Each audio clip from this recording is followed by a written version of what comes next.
Hi guys. Sorry about the noise earlier. I was trying to open the game and then music started playing, so I had to close it. So we'll have to open it on here. But how is everybody doing today? I have I have a very oh man, I have a very interesting game choice for y'all today since y'all voted on this in the Discord. Okay, please work. I don't know if it's going to work. Please work. It does! Yay! This is so loud. Is there a way for me to turn this down? Um,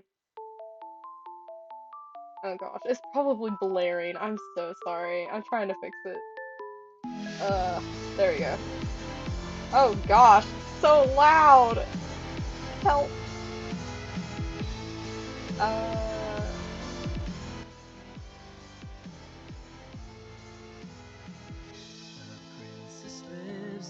what is this? Oh, I love how I like did this and now there's like a. Is there a way to skip this? Nope. Um, I guess we have to suffer through this. I guess we have to. I'm trying to skip it and it won't let me. I don't want to listen to it. Um, what is this? I'm so confused. No skipping, that would be cheating. I don't even know what's happening. Finally! Okay. Is there a way to turn down the music? It's so loud. Ah, thank you. Golly. Return. Wait, what happened? What the heck? Okay. Hi, guys. Wel- Welcome to Peak Playing. Peak Playing Atome Games. Ugh. Okay. Um, I don't think that whatchamacallit. I don't think that there's any like content warnings in here, but just in case, because I've looked and I didn't really see anything. Content warning against violence, against possibly cursing, against what's the word? Sexual things. I don't think there will be any like sexual things because this was rated like 12 and up, so yeah. But this is an Otome game. It's like a visual novel thing. Uh, so yeah, we'll read it. And then eventually we'll decide who to romance. I'm assuming these are our romance options, but I have no clue what any of this means. So, you should be safe. I looked into this game. Oh, period. Thank you, Kron.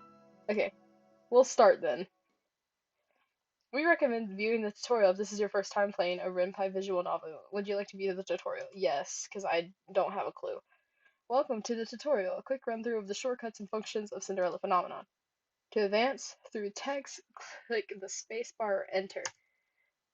Should you miss a line or two while reading, you can always click the back button. Oh! In the quick menu that is located in the upper right hand corner of the text box. That's good because I am horrible at clicking too fast. There is a limited amount of lines you can roll back to when you use this function. The shortcut for this function is page up. For the lines you've already seen, you can click the skip button to toggle the activation of skip mode. The keyboard shortcut for this function is tab or holding control. For the best experience, you may activate auto forward mode. It could also be deactivated when you advance the text manually. The text speed and time for the delay may be adjusted through settings. In-game menus, which consist of settings and save files, can be in-game menus, which consist of settings and save files, can be accessed by clicking on the glass slipper or simply pressing right click. Okay. In the settings menu, you can customize your reading experience. You can also enable or disable full screen mode and the right choice indicator. This is Also, where you can customize the skip mode function. I think I'm gonna put it in full screen. Settings, just text time for. Okay. You can have up to 72 save files in the save menu. They will be loaded even while playing the story in case you need to recall the events or reconsider your choices. Okay, so I guess we're saving every time we have to make a choice because I'm indecisive. That concludes the tutorial. Enjoy the Cinderella phenomenon experience. Cool. Once upon a, is there a way for me to go settings? Full screen.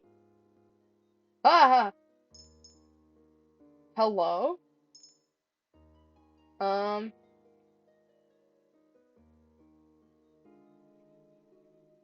that was a mistake. Hold on. Wait, I can't fix it.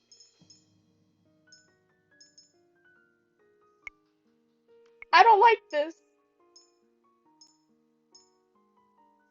Settings.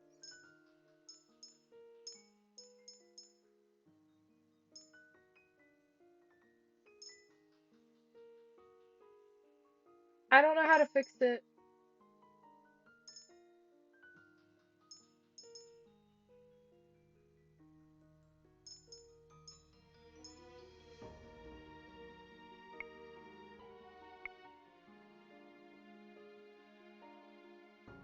What happened? Can you see anything on your screen? No, everything's upside down. I'm so confused.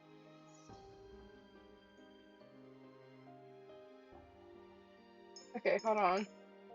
Ah! Ah! I'm going back, I'm going back. Alright, let me fix.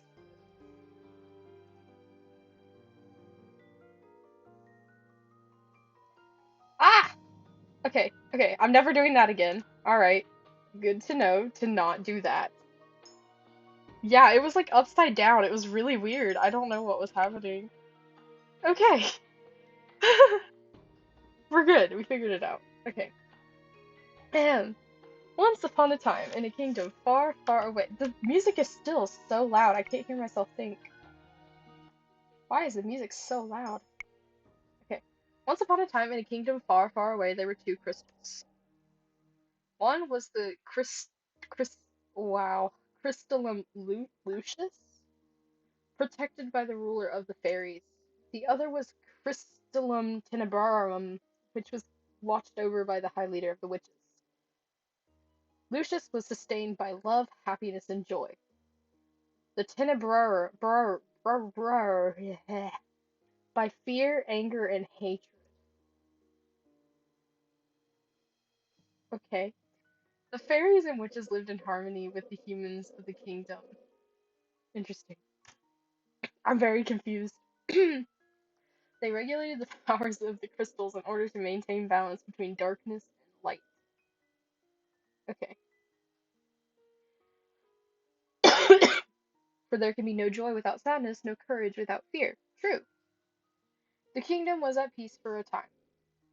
Then one day, a traveling bard decided to write stories, tales of the magic and wonders of the kingdom. Interesting. His name, he named these stories fairy tales. In fairy tales, the light always emerged victorious, and true love was a usual reward.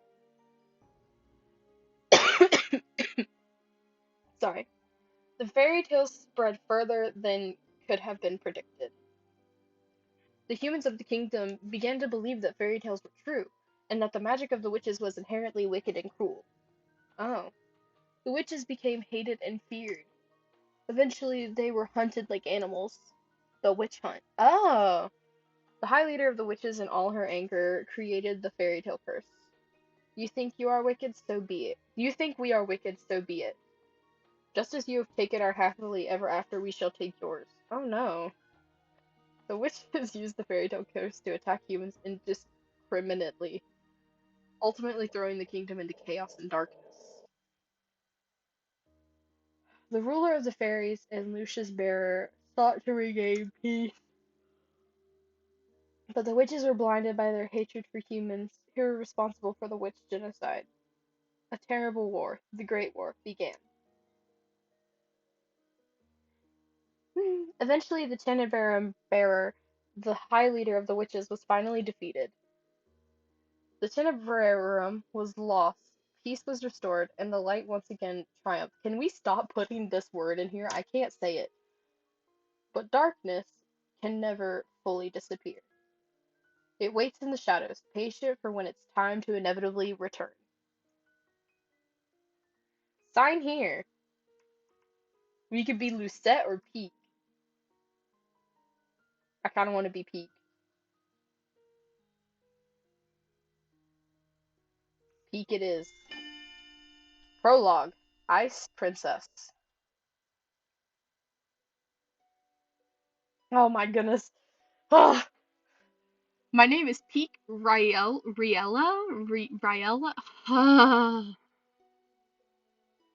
Riella Britain, daughter of King Gennaro Britain III. I am the crown princess of the kingdom of Angiel. At least that was who I used to be, but that was before yesterday when I became a victim of the infamous fairy tale curse. Oof. Aw, she's kind of cute. Look at her bangs. Cute. Everyone has forgotten my birthright. Wait. Yeah, okay. I was making sure I didn't miss anything. Everyone has forgotten my birthright. Now I am nothing more than a lowly peasant. She looks mad. She does kind of look mad. I like her hair color though. That's pretty. I feel like I'm stuck in a nightmare. But no, this is my reality now. I still have no idea what I must do to break the curse. I close my eyes and remember that day. It has started out like any other day. Maid A. Have you heard? Another person was cursed! Dot dot dot. Oh, look! This is us! I kinda like the braid in the ponytail. Cute. I am on my way to the dining hall for breakfast when I stop and listen to the sound of hushed voices. There are two maids standing next to each other with brooms in hand. These two are slacking off again. Oh? That's terrible! What fairy tale curse was it? They say it was Pinocchio. Oh. Pinocchio, the fairy tale with the lying boy whose nose grows longer? That's awful. You know, more and more people have been getting cursed lately. I'm not doing voices anymore, that's so hard. Okay. You think those wicked witches are up to something again? I thought the fairy tale curses would stop after, you know. Oh, after you know who was defeated. Oh, hey.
Okay, I am back. I'm so sorry about that. They needed to come in and grab something really quickly. So yeah, continue. I thought the fairy tale curses would stop after you know who was defeated. You two are hired to work, not talk. Oh wow, that was kind of rude. We're sorry, Your Highness.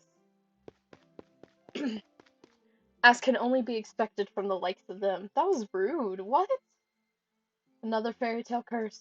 The fairy tale curse began spreading even the fairy tale curse began spreading even before the Great War began.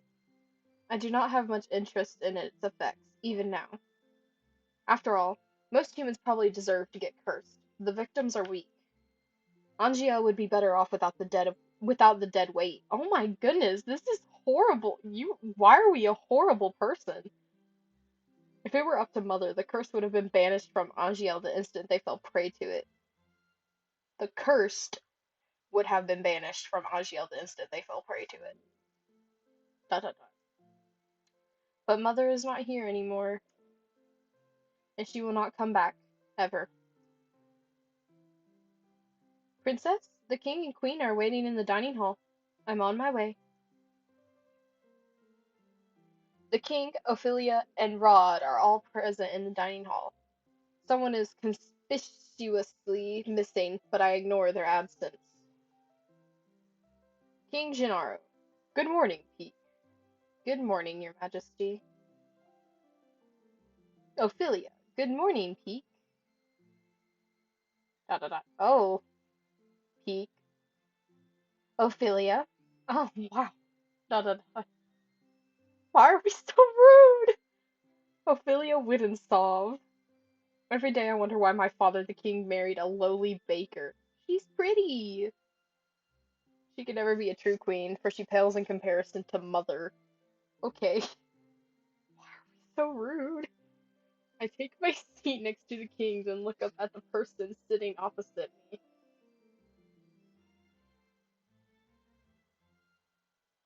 Who is this? Oh, Rod Benedict Widemstov, my stepbrother, is bored and quiet as usual. He's he is oh sorry. He is 2 years my junior and is the younger of Ophelia's children. Oh, so that means he's 2 years younger than us? He is mute and uses a plush bunny to voice his thoughts. Weird. It was apparently given to him by a fairy. Dot dot. He minds his own business and is easy to deal with. But his older sister. My eyes go to the empty seat beside him. She's probably the most infuriating person I ever had the displeasure of knowing. Wow, we are so rude. Emma Lane? Emma Lane. I'm so sorry I'm late. I was reading and forgot the time. And here she is. Hello. Good. I kind of hate this. Good morning, dear father, mother. Good morning, Rod. And good morning to you too, Pete. It's a beautiful morning, isn't it? Dot dot dot. Emmeline Widdensoff, Rod's elder sister and my stepsister. She acts as if we are blood, as if she was, as if she too were born a princess, as if she could be crowned princess, perhaps steal my place. Oh, I will never let that happen. Well, girl, now that everyone is here, let us begin. The butlers glide inside with silver trays to carefully serve us breakfast. So, Emmeline, you were reading the fairy tale books that the king bought you? Oh, yes, there are so many, and they are all so wonderful. Thank you so much, father. I am happy that you like them. I love them. It's so strange that the library didn't have any of them to begin with. That is because mother hated them. She had all the books burned. Uh, but why? They are such charming stories. Fairy tales mislead humans into believing they can have things they do not deserve. Gosh, why are we so rude? Fame, riches, love, happily ever afters. And when their wishes do not come to fruition exactly as they whoa, wait, exactly as they want them to, the humans blame the witches for granting them in the first place. What are you implying about the witches' peak? I don't know. The atmosphere shifts and the air in the room growing heavy. Hi Metallica, how are you?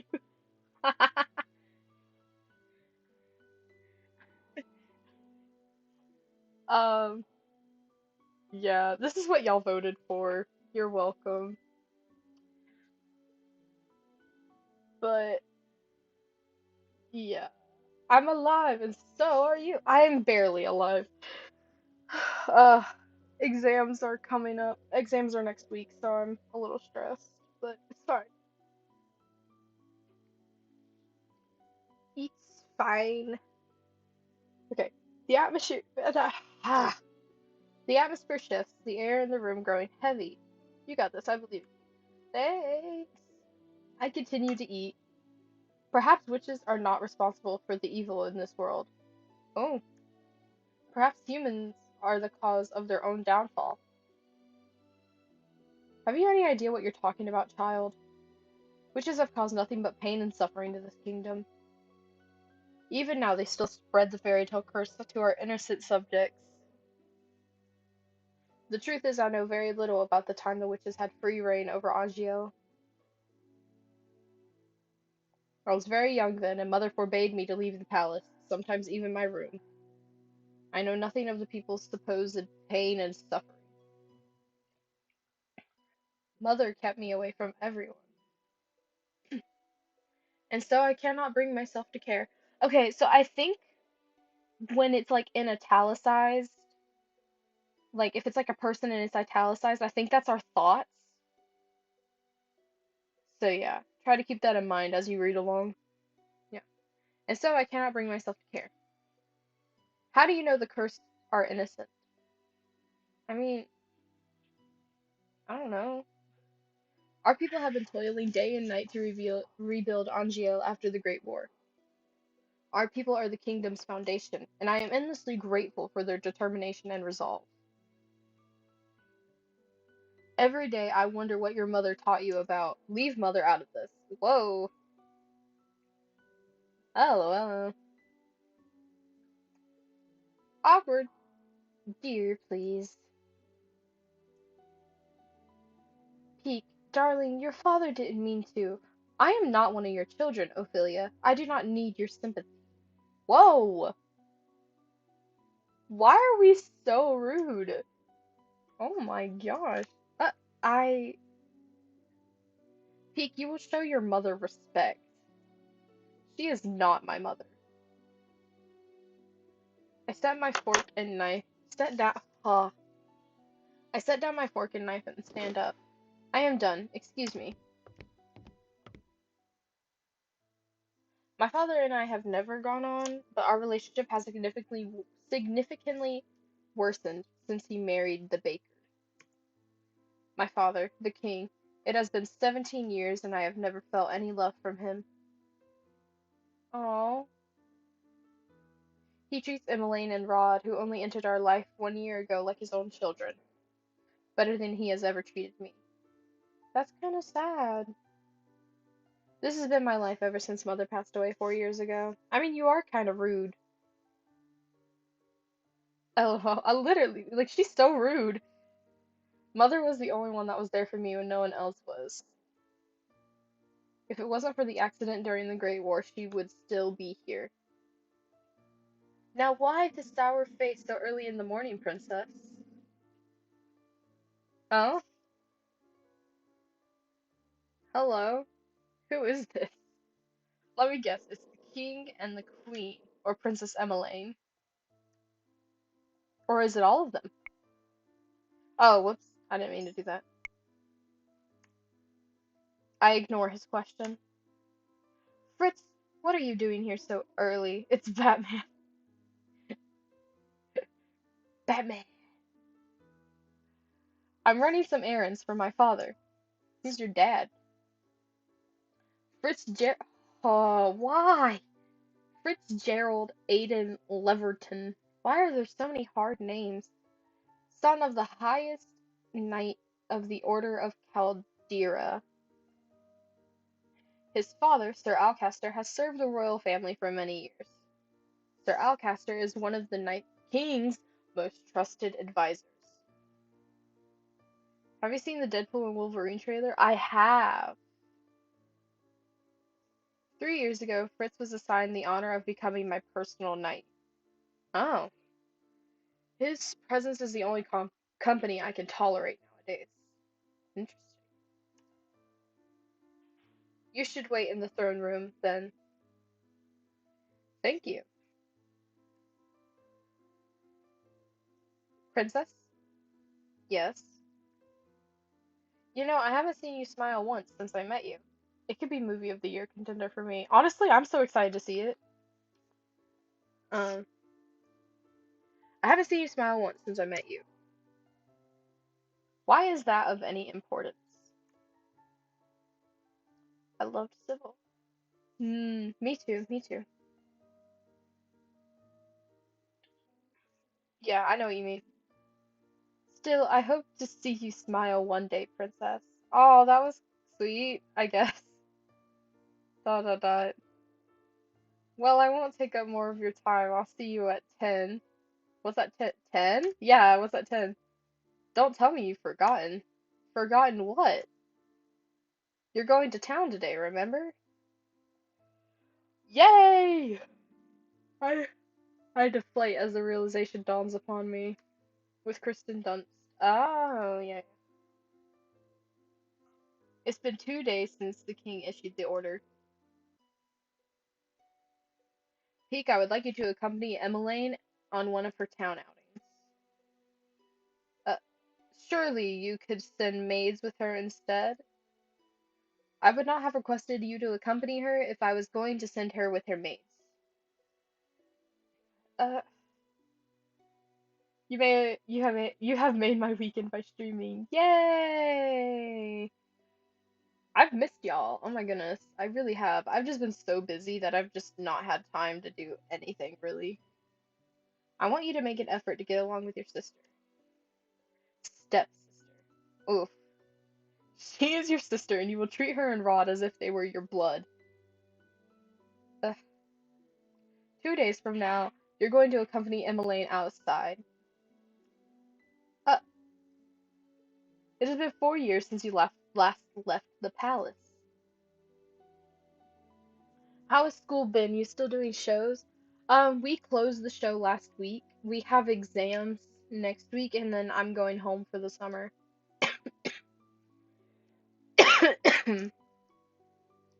Ever since then, you have locked yourself away. You barely leave your room. How was the feedback? It was good. A lot of people really liked it, which made me feel nice. I was like, yay. People said my character was really funny. Angiel was in the grip of war back then, but now the kingdom is safe and back to its former glory. I want you to see how beautiful Angiel really is. Peek, a princess must know her kingdom. Go with Emmeline, and she will show you to the town that she wow. And she will show you the town that you only ever see through your windows. So I won't see you all summer. You'll see me for the first few weeks, but then the rest I have to work at camp. Is that in order? Breathe. I'm breathing. Is that in order? If it needs to be. Are we clear? Peek. Understood. The last I left the palace was 4 years ago when the king took me with him to check on the people after the Great War had ended. I shake myself. Wow. I shake my head, removing myself from the memory. Riot time in the summer. I am safe here. Princess, are you alright? It won't be that bad. The townsfolk are good people. How can you be so sure? I, Times have changed, people change. That is precisely the problem. Mother never changed. Mother loved me until the end.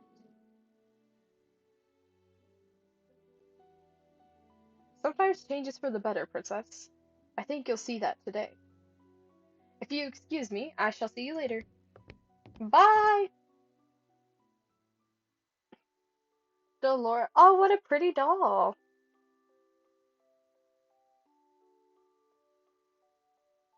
Goes outside to get killed by a farmer with a pitchfork. No! Bad. Don't do that. Delora, do you think witches are capable of bringing back the dead? Dot dot dot. I wish you could talk to me. You and the others.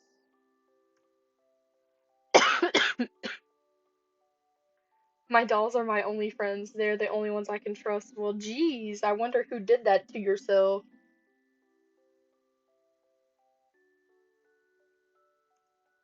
Unlike humans, they will never betray me. Who betrayed you? Who hurt you? They will never hurt me. They will always be there for me. Are you sure? The moment I saw Delora, I knew she was special. She was different. So elegant and realistic, it was almost as if she was breathing. She was a gift from the king on my 17th birthday. I only started receiving dolls from him when Mother passed away. Mother does not believe in birthday celebrations. But every year at midnight a letter would appear under my door, and it would contain instructions leading me through the palace on an adventure to a room filled with gifts, cakes, and sweets. A child's dream. Haha, Chucky is a doll. That is true. That is very true. I'd been fascinated by the dolls, which had always held a little greeting card. The card with the words, I love you, on it, signed by M. The card would tell me to keep those celebrations a special secret, but I didn't need to be told that. Mother always found a way to show me she still cared. She still cared. In her own way.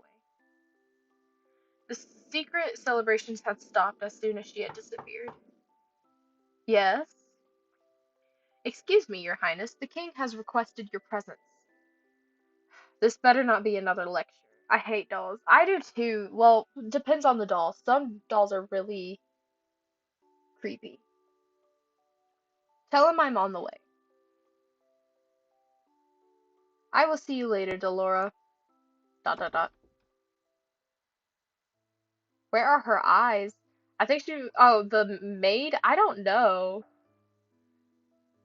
Good morning, Your Highness. Who are you? Sir Mithros. Oh, okay. Sir Mithros, the royal advisor. Father trusts him a great deal, like he does Sir Alcaster. Every day you look more and more like your mother. I am Groot. Dot, dot, dot. Sometimes I find Sir Mithras talking to Mother's portrait when he thinks no one is looking. He must have admired her a lot, but I cannot bring myself to think highly of him. There is something about him that puts me on edge. Huh. Are you on your way to see the king? I shall not keep you then. Until our next meeting, dear princess. Bye. Your Majesty. I love your stream. You read so well. I do not. I stutter over my words a lot. Peek. Are you ready? I guess. Da da da. You will enjoy this peek. I've heard the toy shop has lovely dolls. This will be good for you. You will get to know your sister better, and you will be able to interact with and learn about the people of Angiel, about our subjects. I will not learn anything I do not already know. Why are we're so rude. Oh my gosh. We are horrible. Why do you always believe that the people around you are incapable of good? Because I have seen how quickly people will betray and manipulate each other to get what they want. Mother warned me about human nature. You do not see clearly, Peek. If you would only open your eyes, you would be able to see how good people really are. I believe I am already quite capable of seeing the true nature of people. After all, I have seen that there is no good in you. Whoa! In quest for power is a fact. Yeah. Dang, that's your dad. Bro, if I said that to my dad, he'd smack me to the ground. He would not care. He'd be like, bah! Peak, where were you? Where were you when I needed you 4 years ago? Where have you been ever since? Back then, I'd been overflowing with grief and pain. I'd just lost mother, my entire world. I'd hoped that maybe, I'd hoped that maybe then he would have shown me love and compassion. Even just a hug to let me know know someone was there. Draws lightsaber is treason then. Kills her father. I am the captain now. Period. It had been a childish hope. I had been left alone. I did not see him for months. Had barely even heard his voice. You cannot rely on anyone but yourself. You can only trust anyone but yourself. This is a thought, by the way. So this is what you have taught me. Again, if it's italicized, it's a thought. Your Majesty. I know that I've hurt you. I know that there is nothing I can do to atone for what I did. I wish I had a voice changer so I could do like a spooky voice for her thoughts or something. Oh well. But please, Ophelia and her children are not a part of that. They do not deserve to be hated. In the end, they still matter more to him than I ever did. Peak. Enough. I have already said I will go. Everyone is waiting outside. This is a lot of reading. Oh. I shudder at the thought of leaving the palace after so many years. Peak. It will be okay. How can you be so sure? This is still a flashback, too. I just realized this. Dang. Thank you for agreeing to accompany Emmeline. I would not disobey an order from the king. Excuse me.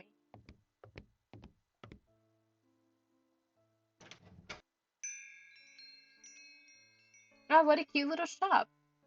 Hello, how can I help? Oh, wow. Viorica, Vior, Victoria. I know that's not her name, but I'm gonna call her Victoria. Victoria, Emmeline. I mean, Princess Emmeline. What even are these names? I don't know. I don't know. I need help. Princess Emmeline, how good to see you. I, I, I trail Emmeline, ignoring her as she embraces her friend. I glance around the small shop. The dolls displayed are nowhere near the quality of the ones in my room. I cannot understand why Emmeline insists she buy gifts for her friends here. Ugh. I cannot believe I am outside the palace. There is no need to be so tense, Princess. I would never let anything happen to you. That's not why we're tense, but alright. Your only job is to relax and enjoy yourself. You ask the impossible of me. LOL. Dot dot dot. There is no need to be formal. Viorica. Yeah, Viorica. I'm still the same as I was. Oh yes, Rod's come along as well. It's been a while, Viorica. It's good to see you again too, Rod. And I must introduce you to Her Highness the Crown Princess Peak. The look on Viorica's face as she takes a step back from me is all too familiar. Fear. Oh, why does she fear us? My apologies for being so rude, Your Highness. Good morning. Um,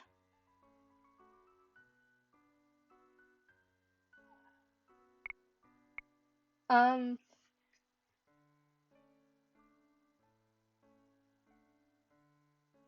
ah, and this is Sir Fitzgerald, Sir Alcaster's son.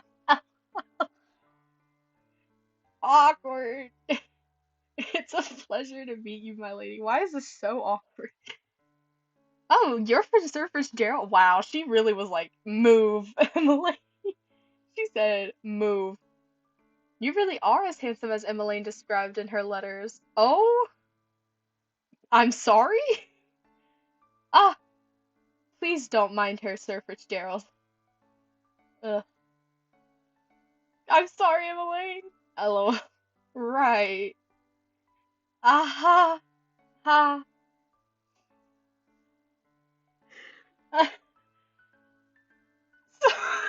Sorry.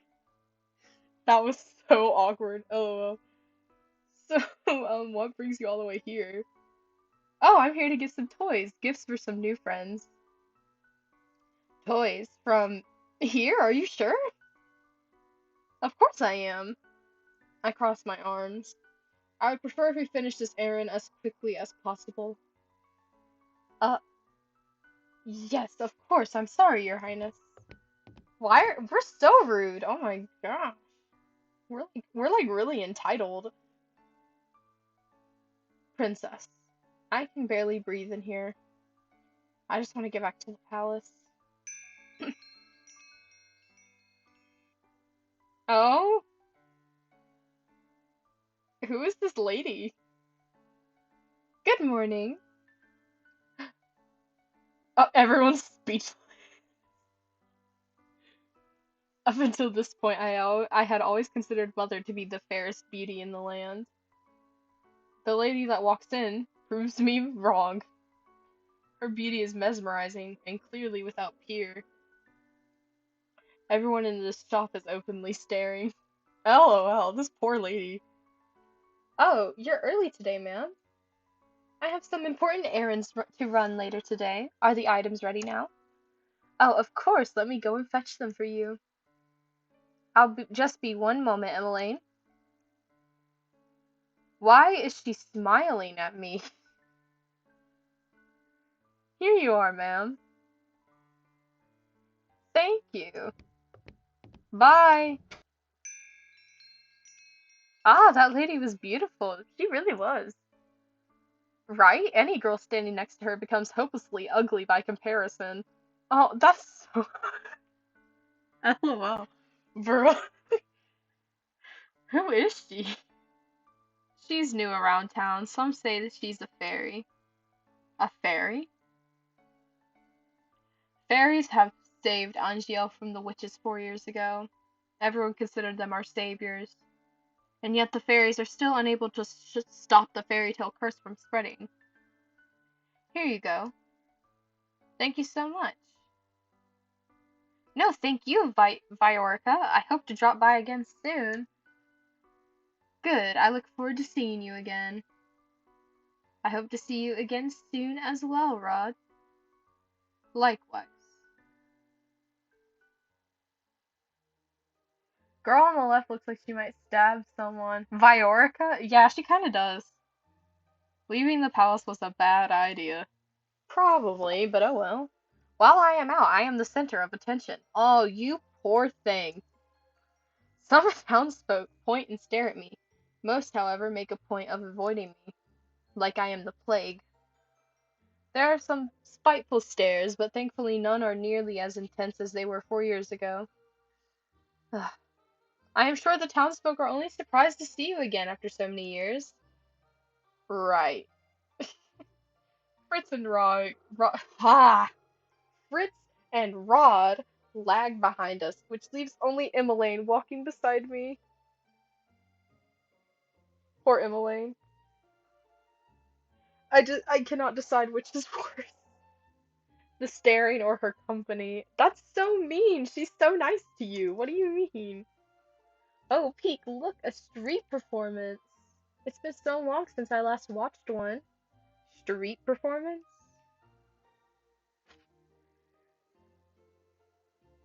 Good day, everyone. My name is Waltz, and I'm here to spread some happiness and magic. Waltz is in like the dance? What are these names? A boy named Waltz snaps his fingers and colorful flower petals start to rain down from the sky. Isn't that pretty, Peek? That was so loud. And are those the princesses over there? It is an honor to have you in attendance. Please accept this humble gift. He snaps his fingers, and white lilies appear in his hand. Oh, thank you. The boy looks at me as if expecting some kind of reaction. When he gets nothing from me, he sighs and gives me a wry smile. I hope to see you again during my next show. We'll definitely try. He gracefully bows before moving back into his area to perform more magic tricks for a gathering crowd. There are performers like this all around Angiel. I love them. Maybe someday we'll get to see some musicians too. Those are my favorite. I do not intend to leave the palace again. Uh, but you don't like it out here? Rod and I grew up here. I love Angiel, and this is my favorite part of the kingdom. I wanted to share this with you, Peek. That's so nice of her. I know you didn't really want to come, but you still tagged along. That means a lot to me, so thank you. I did not do this for you. Whoa, why are you so mean? I'm only here because the king ordered me to go with you. Oh, she's so sad. Bro, we're so rude. Golly. I just want us to be closer, Peek. I would like to try and be your friend. I do not want or need your friendship. Dang. Uh, no matter how you act around me, we are not and never will be sisters. I mean, but you technically are? I'd take care to remember that if I were you. Whoa. But Rod suddenly grabs my hand, pulling me away from Emmeline. Stop. He's staring daggers at me. I think this is the first time I've seen him angry. Rod, don't. Let me go. Both of you ought to stay away from me. I feel the heavy atmosphere as I turn to look at the people staring at us. Their expression mirrored the looks of disdain I saw years ago. Anger, disgust, hatred. I began to walk away. Princess, wait. Don't follow me. Princess. Are we running? Why are we running? I adjust my cloak, making sure my face is hidden from view. I never should have left the palace. As I walk around, I watch the people bumbling down the streets. So carefree. They work so hard for so little reward. They could work their entire lives and never have a fraction of what I have.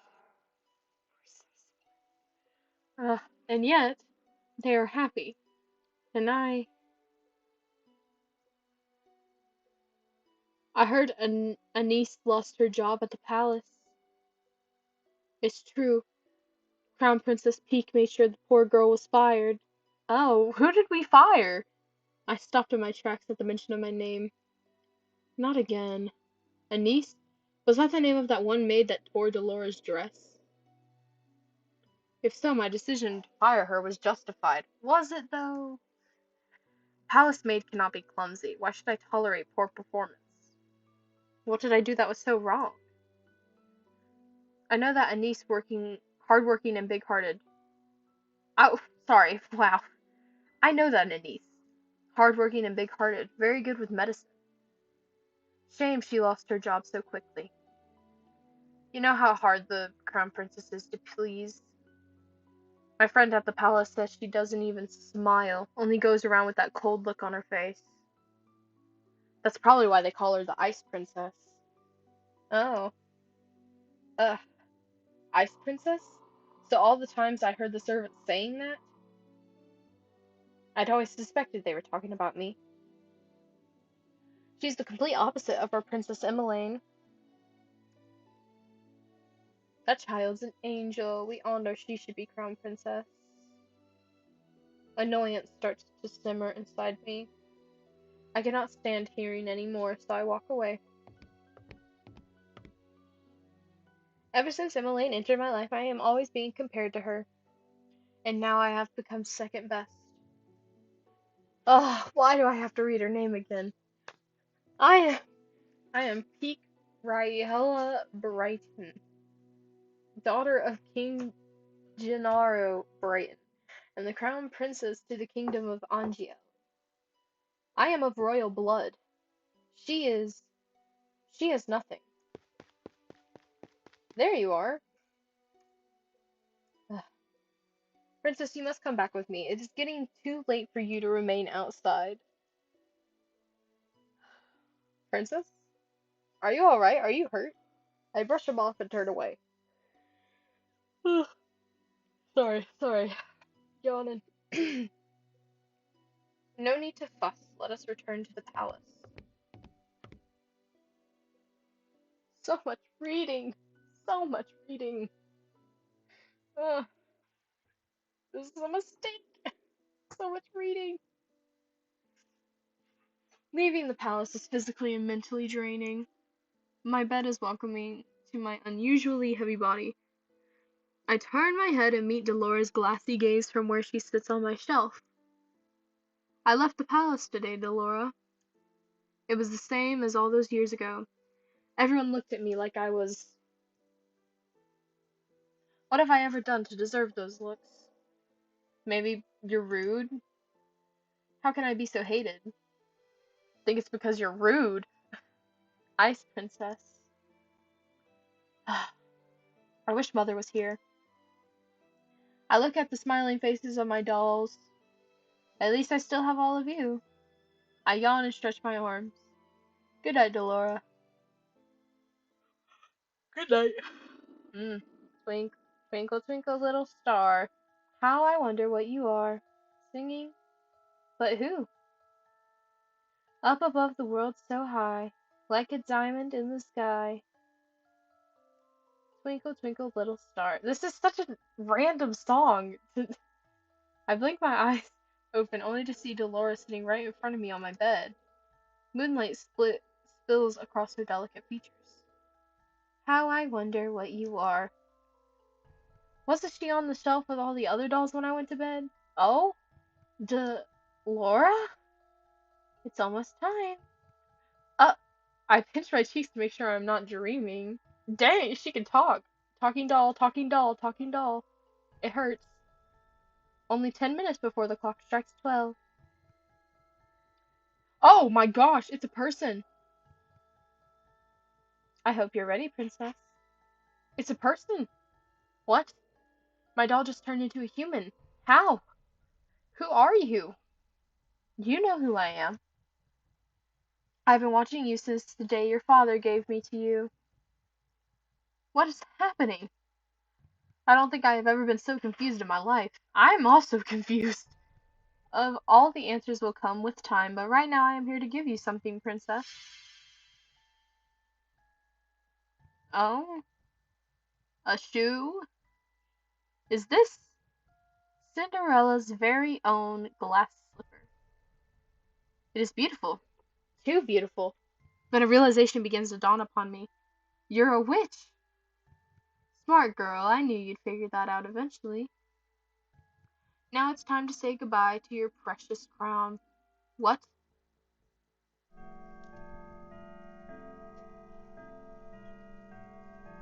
What's happening? Sweet dreams, Cinderella.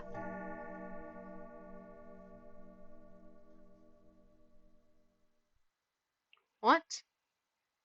Hey, wake up, girl. Huh? Where am? Ow, my head. You have some nerve sleeping in front of my shop. Leave before a customer sees you. Uh, I was in my room. How am I here? Did you not hear what I said, you filthy child? Filthy? You would speak to your crown princess in such a manner? If you're the crown princess, then I'm the queen. You must have been knocked on the head quite hard to have such grand delusions. I am not delusional. I am peak. Oh my gosh, why do I have to read her name? I am Brighton, and then King Gennaro Brighton III, and the Crown Princess Angiel. Yeah. Right, the king never had a daughter with that witch. Is she referring to Mother? Witch? Don't pretend to be stupid, girl. I can only stare at her puzzled. Our good king only has stepchildren, Princess Emmeline and Prince Rod, and you are most definitely neither of them. What? Now Now get gone before you go spouting your crazy gibberish at my customers and scare them away. With a huff, she leaves me to my own rapidly turning thoughts. I quickly realize that I am wearing tattered clothes and that I do not even have shoes on. Dang. Uh, no. This cannot be happening. Something shines against my chest and I reach up to grab it. Oh, cute! This is... It all floods back. Delora being a witch. Cinderella's glass slipper. This is not a dream. Delora gave me the fairy tale curse. My hands begin to tremble. I must return to the palace to speak with the king. Let me in. Sorry, girl, but this palace is off limits to uninvited guests. You do not understand. I am the Crown Princess Peak Raella Brighton. I must speak with my father. As loath as I am to call him that, I have to. No one will believe me if I am addressing him by title. You best leave now, nice and quiet, before we have to force you. If you would only make way for the king. The gates swing open and 3 horses trot out. Soldiers ride 2 of the horses, while the last horse has a different familiar rider. Father! I immediately move to block the path of his horse. The soldiers move to hold me back. Your Majesty. What is this? Your Majesty, this girl is claiming to be your daughter. Daughter? Both of my stepchildren are in the palace right now. Where are their eyes? I think because they're not main characters, they don't, draw their faces or something. I don't know. Both of my stepchildren are in the palace right now. I don't know. What even Father is a part of this? Father, you must help me. A witch has cursed me. For once in your life, just once, help me. You must believe me. Tell me, where is your family, child? Why are you all alone? He looks at me with pity in his eyes. He is looking at me more kindly as a peasant than he ever did when I was the crown princess and his daughter. I recoil. You must be hungry.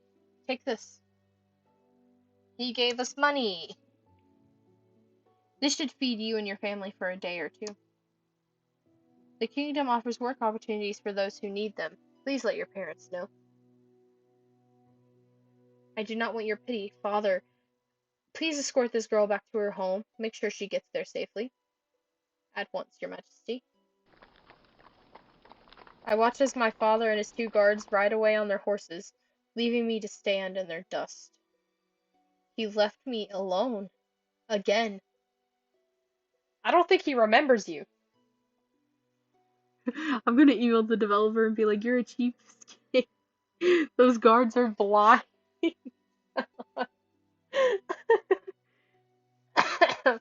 Guards and the maids and the women. Where is your home, girl? There is nowhere left for me to go. Father has forgotten me. Leave me. Now look here, our orders were to leave me alone.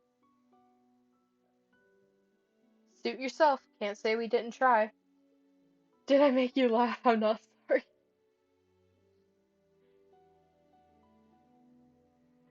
Don't cause any more scenes, little girl. I watch with bleary eyes as the soldiers return to the palace. How can this be happening? I stare at the small pouch in my hand. I do not know what hurts more. The fact that I have been unceremoniously paraded away from my home like I am nothing more than a piece of garbage, or the fact that my own father does not recognize me. Oh, look at that girl's hideous dress. How difficult it is to be poor. Oh, so they're noble women. I clutch the pouch closer to my chest as I run into an empty alley.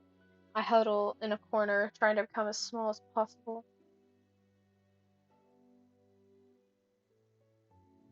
So am I going to make money now? Me? Or the girl?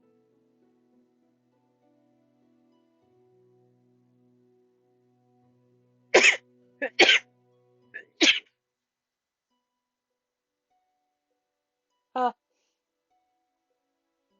okay, I'm good, sorry. I had to sneeze. Trying to become as small as possible. I squeeze my eyes shut, hoping that when I next open them, everything will be back to normal. A dream? No matter what happens, you must not leave the palace. Why? Bless you. Thank you. The world is cruel. People will only ever hurt you. But they are always so nice to me. That is only because you are the crown princess.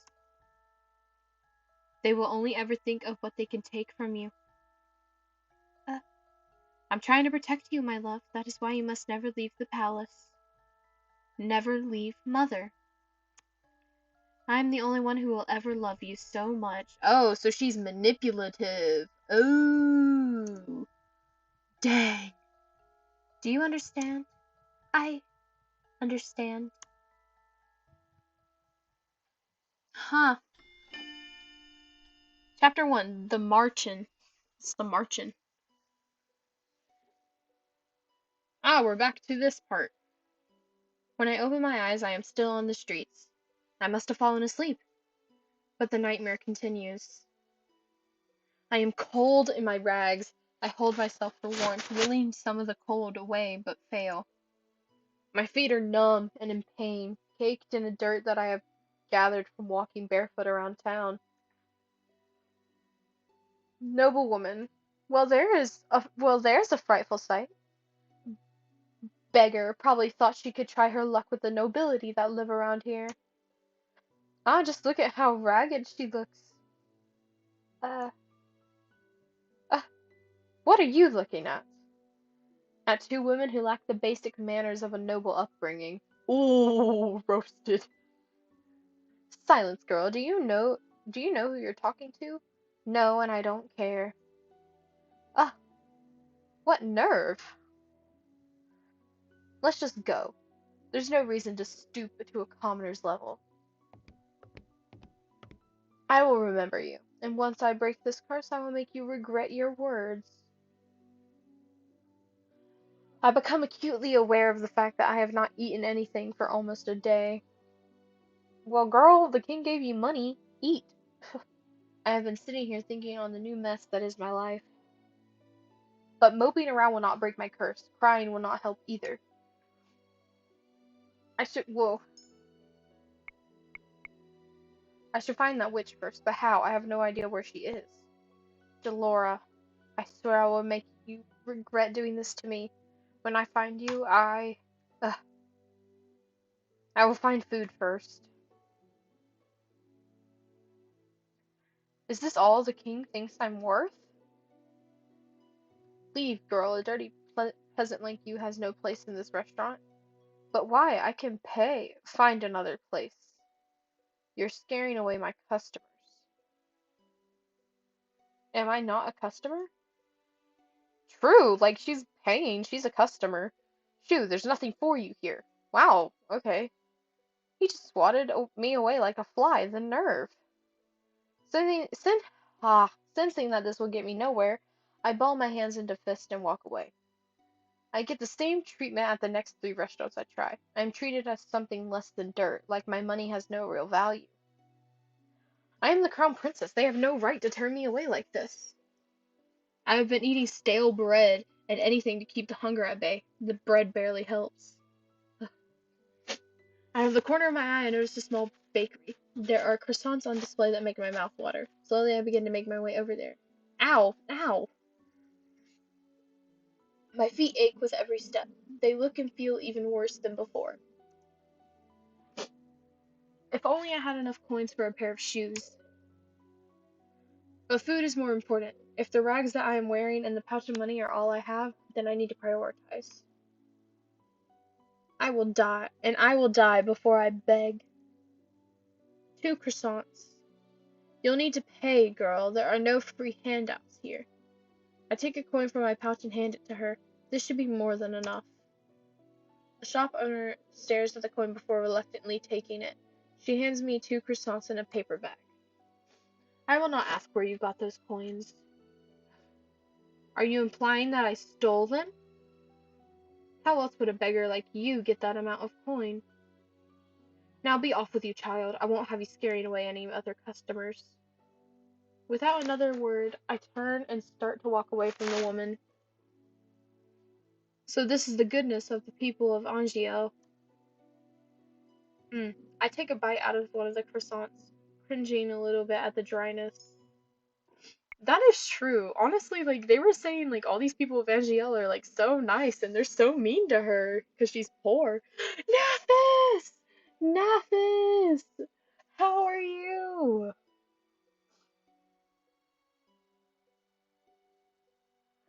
But yeah, like, everyone was talking about how, like, people of Angel are, like, so nice, and I'm like, they're, like, so mean to her. She's, like, a beggar.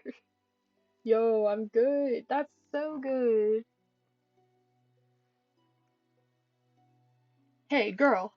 What now? We saw you at the shop. Want to share how you got your coins there? Excuse me. Uh, Look at her, brushing us off like she's royalty or something. Let me go. You ain't no better than us. Now be a good girl and hand over that pouch. Oh, oh, just melting. It's around 38 degrees Celsius here. I don't know what that is in Fahrenheit, but I'm assuming that's hot. How are you? I'm good. I'm good. The man on my left grabs my pouch and attempts to yank it away from me. I will not let these brutes take anything from me. I elbow the man in the stomach and then aim to kick at the other man's shin. I have an opening and I take it. What? I pull myself free and begin to run as fast as I can. Hey! How are you? I'm good. I'm good. I've been busy with school. 100 degrees? 100 degrees? Ew. Ew. Ew. That sounds horrible. Horrible. Where do I go? I am not familiar with the streets at all. It's highly likely I'm just going to hit a dead end. Where should I go? Oh gosh, hold on. Saving! Saving! Alright. Alright, guys, our first choice. What should we do? Go left or go right? Left or right? Left or right?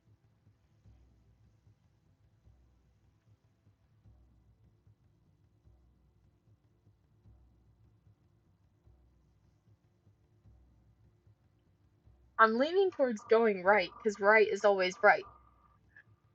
Left?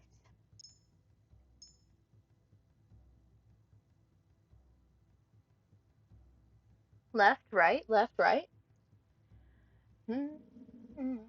Right is always wrong. Okay, left it is.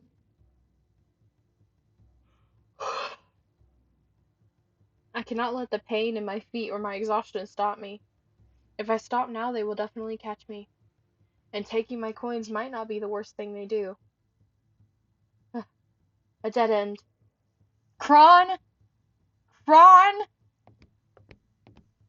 Nowhere left to run now, girl. What do I do?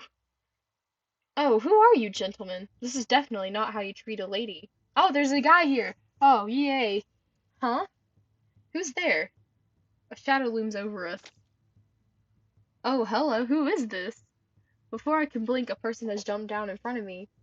His body acts as a barrier between the 2 men and me.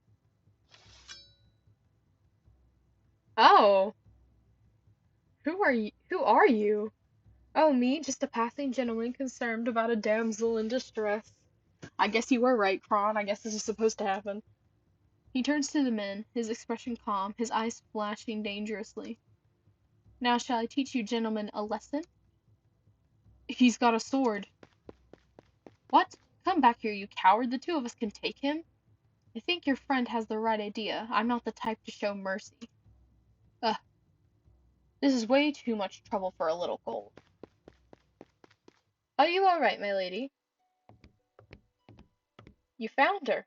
Hey, it's the kid from earlier. Waltz. Yeah, he's like the one who did the magic, right? The boy from yesterday? A little slow, aren't you, kid?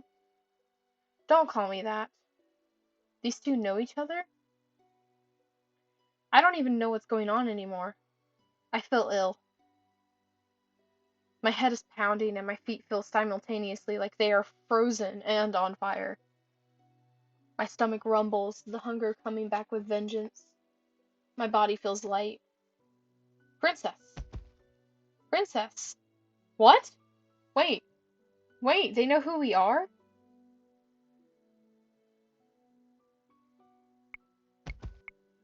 They know who we are?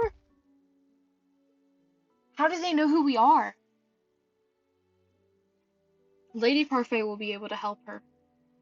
You're right, we need to move on. We need to move now before anyone else sees us. Yeah. You have made the right choice. The crystal on the upper right corner indicates that you have made the right choice for a particular love interest. Each color corresponds to a certain love interest. They also appear belatedly after you make a choice. So keep your eyes and ears open. I would think anyone in the kingdom would know who the princess is. Yeah, but like no one else remembered her. Like that's why people were treating her so rudely.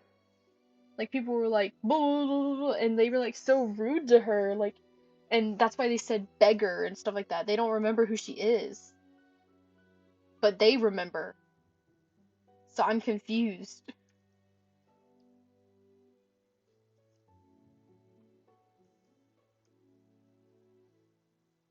Because she said, I'm the princess of Angiel, and they were all like, no, you're not. That's Emmeline.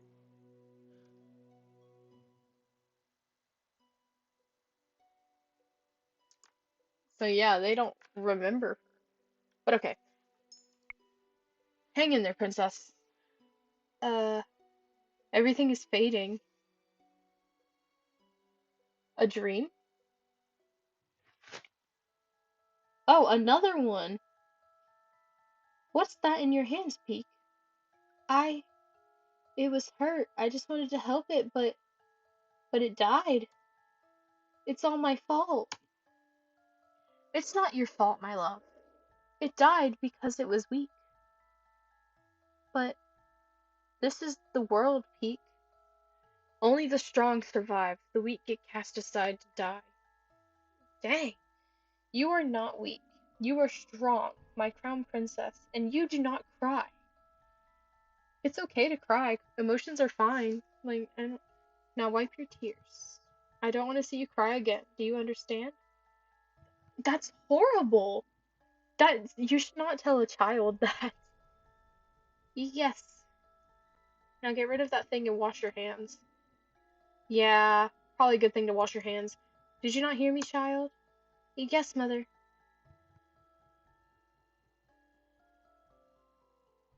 Yeah, it's probably a good thing that she's washing her. Oh, you're awake. Where am I? Ah, well, this isn't my room. My hand flies to my chest where the little glass slipper hangs from my neck. Still here. Are you okay, miss? This girl is the maid that tore Dolores' dress. The one I fired for her clumsiness. Miss? To think that I would meet her again here, like this. Um, leave me alone. Uh, Right, of course. Here's some salve I made for you. It'll help the pain. Help with the pain. Now what? Haven't thawed out at all, have you, Ice Princess? Oh, it's the woman who cursed us. Delora. You! Suddenly there she is. Dolores stands before me with a snide smile, looking happy with herself. She is the cause of everything I have been through. All the pain, heartache, and hunger. It is her fault. I try to stand, thinking to give the witch a piece of my mind, but as soon as my feet touch the floor, pain shoots up my legs. I end up falling back to the bed.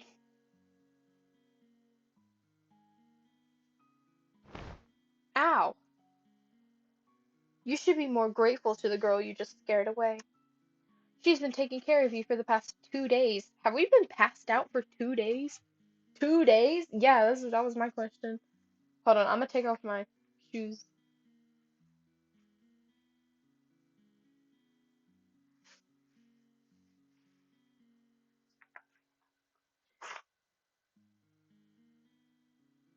I wore docs today to my classes, and my feet hurt. I don't know why I haven't taken them off sooner. I guess I just didn't think about it. But like, ugh,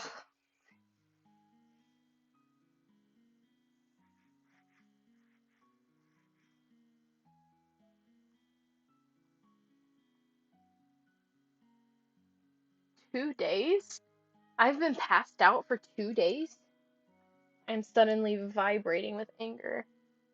Remove the curse. Now. Huh. Do you think you can just command me to remove the curse in your best princess voice? Ugh, finally my feet are free. What do you want? Gold? What I want is worth more than all the gold you can summon in Angiel, princess. Besides, haven't you read your fairy tales? The caster cannot take a curse back. You need to focus on breaking the curse yourself if you want your life back. Mother burned the books before I could read more than one or two of them. I do not think either involved curses, just genies and trading away your voice for legs. Oh, so Aladdin and Little Mermaid. Ah, it's good that you're awake, princess. Parfait, should you really be up and about? Don't fuss, I'm feeling much better. Are you a witch as well? Oh no, my name is Parfait, and I am a fairy. A fairy! A witch and a fairy in one room, being friendly with one another? Impossible. Do they not get along? Is it because of the war thing? Oh, look at her face. You weren't expecting that at all, were you, princess? What is going on? I'm sure you have many questions, princess. How do you know I am the princess? Don't be silly. She's a fairy. Of course she knows. We promise we'll do our best to answer your questions. I'm gonna save again, really quickly, just to be sure. I don't even know where to start. What would you like to know? Why was I cursed? Seriously, you're going to ask that? I wouldn't have asked if I knew the answer. You have such a temper on you. Very well, this one's got a simple answer. It's because you're a cold-hearted, cruel, wicked princess who deserves to be punished. Fair enough. Delora, the curse is the only way to force you to change your horrid ways. Fair enough. Delora, you could have put that more nicely. Probably, but I mean, she's right. We're pretty bad. We're not the best people. I'm pretty sure I was already being nice. Change? Why do I need to change? Are you completely unaware of how heartless you are to other people? The coldness you show to your stepfamily and your father. The way you treat Princess Emmeline. Why would they need to be treated any differently? Because it's called being a nice person? You need to prove that you have some goodness in you, princess. Some smidge of kindness. Why? People only show you kindness when they want something from you. Not true. The instant they get what they want, they'll just throw you away. What else would you like to know? How do I break the curse? The necklace you got is one of Cinderella's glass slippers. To break the curse, you must get the second slipper. Complete the pair. Oh, okay. And how do I do that? By doing 3 good deeds. That seems simple enough. What? It is a very easy thing to do. Yeah, at least for someone who knows how to be good. 3 good deeds? What does that even mean? I wouldn't even know where to start. Really? Because, like, take heart, princess. Goodness is in it in everyone. Innate in everyone. That's the word. Are you sure that's the case with this one? Let me fix my headphones, sorry. Okay. Delora, you are not helping. I'm a witch, and I think I have more goodness in my big toe than she has in her entire body. Now you're just being mean. Uh, for every good deed you accomplish, you will get a piece of the glass slipper. When you've gotten all 3, you'll complete the pair and the curse will break. I feel like that sounds pretty simple. Simple. Yeah, pretty. I suggest you start by polishing that attitude of yours. Oh, what else would you like to know? What happens if I don't break the curse? I think you know that answer to that one already, Princess. Uh, do we? Do we? Do we just stay cursed forever? Why are you two working together? To answer that, we'll have to give you a bit of a history lesson. Oh, I've got this. Once upon a time, and far away, there were 2 crystals. Oh, this is the story. Dramatics aside, there was one crystal in the kingdom called Crystallum Lucius. It is powered by happiness and love. The other is the crystal Tenebrarum, powered by fear and anger. The strongest of the witches is the Tenebrarum bearer. The strongest of the fairies is the Lucius bearer. Parfait is the Lucius bearer. I take it Parfait's frail and sickly appearance. She is the strongest fairy? The Great War greatly damaged me. My powers are a fraction of what they used to be. And with no child, I have no successor to my burden. What does a bearer do? The bearers regulate the energy of the crystals and keep the balance between darkness and light. For centuries, the fairies and witches lived in harmony with the humans of the kingdom. Until a certain human decided to be a pest. Who was he? I knew him as Gabriel Grimm. He wrote the fairy. Oh, so Brothers Grimm. He wrote the fairy tales. And he started the feud between the witches and the fairies in the process. How could a single person have so much power?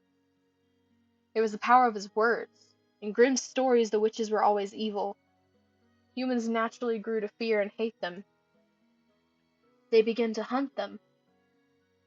Didn't the witches fight back? We weren't allowed to use our powers to cause harm.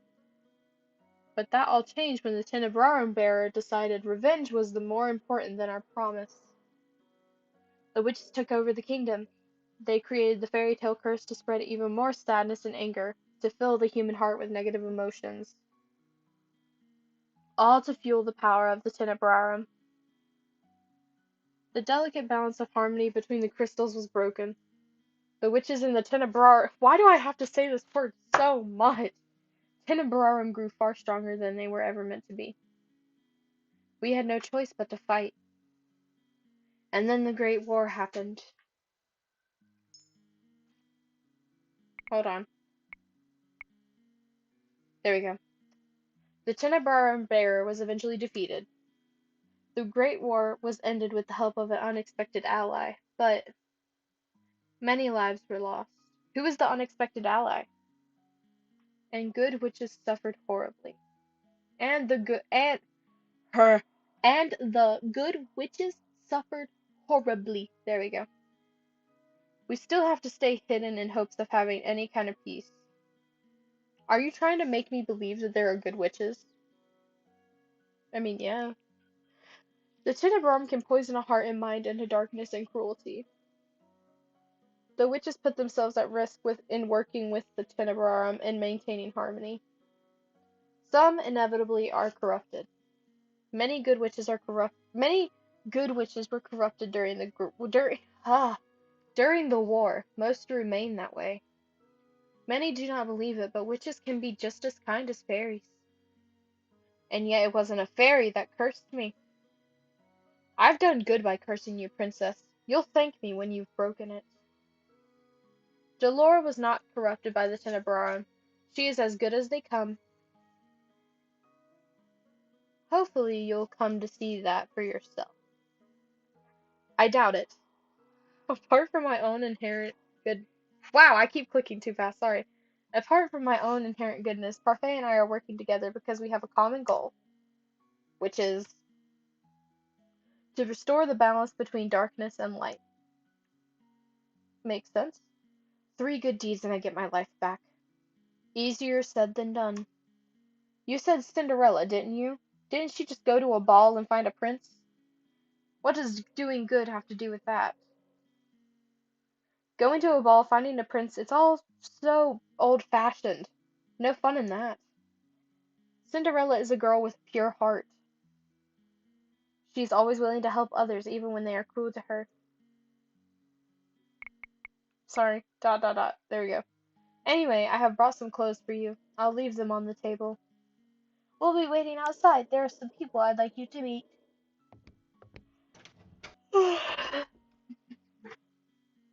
I cannot believe this. I looked down at my neatly bandaged feet. I have to admit, while sore, they are now nowhere near as painful as they had been 2 days before. Here's some salve I made for you. It'll help with the pain. Why would she even care? I was the reason she lost her job at the palace. Oh, she probably doesn't remember me as the princess. But still, she has no reason to do such things for me. Maybe because she's nice? I ignore the salve for the time being and gingerly stand up, testing my feet for pain. The injury is definitely healing. I slowly walk over to the table and change into the clothes that have been left there. The dress is nowhere near as luxurious as the ones that I wear in the palace, but still it is far improved from my rags. All my life I've never had to lift a finger. Oh, that's a cute dress. Look, it's cute. I like it. And now, I will not let them see how much they have rattled me. I refuse to break. Just watch me. I will free myself from this curse. Will you? I don't know. What is this place? There are several people in the room chatting amiably with each other.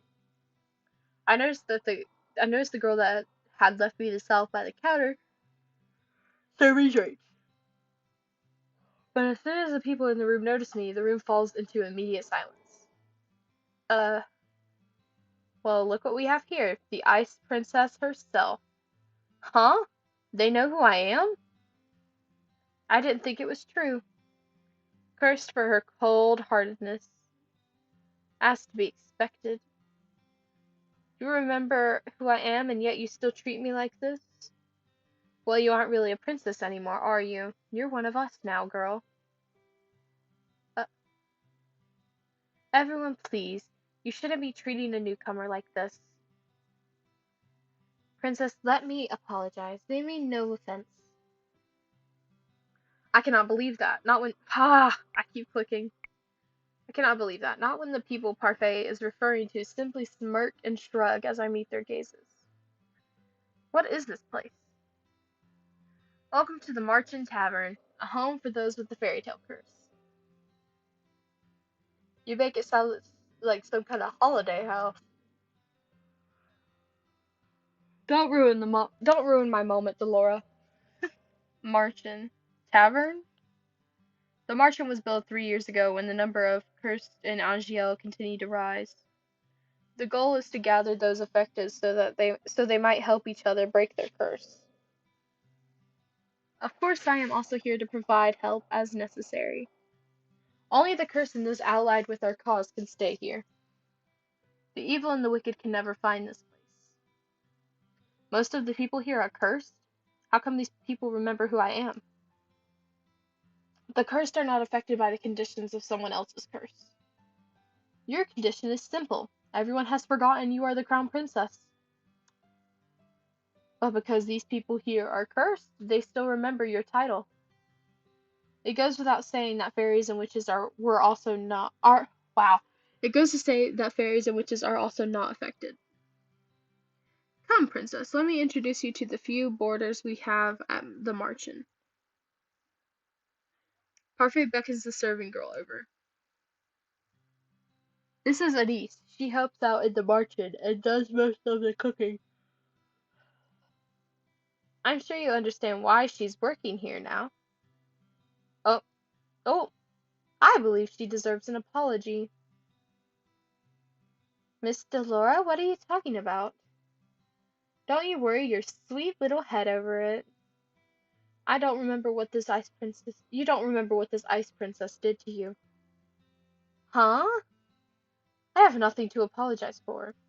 Yes, you do. Clumsiness does not befit a palace maid. I only did what was necessary. Well, it's nice to meet. It's nice to meet you, princess. I'm Anise Willow. I hope we get along. The silence. Really? This is how you're going to start doing good? I don't believe I asked for your opinion. Oh, please, you two, no fighting. Ugh. I hold my tongue as Parfait leads me to two people whose faces I are incredibly familiar.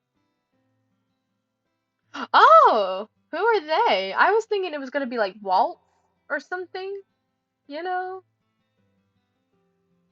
Like the dude who saved us and then Walt, but I guess not. They are faces I have seen in the palace before. This is Jurian Valiant and Garland Belrot. Uh, how did you know? Both of you were in the Order of Caldera. Uh, that's right. They were two of Sir Alcaster's best knights. It was a big surprise when they both left a year ago. I only found out recently that it was because they acted against Sir Alcaster's orders. They were stripped of their titles and dishonorably discharged from service. What are you two doing here? We help the fairies. They and Anise are exceptions, and are allowed in this tavern without the curse.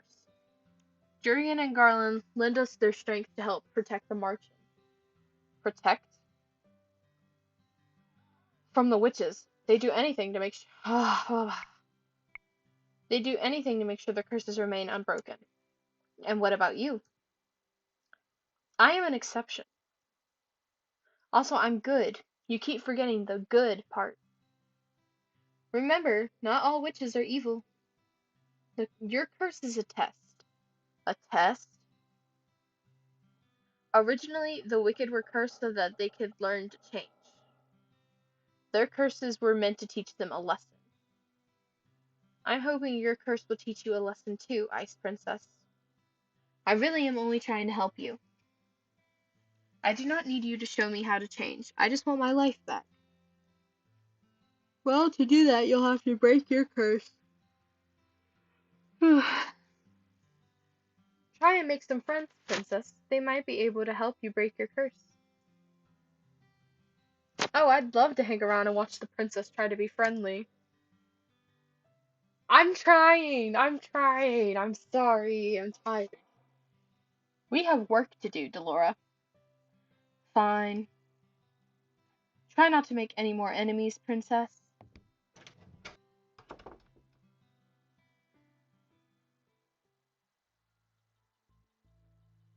Sorry.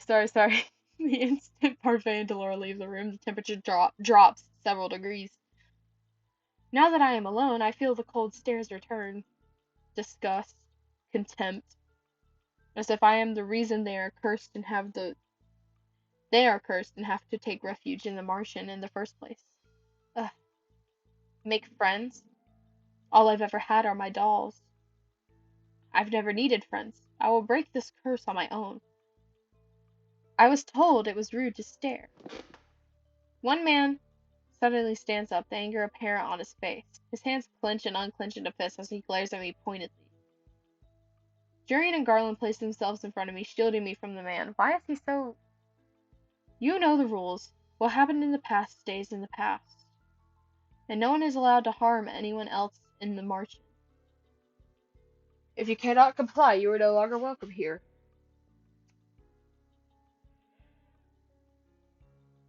Tisk, no matter. The Ice Princess will get what's coming to her. He throws one last glare my way before sitting down again. Dang! Break the rules and you'll get what's coming to you. That goes for everyone here. Jurian's tone is cold and firm, and there's no doubt that she means what she says. Oh, so this is Jurian, and this is Garland. Got it. So these are the great knights of the Order of Caldera. The Martian begins to settle down, and everyone eventually goes back to their conversations and meals. I walk toward toward I walk toward an empty table, realizing that I am being deliberately ignored, and become immersed in my thoughts as I sit down. Ouch. One thought, however, comes to me immediately. They hate me. They hate me somehow when I've only ever left the palace twice in my life. Yeah, how did this happen? The only people who treated me with any respect were Anise, Jurian, and Garland. Is it, sorry. Is it because they cannot remember who I am? Maybe being in the Martian is not such a good idea. I doubt anyone here wants to help me break my curse. They'd probably rather see me suffer under its weight. 3 good deeds? How am I supposed to complete 3 when I do not know if I can even accomplish 1? Hey, it's the beautiful lady. Wait, she's cursed? May I join you? I look up and stare in shock at the beautiful lady from the toy shop. Her beauty still manages to take my breath away. What is she doing here? You were in the toy shop. Ah, yes, I was there picking up some items for a friend. I am humbled you still remember me. Allow me to introduce myself. I am Miss Karma. Your name is Karma? A suitable name for someone as beautiful as me, no? Uh, Karma, your narcissism is going to scare the princess away. It's Waltz. Oh, you are that magician boy. Boy? Ouch. Sorry. How appropriate, boy. Call me that one more time and I'll ruin that pretty face of yours. Uh, you wouldn't hit a lady. You would hit a lady? How savage. Uh, uh, anyways, I'm Waltz Cresswell. I have the Neverland curse. Like as in Peter Pan? What about you, princess? What's your fairy tale curse? Does everyone share what their curse is? We talk about it freely in The Martian. The whole point is helping each other break our curses. So, the whole point is helping each other break our curses, after all. Hard to do that if we keep our fairy tales quiet. He pauses and narrows his eyes slightly. Well, some people keep their fairy tales a secret. He eyes Karma briefly, cocking an eyebrow. The smile never leaves Karma's face. Has anyone managed to break their curse? I've been told that a few have. A few? That's not very reassuring. Well, at least the curses can be broken. I cannot particularly say that reassures me either. What ails you, darling? Is it your curse? You could talk to us about it. Tell us what it is. Cinderella. Oh, goodness. Cinderella. That explains the nature of your curse. Only it's been reversed, hasn't it? Riches to rags. That's one way of putting it. Karma, you're not helping. You really are better off ignoring him, princess. He mostly speaks nonsense. He? He? Yeah, he? Uh, uh, princess? Parfai's voice takes me by surprise. I haven't even noticed her entering the room again. May I speak with you? I'd like you to meet someone. I thought, though I'm sure you already know him quite well. Oh, it's our stepbrother. Rod. Rod? So you really are cursed. I was the one that gave Sebi to Rod so that he still had some way to voice his opinions. Sebi? Short for Sebastian. Cute, isn't it? It's the bunny! It's nice to meet you, princess. Sebi's voice changes when it greets me.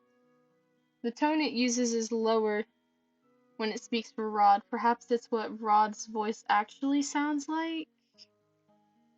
Maybe? Wait, if he remembers me, does that mean the mermaid's curse? What? That's my curse.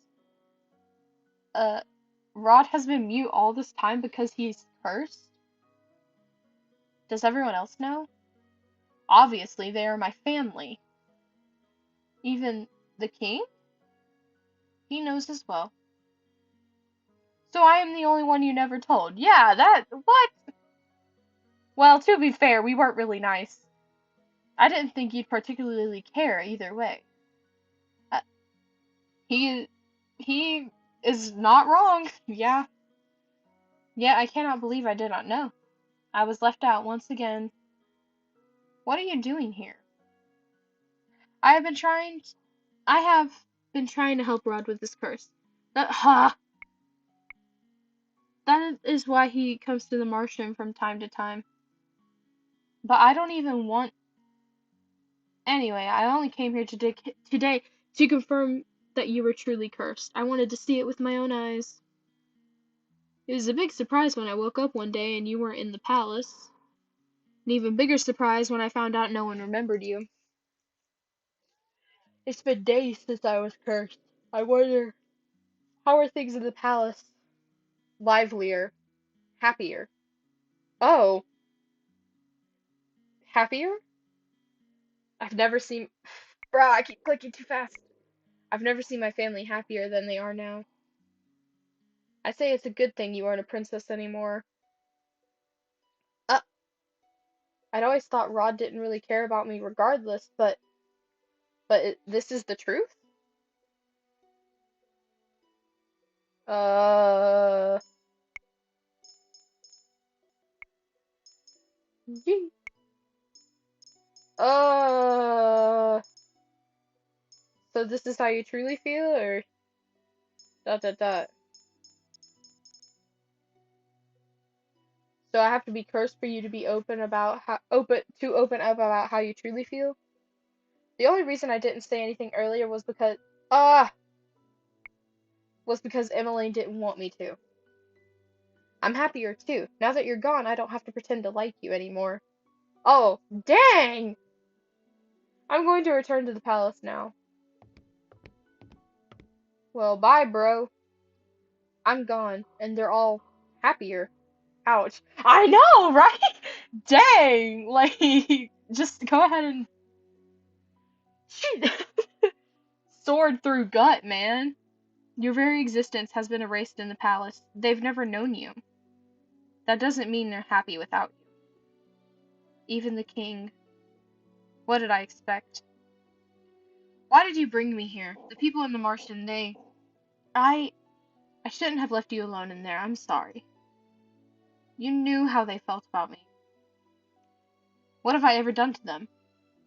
Now isn't the right time to explain. When will it ever be the right time? So many things have already happened to you. I need you to be patient, Peek. Has the prince already left? Yes, he has. Princess, we'll talk about this later. For now, you must focus on breaking your curse. Uh, did I miss something? No. Right. Maybe the fairy is right. I don't think I'm ready to find out how I made so many people hate me. Well, Parfait, I think it's time we get down to business. What should we do with her? What are you talking about now? You, of course. You've got nowhere to go, right?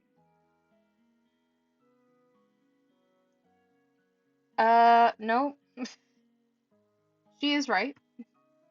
Think back to the days I spent on the street and shiver.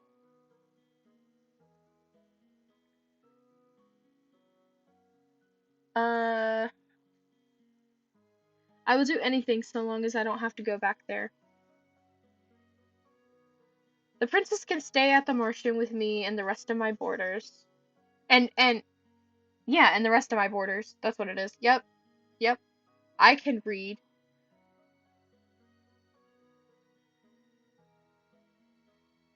Hold on.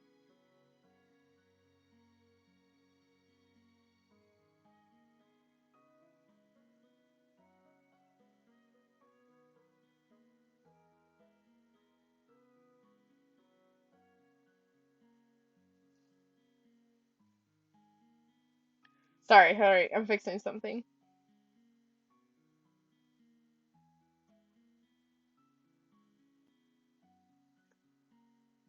The rest of my boarders. Uh, I'd almost forgotten what hope felt like. But you'll have to work in exchange for a room. I feel like this is gonna be funny. I celebrated too soon. What? Magic has its limitations, just like anything else. Money doesn't appear out of thin air, not even for a fairy. A Martian doesn't attract many customers since only the cursed and a few others can enter. I sell my potions here and there, but I have several hungry mouths to feed, and funds are tight. I thought fairies lived in luxury. Parfait, are you broke? Uh, ouch, even the Ice Princess can tell. And yet you still take people in? That's always been how Parfait operates. She's good-natured to a fault. I'm told suffocating beneath my debt will be what kills me. Why don't you just leave? I assume you make enough to take care of yourself. Leave someone who's in need of help? I could never. And that, princess, is how goodness works. How goodness works? It's not as if I accept freeloaders. All my boarders help me run the Martian and do errands. The princess has never worked a day in her life. I doubt she'll be useful. If karma can be useful, if karma can be useful, anyone can. Hmm. I have yet to see karma be anything but useless. LOL. Uh, princess, you're more than welcome to stay if you're willing to help out. It's the least you can do for in exchange for a roof over your head and 3 meals a day. Oh, and shoes. Do I even have a choice? Not really. I toss and turn in bed, unable to fall asleep. The mattress is hard and the sheets are itchy. Sheets are itchy. Nothing at all like the bed I had in the palace. What I would give for my old bed again, for any of the comforts at home. I miss my dolls. Lady Parfait! Lady Parfait! Sit up immediately. What is going on? I leave my room to investigate. Some of the other Martian boarders, Waltz, Jurian, and Garland, are sitting on the settee, looking anxious. What's happening? Sorry, did we wake you? No, but the noises Garland was making would have woken the dead. Jurian and I found an injured man while we were doing our rounds, and brought him here. An injured man? Wait, what were you doing outside? It's almost 1 in the morning. Nothing you need to worry about. Lady and Parfait are attending. Lady Parfait and Anise are attending to the man now. These people will just help anyone they find on the streets? What if this man is dangerous? I mean, she kinda has a point, but also I understand why they're helping him. Do you think the witches got to him? It's possible. We'll have to find out when he wakes up.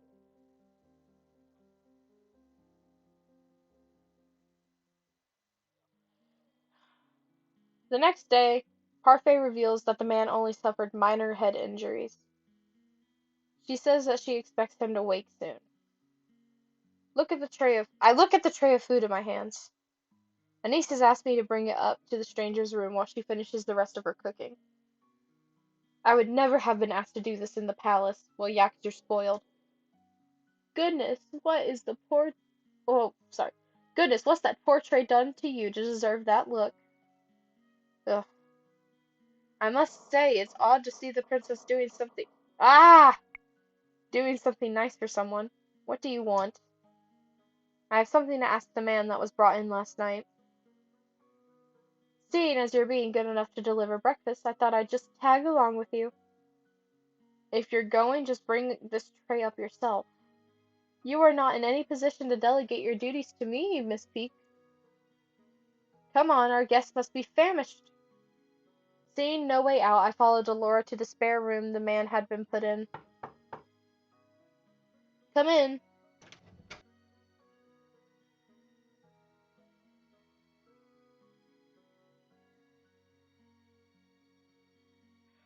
Is that? Sorry. I thought the man would have been old, but to my surprise he looks young, probably in his early 20s. He seems lost in his reverie as he stares at a small notebook. Good morning. Good to see you're awake and breathing. The man looks up at her when she speaks. The instant he sees us, his eyes widen. Why is he staring at us like that? Am I dead? Uh, what? I'm in heaven. Or maybe you two are angels that have fallen out of it?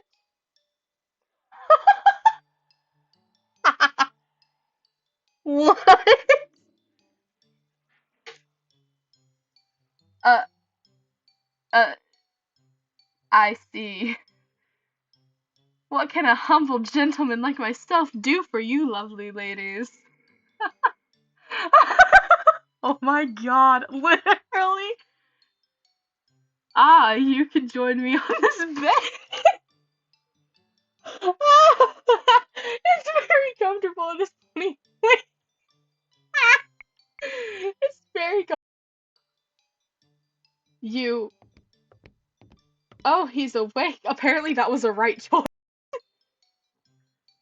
Wait, we didn't throw it. I wanted to throw it. Did he crash it? What?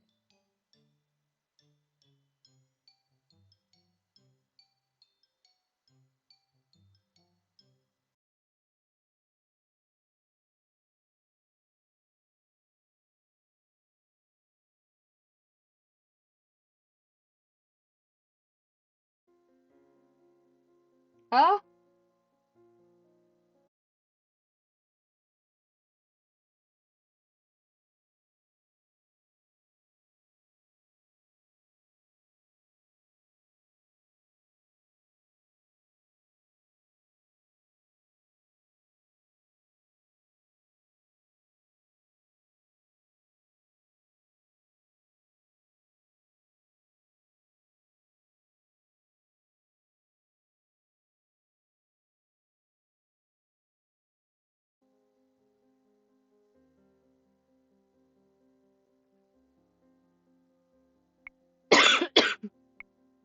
uh, I would answer any question you ask him, madam, but the man looks down at the notebook in his hand. I don't remember. Uh, Amnesia? I know everything about Agio, and yet I don't know the first thing about myself, except that I have the Rumpelstiltskin curse. Rumpelstiltskin? Is that a fairy tale? I knew it. He's got the fairy tale curse. Fairy tale curse? Do you remember how to break it? From what I remember, I need to somehow collect three memories and get them to appear in this journal as entries. He shows us the notebook he, he shows us the notebook he's been holding on to since we entered the room. My first memory is of waking up and holding this. I thought there would be information in here, but it's empty. Another victim of the curse. You must be tired. Peek will leave your breakfast here and we'll give you some time to yourself. We'll be outside if you need anything else. Dot dot dot. And we leave. Rumpelstiltskin. What is that fairy tale about? Dot dot dot. Delora does not do a good job of hiding her laughter. She snorts and I cross my arms embarrassed. Mother burned the fairy tales in the... Ah! Stop clicking! Mother burned the fairy tales in the palace before I got the chance to read all of them. Fine, fine, I'll keep it short. Once upon a time there was a girl that was said to be able to spin straw into gold. The king found her and locked her up in a tower. He said he wouldn't let her out until she turned all of the straw in the room into gold. But the girl was just a regular human girl. She knew she would never be able to turn the straw into gold and feared that she would be locked up forever. That was when an odd little man appeared before her and offered to do the job for her if she gave him something in return. The girl gave him her necklace, and the man spent the rest of the night spinning the straw into gold. However, the girl wasn't released. The second night she was given more straw to spin, and the little man appeared once more. This time she gave him her ring. On the third night, the king ordered her to spin the straw one last time, and if she did, she would be released and made his queen. However, that night the girl had nothing left to give the little man, so they made an agreement. He would spin the straw into gold for her, as long as she gave him her first child. I personally never understood why the girl would want to marry the king in the first place. I agreed. Hush, I'm trying to tell a story here. Ugh. Years passed and the queen finally gave birth to her first child. Oh? I screenshotted? Hello, okay. That night the odd little man returned and demanded his due. The queen did not want to give up her child. And the man then said that he wouldn't take the child if the queen was able to guess his name in 3 days. The man's name was Rumpelstiltskin. Did she guess it? Oh yeah. The night before her time was officially up, the queen was drawn to the forest by a sound of a little voice. She saw the little man celebrating his upcoming victory, singing about how nobody had or ever would guess his real name, which was Rumpelstiltskin. He does not sound particularly smart. So agrees the general populace. Sometimes I wonder how Hans was able to come up with such tall tales. Well, the Martian is opening soon. I expect another busy day. Especially busy for you, Peek. You need to start coming up with good deeds. The amnesiac Casanova was allowed to stay at the Martian with other boarders. Because he still seemed capable, Parfait set him to work as one of the Martian's servers. Anis's protest that he remain in bed fell on deaf ears. That's what it is. Parfait couldn't very well throw him out, not while knowing that he had nowhere to go. I would be incapable of showing him such kindness, given all of the nonsense he spouts at us. The people that frequent the Martian began to steadily ignore me altogether, like I do not exist. It is better than the stares and the hateful looks. Rumpel, you aren't here to flirt. Oh, so are we calling him Rumpel now? But this lovely lady is unattended. Sir Rumpel, please, you're making me blush.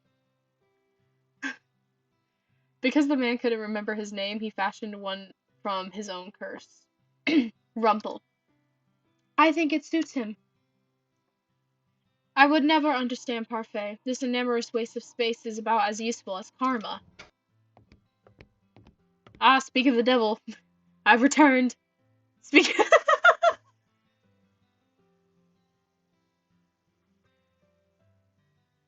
Speak of the devil. Did you miss me? Karma had left abruptly yesterday, saying that she had something very important to take care of. Waltz trails in after her now, carrying several boxes in his arms. Why am I carrying these? Because you made me run that errand for you at the toy shop the other day. And because gentlemen carry things for ladies, I'm going to drop them now. Those boxes contain very important contents. Welcome home, Miss Karma. Nice to see you've survived the trip, Waltz. Thank you, Anise.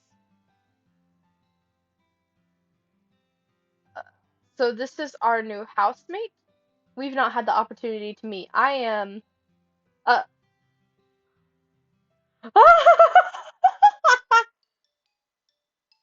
we we are she he's gonna get smacked. We are all surprised when Rumple suddenly reaches out to grab Karma's hand. My life before this moment has been depressing, a monochrome. Look at her face, she's so unamused. Depressing monochrome. Now that you have entered my bleak existence, I see everything in beautiful, blazing color. And nothing shines more brightly, more vividly than you.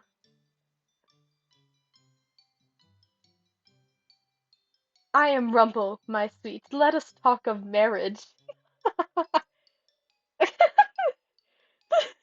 Her eyes narrowed.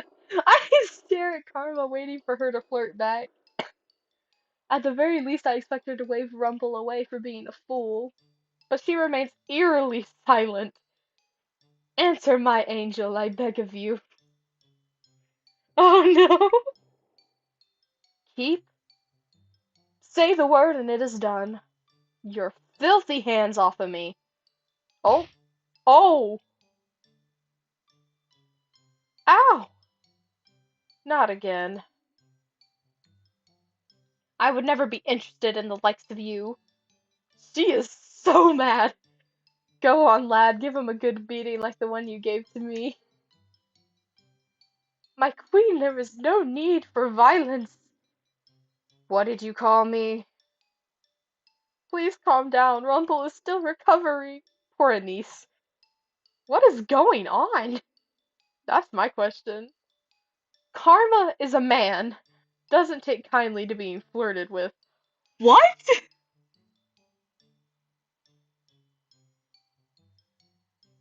I mean, okay. Or proposed to. Uh, she is a man? But your voice, your face, your breath. Ah, ow! That's what you're focusing on? Pervert. I worship all aspects of the female form, but my particular favorite has always been. Ow! Do yourself a favor and shut up. I never would have known. But why would he do this? Uh, don't look at me like that. I have my reasons. Is it because of your curse? Uh, yes. I I am undone. My heart is in pieces. You knew him for 10 minutes. For those that can hear the music of their heart, like it takes only a look to fall madly, irretrievably in love. I must leave. My heart will need time to heal. He is so funny, oh my god. Uh, the Martian attracts all sorts, doesn't it? That one is entirely Parfai's fault. Alright, nothing to see here. Back to work.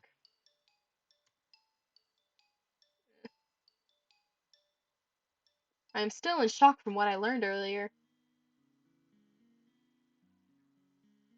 Karma. A man. It's not fair that he is so beautiful as a woman. The female population, if the female population of Angiel knew the truth, Karma would be hunted down for making the rest of us pale in comparison. Anise, being good, I suppose, prepared a special lunch to welcome the newest Martian boarders. We have all been invited to the private dining room.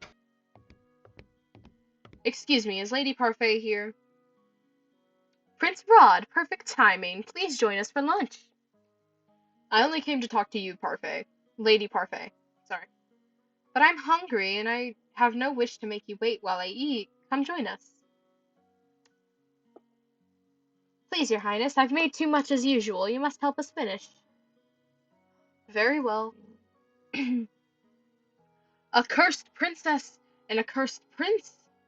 What an eccentric collection of friends you have, Lady Parfait. I wouldn't say they were eccentric, necessarily. You're the most eccentric one here, Rumple. Really, now? I sit silently in my chair. I am uncomfortable around so many people. Even when Mother was alive, I had all my meals alone, since my parents were always too busy to sit down for meals with me. The meals with Ophelia and her children were also always awkward and silent. Somehow the atmosphere here is lively is lively and friendly, even though I barely know anyone here. Is something wrong? Excuse me? You've barely touched your food. Don't you like it? Dolores said this was one of your favorites. I, I'm just not used to eating with company, that's all. They say that sharing a meal brings the family closer together. Uh, Garland. Uh, I apologize. Closer together, huh? So have you made any progress on how to do those good deeds, princess? There is no way I am admitting that I do not even know how to complete one. Oh, there is no way I am admitting that I don't even know how to complete one. Oh, I forgot. You're not so good at on the doing good front. You are not very helpful. Why don't you ask someone to teach you how to do good? What? Well, that's not something you hear every day. As in, take some kind of lessons? If you're having so much trouble on your own, you should ask someone to give you some advice or teach you. It's as simple as that. What is this I hear? The princess needs advice. Well, then, she's in luck. I happen to give the most excellent advice, and believe me when I say I can teach almost anything. Uh, the princess is indeed lucky as I am available for teaching duties. No doubt I'd be the better choice as I don't go about deceiving the world. Excuse me. Oh my god. From one-sided flirting to bitter enemies, and all in the span of a few hours. The man broke my heart. Uh, anyway, I'd also be happy to help you in any way I can, princess. And I'm sure your stepbrother would be happy to help as well. I don't think so. I don't think I would make the best teacher for this sort of thing. I only teach others how to fight. Never mind the fact that Jurian herself still struggles to be good. What? You're lucky, aren't you? So many people are willing to help you. Why? Hmm? Hmm? Why are you willing to help me?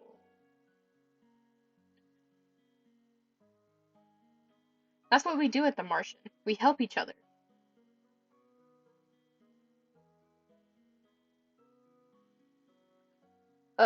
Go back. Sorry. We help each other.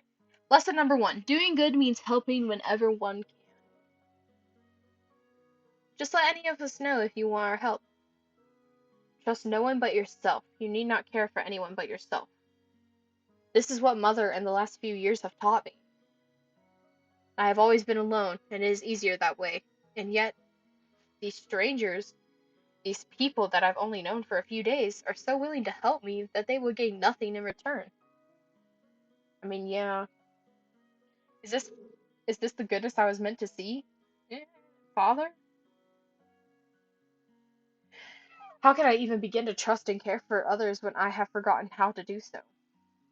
I am slowly beginning to understand what I must do. Ah!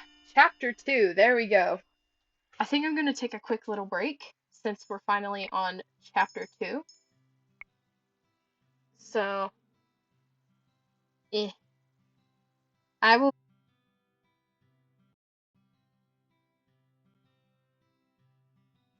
But yeah, I will be right back.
Okay, I am back. I think I'm going to try to complete like one route today, and then I'll end stream because this is taking a lot longer than I thought it would. But also depending on like what time it is after I complete one route will depend on how much longer I stream. But yeah. So yeah. Uh okay. We hit chapter 2. So I don't see how this is necessary. Of course this is oh wow. Of course this is necessary, princess. You work already messing up. All right, you work to show you can be useful. For the last half hour, Parfait and Delora have been debating what chores they want to give me. I cannot believe they are seriously going to make me work like a commoner. No freeloaders at the Martian, remember? You can pull pull the princess you can't pull the princess card anymore now that you're a homeless peasant. Being demoted to a homeless peasant is not my fault. If you really think about it, it was wow. It was kind of me to demote you.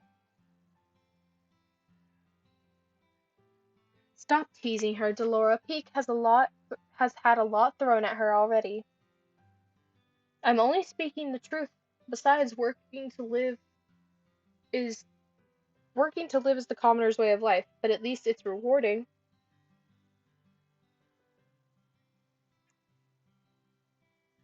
But if you do nothing, you get nothing. No food, no clothes, no bed. You are no longer a princess, Peak. Life here at the Martian is comfortable, and you need to work for comfort. Remember that. What you do is your choice, princess. Do I even have a choice? Not really, no. Let's see. There are 10 chapters. 10 chapters?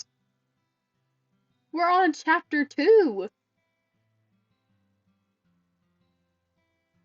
How about cooking duties? No way, she'd burn a salad. She could be a receptionist? Then we lose all of our customers. That's probably true. I am right here, you know. Sorry. Do you have any useful skills at all? As a princess, I had servants who did everything for me. They cleaned up my room, helped me dress. How am I expected to possess skills for such things I've never done? Aha! Hmm? I found the perfect job for our Cinderella.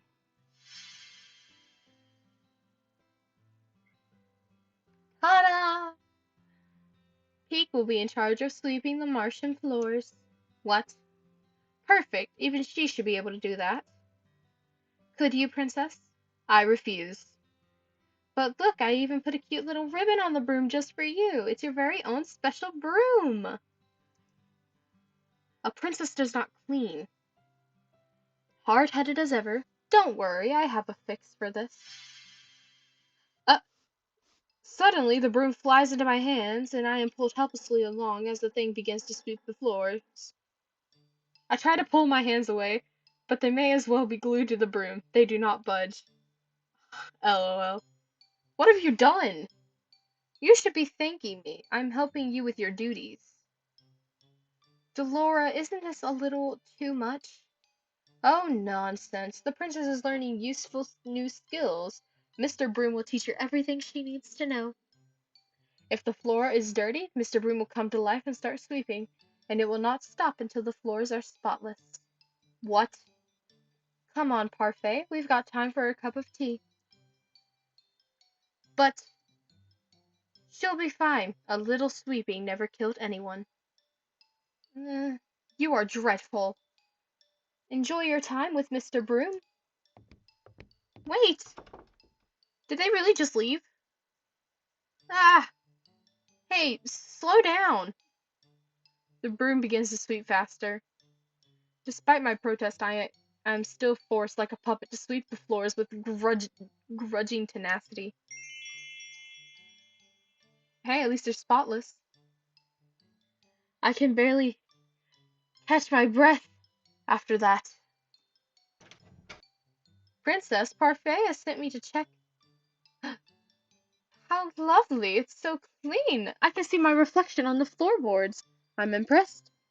Do not even think about stepping into this room with your dirty shoes. Goodness, I did not know princesses could be such terrifying creatures. You are aware that the Martian is opening soon, yes? The floor isn't going to stay clean forever. Then do not open the Martian. Uh, I do sympathize with you, Princess. It's difficult adjusting to the commoner's life. What would you know about that? More than you think. What? Oh, did I let that slip? That was my mistake. Karma just smiles at me, his eyes gleaming with that playful mischief. He's definitely hiding something. Oh, okay. I was making sure I didn't skip something. My hands are red and sore from all the sweeping I have done today. I remember the salve Anise offered me when I first woke up in my room. Surely that will help somewhat. I apply it to my hands and find, to my surprise, that it is very effective. Most of the redness quickly fades, along with the pain. Is this what my life will be like if I do not break the curse? Forced to work day in and day out? I cannot let things stay as they are. I must act. I lay down to rest. Tiredness falls upon me like a heavy, suffocating blanket. I close my eyes and feel myself shift into the darkness of sleep. Despite having slept for hours, I am still tired when I wake. I glance back at my hands and remember the salve's effectiveness. Whatever Anise gave me really works. I should ask her to make me more. I feel like this is not the last time I will need it. I must act quickly. The sooner I break the curse, the better. The people who offer to help me are all here. Whom should I ask for help? Alright, guys. Who should we ask for help? Karma, Rumple, or Rod? If you don't remember, Karma is the red-headed dude who dresses like a woman. Rumple is the really flirty dude. And Rod is our stepbrother.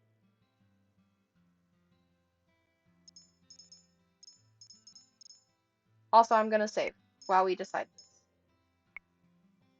Rod? Really? Rod? He was so mean to us. I don't even think he's going to help.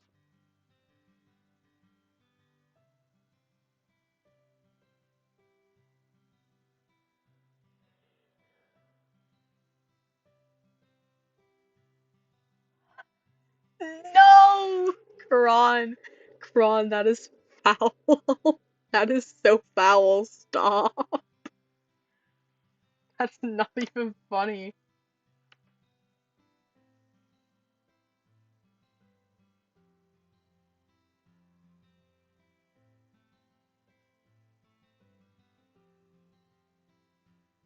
He's also 2 years younger than us, which means if we're 18, 'cause she says she got the doll on her 17th birthday, so she's either 17 or 18. He's either 15 or 16, and that's really, really wrong, and that makes me feel really, really weird.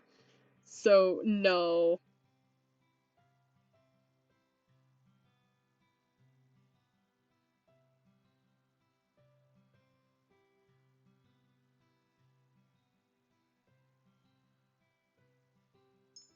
I don't know. I mean, we could just ask him to help. Am I really gonna? Okay, whatever. He's probably not even gonna help us. He's probably gonna be like, no. Rod came to the Martian today to discuss something with Parfait. This is just the third time he has visited the tavern since I have been here. I wonder what he discusses with Parfait. Rod's eyebrows furrow as soon as he sees me enter the room. Oh, it seems like the princess has something she would like to speak with you about, Prince Rod. She probably already knows why I'm here. Thank you, Prince Rod, for telling me about this. I shall leave you with the princess for now. Rod's expression turns grim. He clearly disapproves of me, even just being in the same room as him. As soon as Parfait leaves, he shoots a glare in my direction. What do you want? All I have done is enter the room and he is already angry. I am still not used to being treated like this by him. I'm here to ask you about goodness.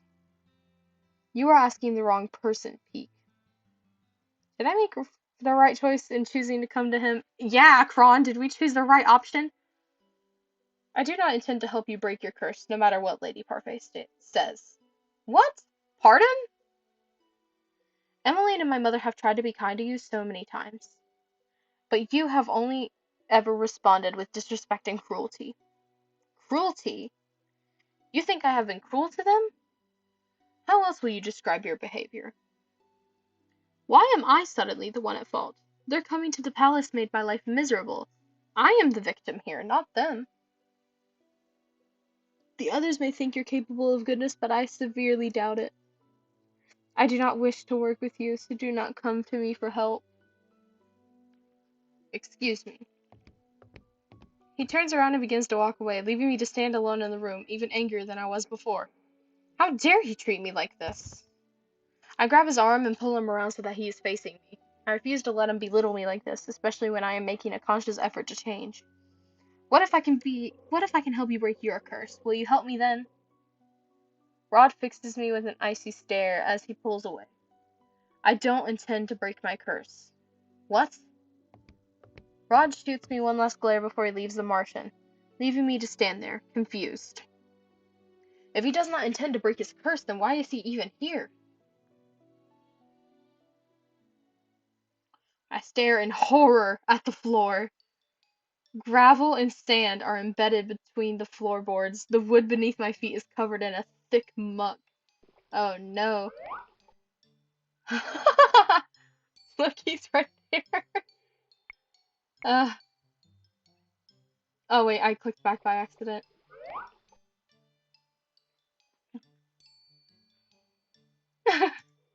Oh no! Stop! I never thought I'd see this. The princess is actually sweeping. I'd say it's more like the broom is sweeping and the princess is just along for the ride. Lady Parfait, your orders have arrived. Where should I put them? At the back, please. Thank you.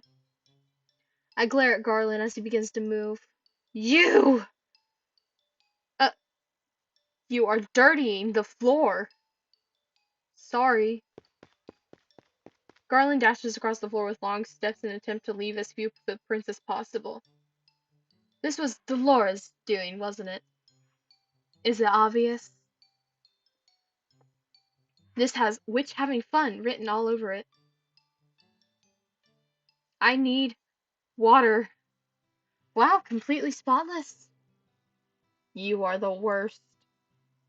Oh, the broom's crying. Don't be mad at the broom, princess. It's only trying to help. It is doing nothing but making my life miserable. Lady Parfait, I must speak with you. I look up at the witch that has just entered. She is a regular at the Martian, and according to Parfait and Delora, a good witch. She orders tea from here from time to time. She has mud on her shoes. Why is she glaring at me like that? I believe it's because of your shoes, dear. I have just cleaned the floor. Oh, I am sorry. I will clean up after myself right away. Good. The, the princess is something else. I've never seen a witch so frightened of someone before. Yeah. The witch, ah! The witch hurriedly cleans up the tracks she'd made through coming in before going to speak with Parfait. Even though Parfait says that Delora and this witch is good, I do not trust her judgment. Especially not when she considers Delora, who ruined my life, a good person. I put the I put the broom back in its resting place before double checking my work. Now that I am done, I can continue to work on breaking my curse. Whom should I ask for help for today? Who should we ask for help for today, guys?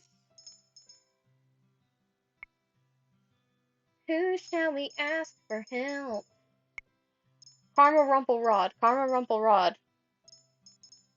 Kron. Kron. He doesn't want to help us, okay? We're not going to make any progress if we if we keep asking him for help because he doesn't care.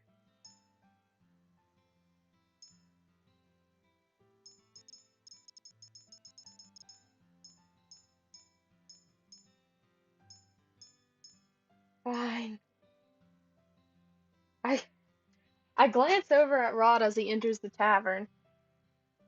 You just assume he doesn't want to help and doesn't care. He doesn't! He's made that clear multiple times that he does not care. I glance over at Rod as he enters the tavern. That was almost perfect timing. He told me that he does not intend to break his curse, and yet here he is again. Rodimus stamps my eyes on him because the minute he walks in, he turns to look at me. His expression is as cold and unmoving as always. He pointedly leaves the tavern area and enters the reception. I follow after him. I told you to find someone else. What can I do to make you stop hating me? What? You said that whatever I had done to you or your family was bad. So if I reverse that, I might get a good deed. You truly do not understand how goodness works, do you? I would not be asking you if I did. Rod closes his eyes and rubs the back of his neck. He looks thoughtful, but also irritated. I intend to break my curse as soon as possible, and I will do whatever it takes. And it seems to me that the easiest way to achieve a good deed is to fix the supposedly bad things I have already done. So are you going to help me or not? Tell Lady Parfait I will see her another time. See? This isn't helpful. He leaves the room without answering my question. I ball my hands into fists. And he calls me the cruel one? A month has passed, and I have yet to complete even one good deed. Not for any lack of trying, though. I have been asking around for advice on how to be a good person and received various answers. What makes someone good? I'd say being selfless. I think it's important that you consider another person's feelings. Patience. The ability to soothe even the most broken of hearts. Forget I asked. Bravery. Loyalty. You must be beautiful both on the inside and out. Right. Must I be all of those things in order to be good? According to Parfait, I cannot just pretend. It has to come from my heart. I place my hand on my chest and consider the steady pulse of my heartbeat. That will not be easy. I close my eyes thinking of all the possible ways I might be able to break my curse, but in the end, my mind is blank. Mother, what am I supposed to do? A dream? Oh, another dream. Your personal feelings are nothing but a weakness for others to exploit. That is why you do not show them. You only show them that you are strong. Yes, mother. You must not let false kindness deceive you. People you will use niceties to trick you into exploiting your weak emotions. But you can trust me, Peak. I will never hurt you. I will never lie to you. I am all you need. I love you, Peak. I love you too, Mother.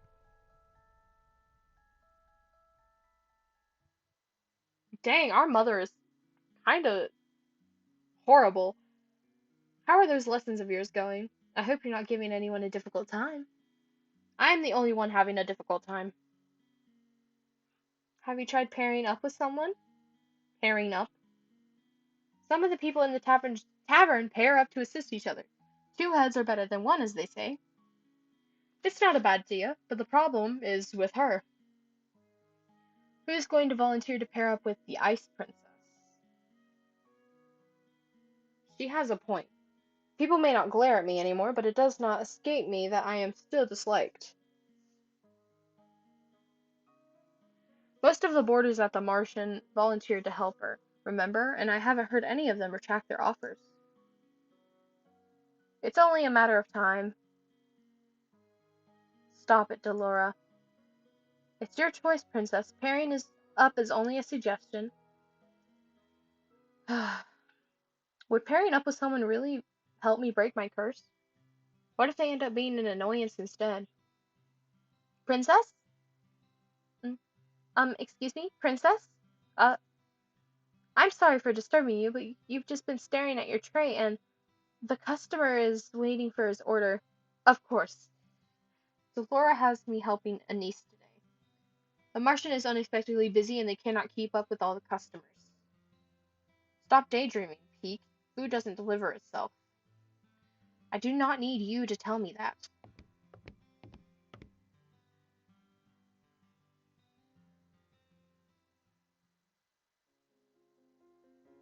I stretch out on my bed. The stiff mattress does little to soothe my aching muscles.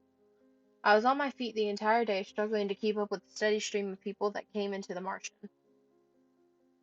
I've never seen the Martian this busy. I roll into my stomach and bury my face into my pillow. My arms and legs protest the movement. I refuse to live this type of life much longer. I need to break this curse as soon as possible. Why don't you pair up with someone? Pairing up might not be such a bad idea. What? Oh, are we choosing who to pair up with?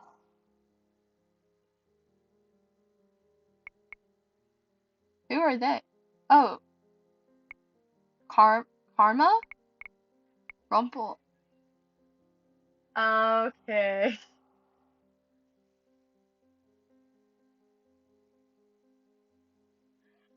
Kron, please don't. Please don't. This is our stepbrother, okay? This is not right. This is not morally right at all. No. Bad. Bad. We have Karma. The other two are locked. We have Karma, Rumple, and Rod. I don't have that.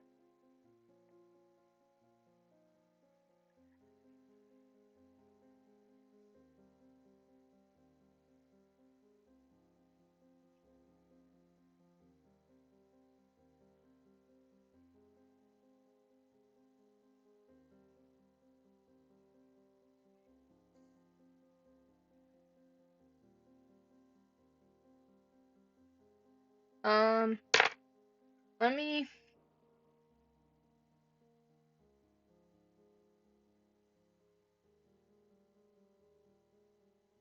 Uh, I wish I had poll, but I don't have polls right now.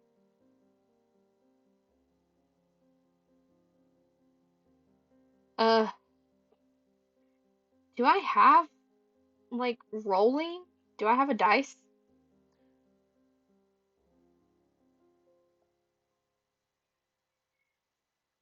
We'll just ask Magic 8 Ball.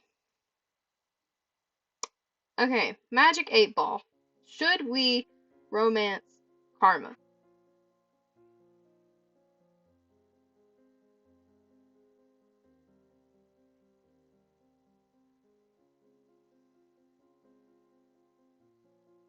Should we romance Rumple? Okay. Should we romance Rod? I don't like this.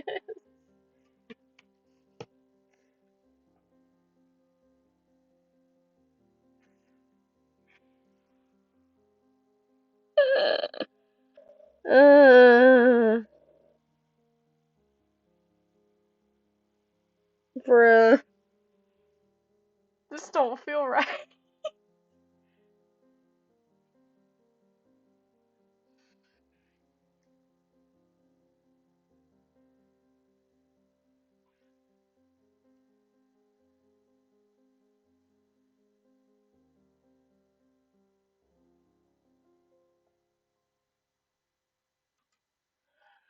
Okay, fine.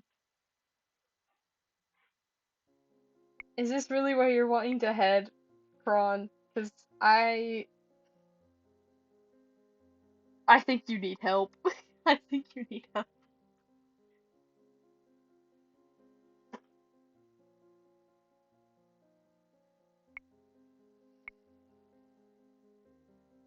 Okay.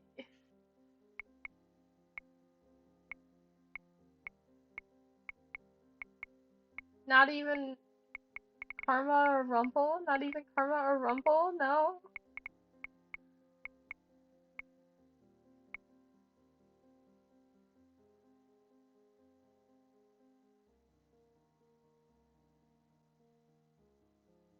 Mm, I don't like this. I don't like this. Chapter 3, A Change of Pace. I will ask Rod if he will pair up. I mean, eventually we're gonna have to go through this anyways, might as well get it over with. I will ask Rod if he will pair up with me. I know we do not have a good relationship. Rod has spared no effort in telling me how cruel I have been to his family. But I feel that rectifying whatever mistakes I made with them might be an easy way to get 3 good deeds. Oh, this is going to be very interesting. But Peek, didn't he tell you that he didn't want to break his curse? Yes, but that may not be the whole truth. He is still reluctant to break his curse despite all the advice I have offered him. Perhaps you will be able to encourage him where I could not. I do not care if he does not want to break his curse. I only need him to help me remedy the supposedly bad things I have done to his family. I believe that will be the easiest way to break my curse. But the problem is that I rarely see him here. He is usually at the palace. In order for this arrangement to work, I will need to be in the palace. I, for one, think it's a terrible idea. What if... Dolores' voice trails off. She averts her gaze to the floor, her expression a mixture of anxiety and solemn consideration. What if what? Is there something I should know? Both the witch and the fairy just stare at me silently. After a few moments, Parfait speaks. You will be far away from us, princess. We would not be able to assist you. Witches could be lying in wait for you, knowing that you're the true crown princess of Angiel. They might seek to use you for their own purposes. What sorts of purposes? Why would the witches be after me in the first place? Many of them have been corrupted by the Tenebrarum. Darkness has invaded their hearts, making them bitter. Many of them simply want to see the fairy tale curses continue undisturbed. This is all just speculation, but it's better to be safe rather than sorry. What would you have me do? Delora? I have an idea. I think I can get her into the palace and make sure there's someone there to look out for her. Hold on, I'm gonna get some water. I'm really thirsty. Hold on.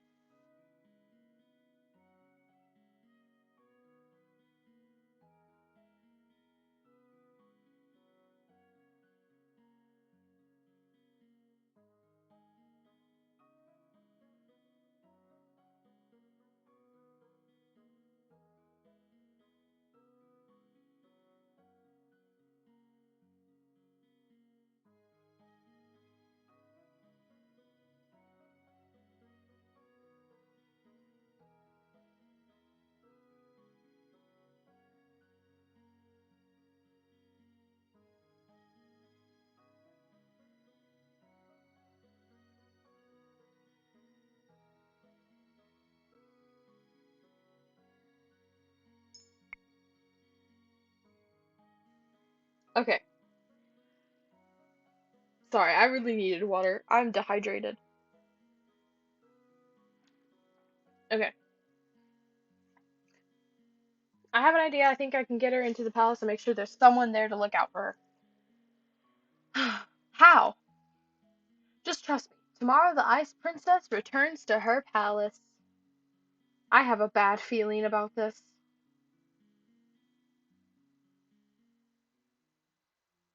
Uh, this cannot be happening.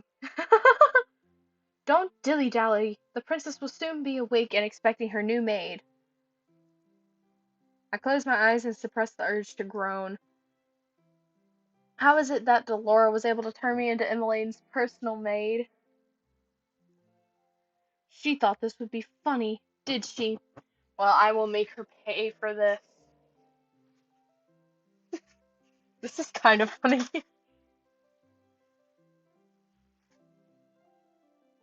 I expect you not to be late again. We have very strict rules on how the palace staff should behave.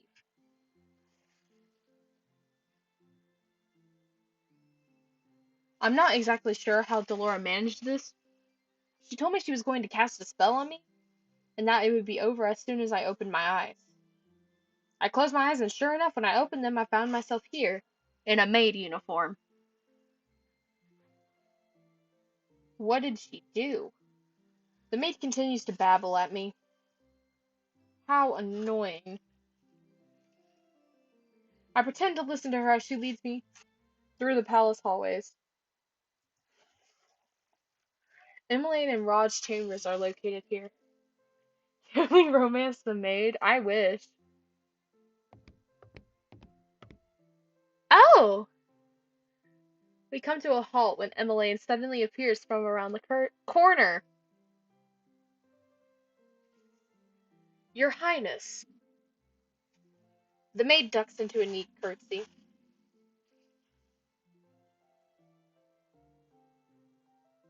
Emmeline's eyes meet mine. I tense as I wait for any signs of recognition from her, but she only gives me a curious look, as if wondering who I am.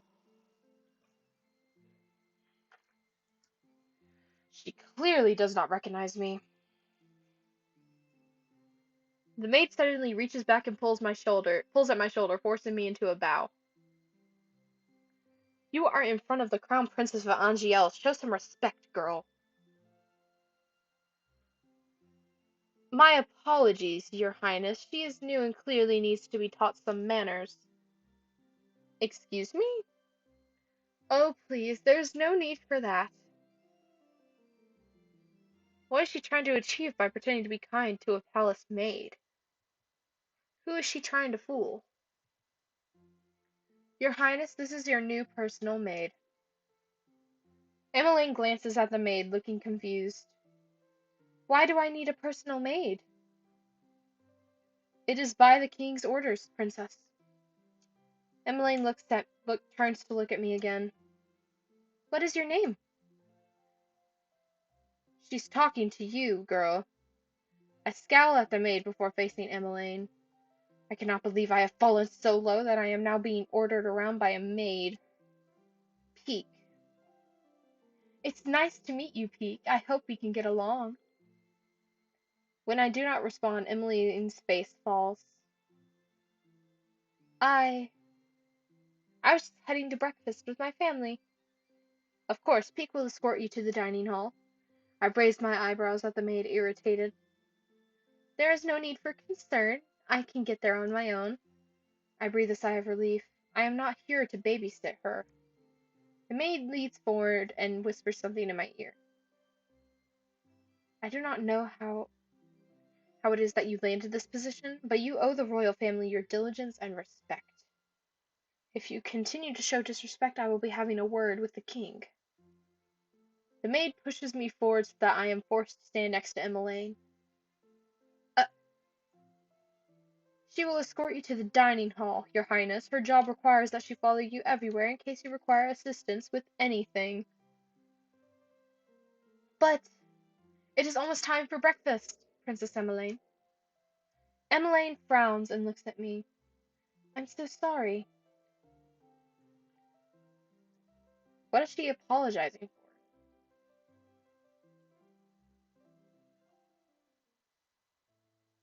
Good morning. Good morning. It seems you have met your personal maid. The king's eyes widen as soon as he spots me. You look familiar. Does does he recognize me? I feel a little tremble in my heart as I consider that hope. Are you not the girl who came to the gates before? I deflate with a soundless sigh. He remembers me as the peasant. This is the first time I am meeting you as Emmeline's personal maid. What is your name? Peak. That's a lovely name. We're glad to have you here, Peak. The king gives me a warm smile. The softness of his gaze makes me angry. He's never treated me so kindly when he remembered me as his own daughter. Emmeline takes her seat while I walk to stand at the walls beside other maids and butlers. The door opens and Rod walks inside. He greets the king, Ophelia, then his sister. And, and he is just about to take his seat when his eyes suddenly fall on me. The shock is apparent on his face. Rod, is something wrong? I see there is a new maid on staff. His tone is almost accusatory. I bristle at his words and am about to say something when Ophelia speaks. She is Emmeline's new personal maid, Peak. Rod stares at me for a few moments, his expression unreadable. Eventually, he moves to take his seat. I stand silent and watch the royal family eat their breakfast. The small area is filled with happy conversation. The four of them smile at each other when they speak, and it is easy to see how comfortable they all are with one another. When I was still here, our meals were always so quiet, but everyone looks so happy now. I bite my lip to will the heavy feeling away. Rod told me that before, but I did not want to believe him. I turn back to the conversation at hand. We have something very important to discuss with you, Emmeline. Uh-oh? I have brought this up before, but now the matter is more pressing.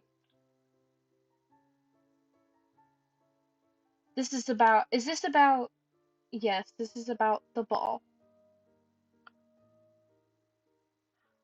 Ophelia gives the king a disapproving look. Dear, I know it seems a strange proposition, but this is a royal tradition.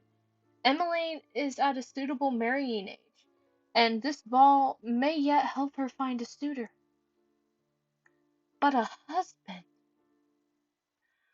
Emmeline's cheeks are tinted pink. A royal ball for Emmeline? For her to find a husband? I would have agreed to such a thing. The king never forced me into one because he knew that. I will not force you to marry someone you do not love, Emmeline. We agreed on this ball to uphold tradition. All eligible bachelors will be invited in 4 months' time, and you will choose the man you want to court you. I did find my true love through a ball, after all. He glances at Ophelia, who responds with a fond smile. Her expression falls back into something more worried when she looks at her daughter. But what if I can't choose anyone?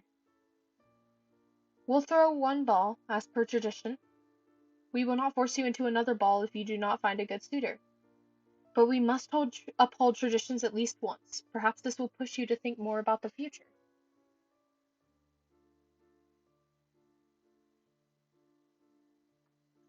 I will not put any added pressure on you, Emmeline, but I would be happy to see a grandchild before I have to give up my throne. I am not getting any younger, you know. Dang! Uh, Father! I can tell that the king is trying to make light of the situation, but there is an undertone of seriousness. Emmeline eventually sighs and slowly nods. I understand. My gaze shifts to Rod to search for a reaction, but his expression is impassive. No reaction at all. Did he know this was going to happen? But can I really be the princess the kingdom of Angiel deserves? I feel so unprepared. You are the crown princess of Angiel. You must be confident. Emmeline looks down, looking genuinely distressed. I'm finished. May I be excused? But sweetheart, you've barely touched your food. You may. Emily stands up and ducks into a quick curtsy before rushing from the room. I do not move until I feel Rod's glare on me. I realize that I am meant to follow Emmeline. Excuse me. I curtsy and follow after Emmeline. I barely make it a few steps away from the dining hall before the door flies open and Rod is rushing after me. What are you doing here? Uh, Saving.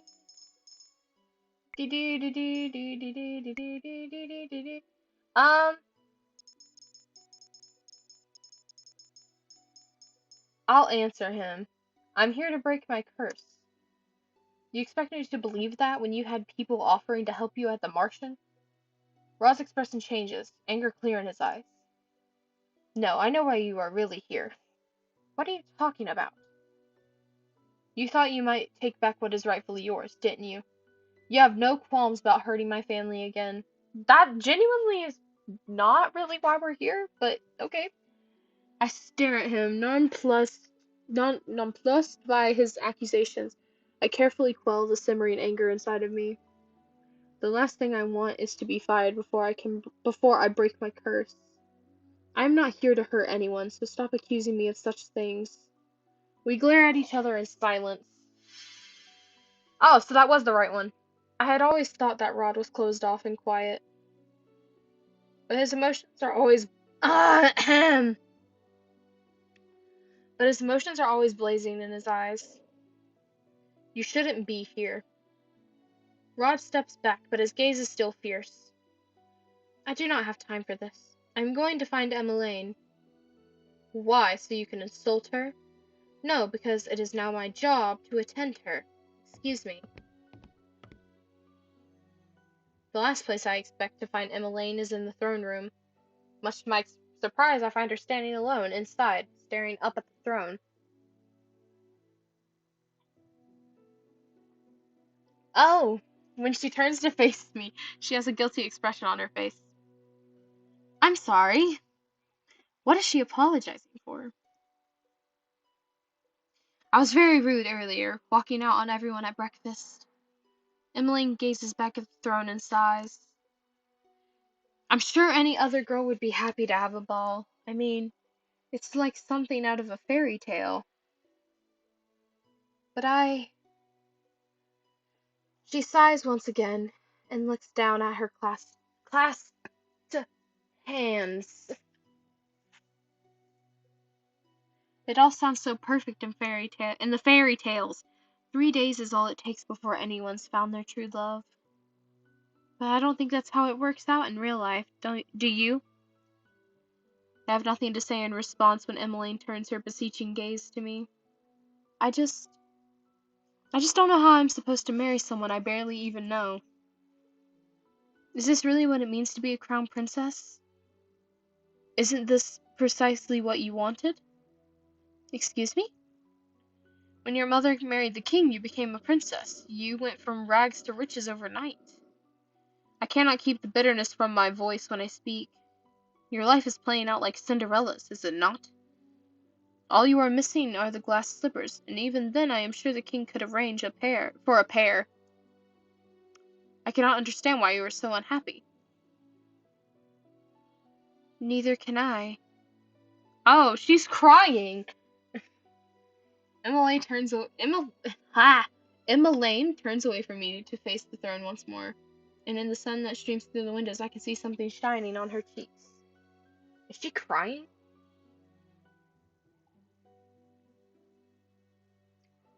I am so ungrateful.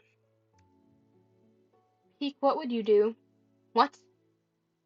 If you were in my place, if you became crown princess overnight, would you go through with the ball? For the sake of Angiel's tradition? For the sake of your role? I would never do anything so worthless. The king never brought up the subject with me. He most likely knew I would have refused. Emmeline suddenly pats her cheeks and turns to me, a wry smile on her face. I could do with some fresh air. Shall we go to my friend's shop in town? We have only just exited the throne room when Emmeline stopped short and I almost bump into her back. Oh, your highness, what a pleasant... Sir Methers abruptly stops to stare at me. Why is Sir Methers looking at me so intently? Is something the matter, Sir Mithras? No, nothing at all, your highness. I am just amused. Amused? Oh, you haven't met my new maid. This is Peak. Peak? There is something in Sir Mithras's gaze that I do not trust. The silence is stifling, so I curtsy to him. I curtsy at him, sir. Charming. Sir Mithras turns his attention back to Emmeline. Where are you off to on this pleasant day? Oh, just off to visit a friend. Make sure to bring your guards with you, princess. Of course. I wonder what's taking him so long. Emmeline decided to invite Rod to join us on her visit. One of the guards offered to get Rod for her, but he still has yet to return. Another stands with us by the gates, ready to escort us into town. Why does the king even keep these incompetent fools if they cannot find a single person? Maybe we should go look for Rod. But then, what if he gets here as soon as we go searching for him? Ah, I sigh. I will go look for him. You can stay here. But you don't need to run errands for me. She has yet to ask me to do anything. What does she think a maid even does?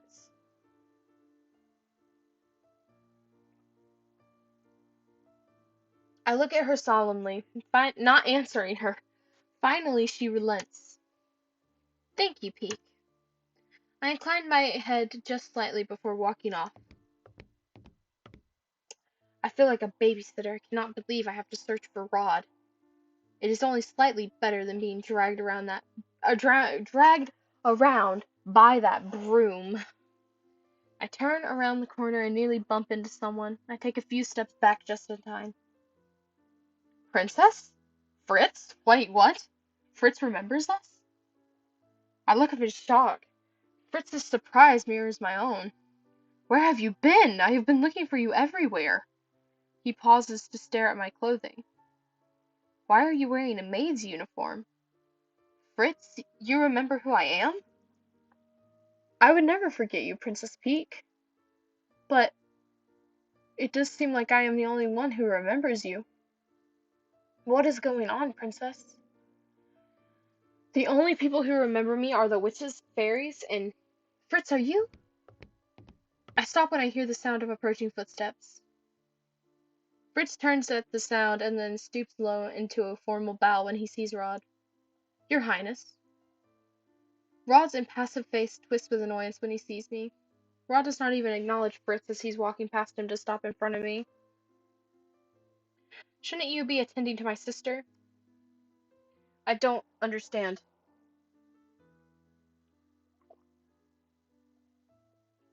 Prince Rod, do you know why the princess is dressed like this? Uh, Rod is clearly just as surprised as I am that Fritz remembers me. You recognize her? You remember the princess too?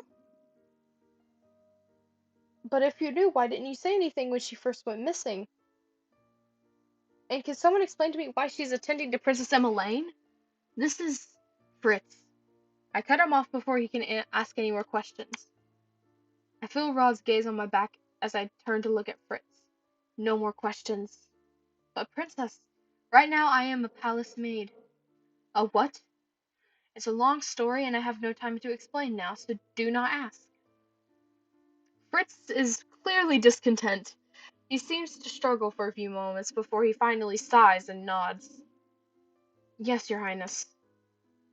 Though it's nice to hear someone here speak by title, it will not do if Fritz calls me that on accident. It is just Peak for now. But I turn to face Rod. Emmeline is waiting. What? The guard cannot even deliver her message? Where are you going? Emmeline wants to visit her friend's shop in town and she wants you to go with us, Rod. Town? Ordinarily, I would not mind Fritz joining us. But right now, he might just be unnecessary company. He may very well give me away. Rod barely wants to speak with me when it's just the two of us. I doubt Fritz would make him more sociable. I'm assuming that accompanying you is. Oh, sorry, I can't read. I'm assuming that accompanying you is not an option at this point. Yes. Fritz looks down for a moment before looking at Rod. I am sorry to ask this of you, your highness, but since she refuses to let me do so, please look after Princess Peak in my place. Dot dot dot. Ridiculous. I do not need to be coddled. Even if I did, Rod couldn't care less if I am hurt. I will do my best, Sir Fitzgerald. What? What? I cannot tell if he's being genuine or not. I can't either. Fritz bows to the both of us. Stay safe, Peak. And you too, your highness. Rod turns and begins to walk away without another word. Come on. Rod is silent as we make our way back to the palace gates. I am still thinking about what he said to Fritz earlier. Why would why would Rod agree to Fritz's request? Just because he Ugh. Because he just wanted him to leave? I stare at Rod's back as he walks in front of me. Sometimes I cannot figure out what he is thinking. Rod, peek! Emmeline beams when she catches sight of us. Are you ready? Rod crosses his arms. He does not look very happy with his sister. Even though Rod is younger, I cannot help think that he often sounds like the older of the two. I am busy, Emmeline. I can't keep dropping everything whenever you want to leave the palace. I am sorry, but I just really needed some fresh air today. You can get plenty of fresh air on the palace grounds. I felt I needed to be off the palace grounds. Emmeline's face drops as she looks down at the ground. Rod lets out an exasperated sigh before stepping inside the carriage. Come on. Rod? Just for an hour, okay? Thank you. I've come. I soon. Ha! I soon come to realize that it is easier to walk around town now that everyone has forgotten who I am. The atmosphere around town feels brighter. All the spite, all the spiteful stares are gone.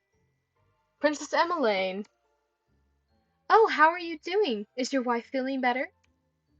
Emmeline has responded to most of the people who know her. She seems to know a good majority of the people in town.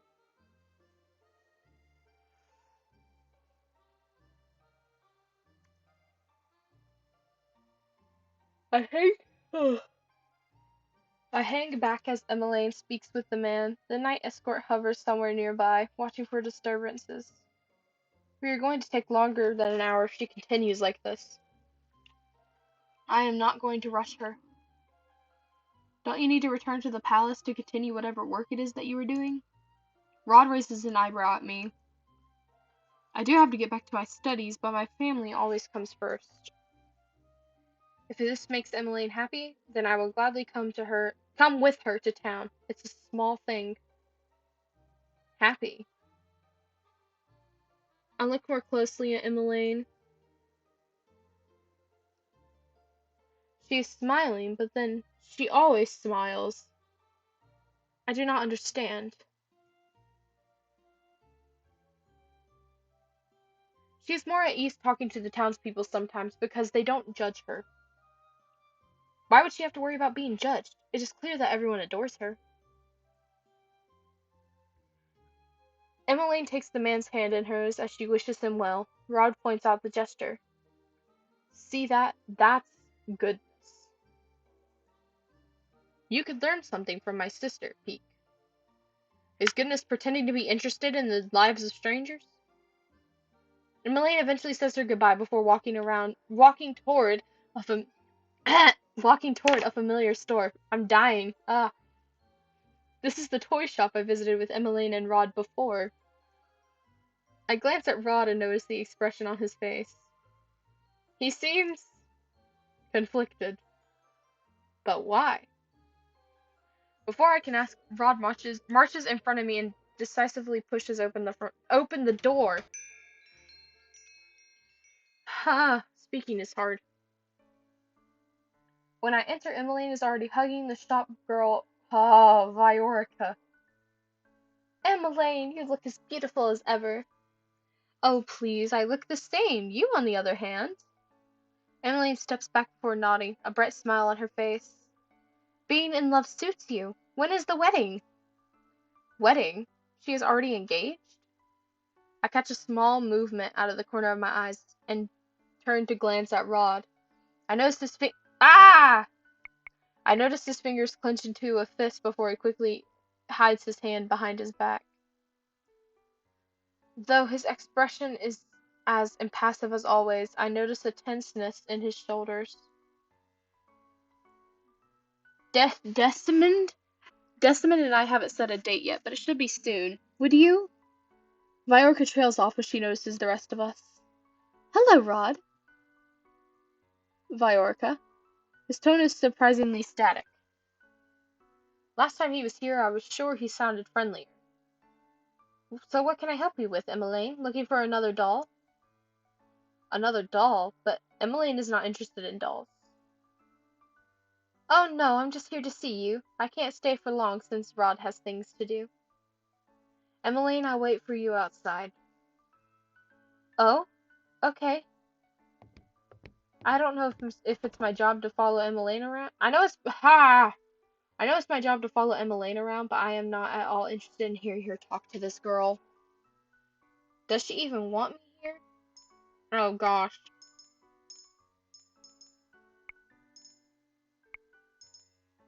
Um, let's go outside. My time might be better spent trying to improve Rod's opinion of me.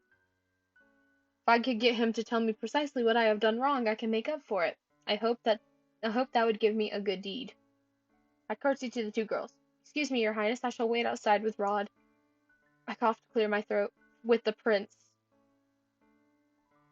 Okay, I won't be long. I move to stand next to Rod, who is leaning against the wall. Rod sighs in annoyance. Why do you keep on following me? Tell me how to rectify whatever wrong I have done to your family. This again?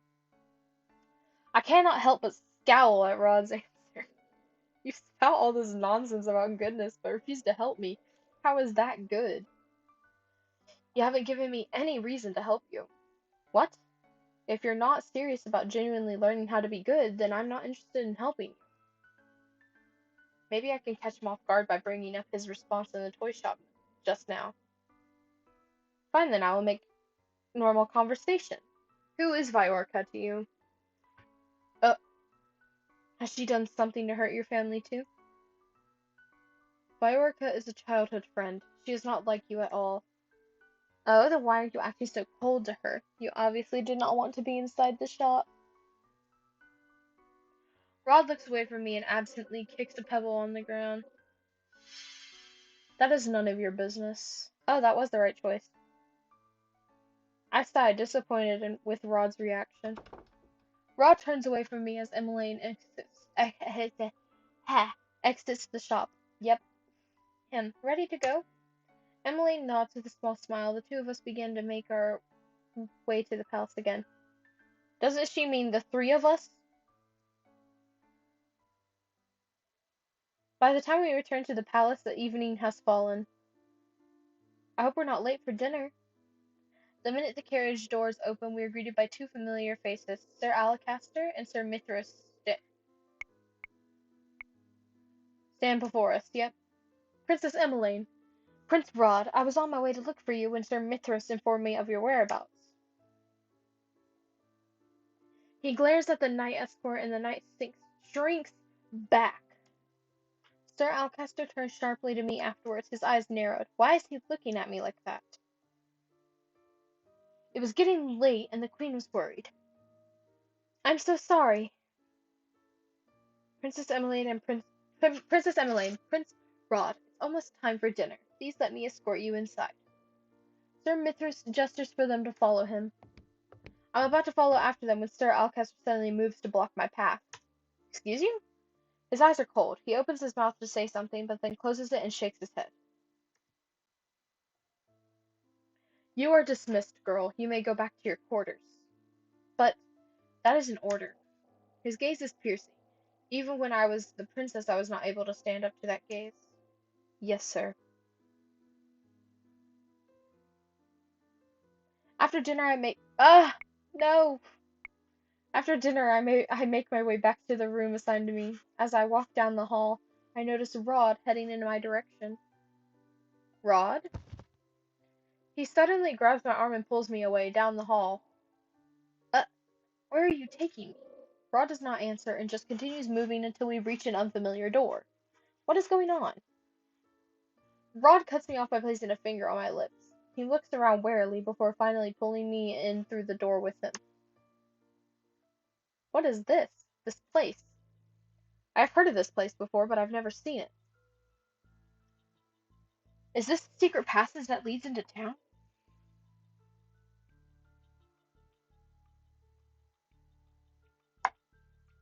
Rod does not answer me. He simply keeps walking, and I see no other option but to trail him. How is that you know of this place? He still refuses to answer. Are you deaf? Rod suddenly stops and I bump into his back. I stumble back with a scowl. You ask too many questions. Because you refuse to answer any of them. I glare back at him until Rod makes an exasperated sound. Lady Parfait is the one who told me about this passage. It makes sneaking out of the palace easier. Parfait? She did not give me any explanation as to how she knew of this place. There are only meant to be 2 copies of the key. The king has one, and Sir Alcester has the other. Then why do you have a key? Don't tell me you stole it from the king. I am not a thief. Lady Parfait also has a copy. She saw fit to provide me with a key for my own use. What? How does Parfait have a key to this place? You'll have to ask her that yourself. Once we step into town, I realize where it is that we are headed. We are going back to the Martian. Delora is the first person we see as soon as we enter the Martian. Well, well, well, look what the cat dragged in. Delora, Rod's glare silences me. He steps forward and points back at me, gaze icy. She's not staying at the palace. What? Delora raises an eyebrow. Why is that? She works there now. I do not know what game you are playing, but I will not be a part of it. Excuse me? This is not a game. I do not want you meddling in my life as you meddled with hers. The room's temperature drops several degrees. Dolores stares at Rod, her expression suddenly lacking any emotion. With all due respect, Your Highness, I do not want to meddle with your wallowing. But just because you do not wish to break your curse does not mean that others should not want to either. You should. Sorry. You should be humbled that our princess here thought you would be able to help her. Rod raises an eyebrow. Where is Lady Parfait? Of course you want to talk to Parfait because she puts things nicely. Fine, I'll fetch her for you. Delora curtsies as she sweeps out of the room. Rod sighs. He clearly looks irritated, but he doesn't put a voice to his but he doesn't put a voice to his agitation.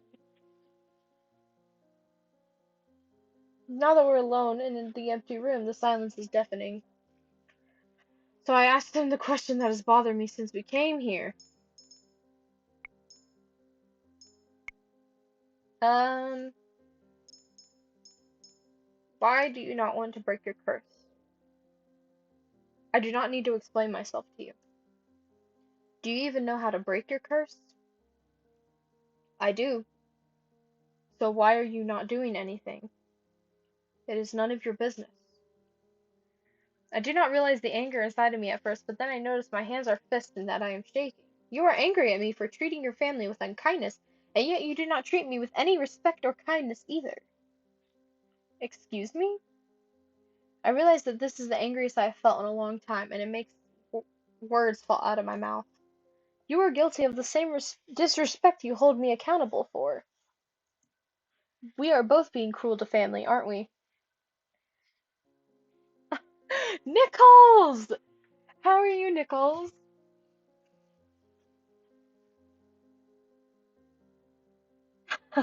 A peak stream of romance came. Oh, what a day. Yeah! You've missed a lot. Basically, no, no, Kron, don't even throw me under the bus, okay? No, that was your decision. I said I didn't want to, and you were like, do it, and I was like, okay, fine. So, don't even. Nope.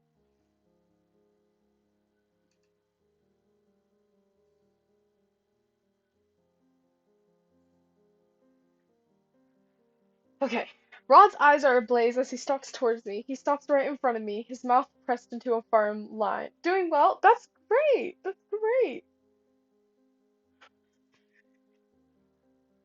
As you are so fond of telling Emmeline, we do not share any blood. The only thing pulling us together is the king, and you do not share his morals. Kron wouldn't tell a lie. Well, he is!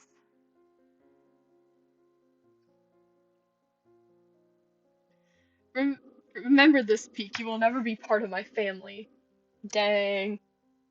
And I will never see you as a sister.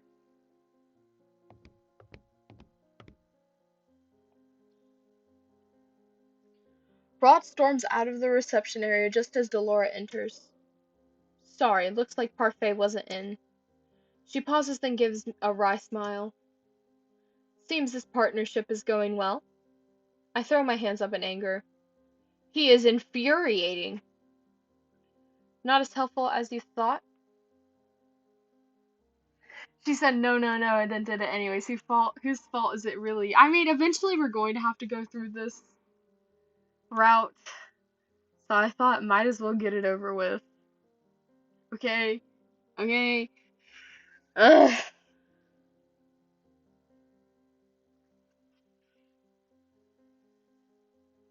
Not as helpful as you thought. I was surprised you were asking for his help in the first place. All I have been doing today is following around Emma Lane, and he still finds reasons to snap at me. In his eyes, I can do nothing right, even when I am making an honest effort to break my curse. Delora eyes me as she slides down into a chair. Has he told you anything about his curse? Only that he knows how to break it. Delora sighs. Boys can be so secretive about the silliest things. Rod has been aware of how to break his curse from the very beginning. Then why hasn't he broken it? I have no idea. I think the only other person who knows the full terms and conditions of Rod's curse is Parfait. Parfait? Parfait has known Rod for a while. She convinced him to keep coming to the Martian even after he gave up on breaking his curse. Parfait also thinks that working with you will convince Rod to try to find another way to break his curse.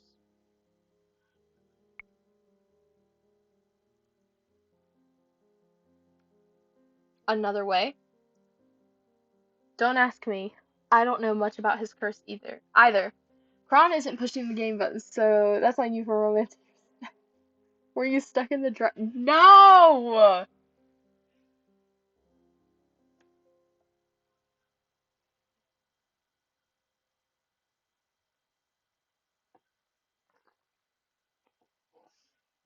Don't ask me. I don't know much about his curse either.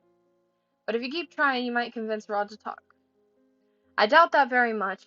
It seems that all I am doing is convincing Rod that I do not deserve to break my own curse. Ah!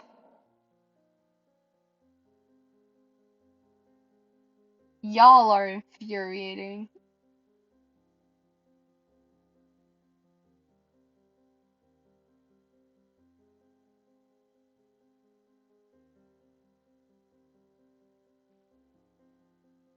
Alright, that's it.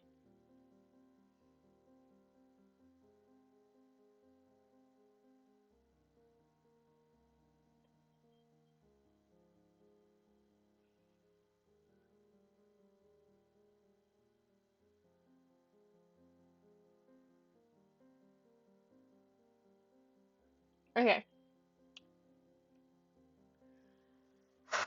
I doubt that very much. It seems that all I am doing is convincing Rod that I do not deserve to break my own curse. Dolora looks at me curiously for a few moments, then she grins. I have an idea. If it's another terrible idea, oh no, this one's much better. I'll just stick around with you, you know. Watch out for you. What? Dolora? Watch out for me? Oh, she's back to her doll form. I'm surprised when Dolora suddenly stands before me in her doll form. There's no way you and Rod are going to sort yourselves out without some kind of help, so I'll be tagging along. It's much easier when I'm travel-sized, hmm? Why do I feel like she'll only be making things worse? Come on, then. Dolores somehow manages to jump into the front pocket of my apron, which is thankfully large enough to fit her doll body. Doll body. Let's go find us a prince and get ourselves back into the palace. Ba-ding! Chapter 4. One step forward. Oh my gosh, we're not even halfway. Ah! It has been more than a week since Rod and I returned to the Martian. He's been avoiding me ever since that day.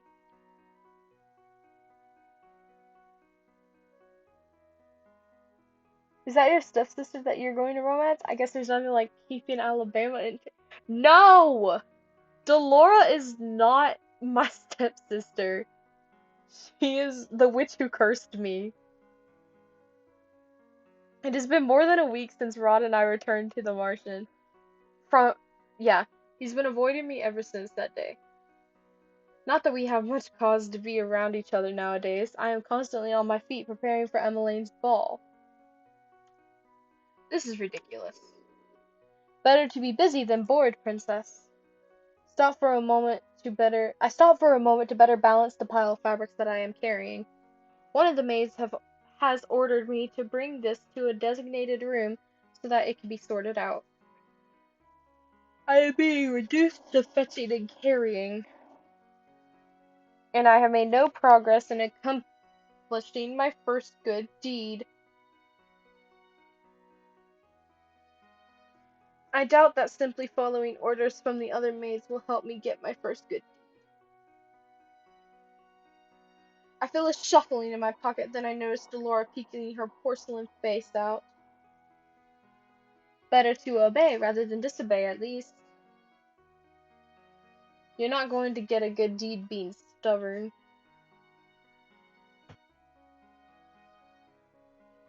Nichols, if you don't quit, I will mute you. I'm not dealing with this.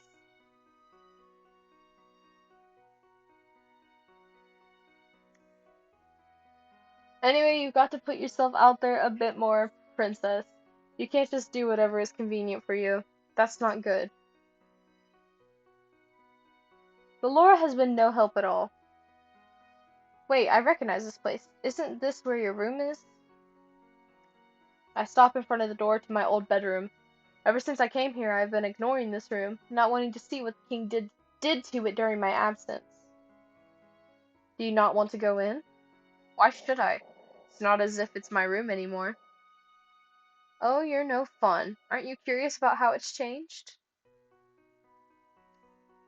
I would be lying if I said I wasn't.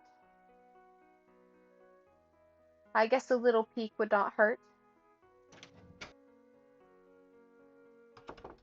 Oh, it's the same. I step into the room and close the door behind me. Uh, it's like stepping into the past. Past! Bleh, past! Ah, I just wish I could speak. The room is exactly as I left it. It seems completely untouched. Moments later, Delora is standing. Ah! Delora is standing before me in her human form. It looks like someone's been dusting in here. Strange, considering no one should remember who this room even belongs to. I glance around, eyes wide. Everything looks the same. I put the fabrics that I am carrying down on my bed and make my way to. Ah, why do I do that every time? Ah, where my doll. Make my way to the shelf where my dolls are displayed. My eyes pause on a specific doll. This one. Interesting. This one was not here before. Delora raises her eyebrow. Maybe you just don't remember that one because she wasn't very memorable? You do have a lot of dolls after all. No, I know each of my dolls by name. This one is definitely new. She looks very similar to the dolls I saw at Viorica's shop. I quickly turn at the sound of the doorknob. My eyes move to Delora, but she's already turned into a doll and tucked herself into the corner of the shelf with the rest of my dolls. Emily stands in the doorway, eyeing me curiously. Peek? What are you doing here? I made a mistake and thought I was supposed to bring these fabrics here. I hope she did not see through my lie.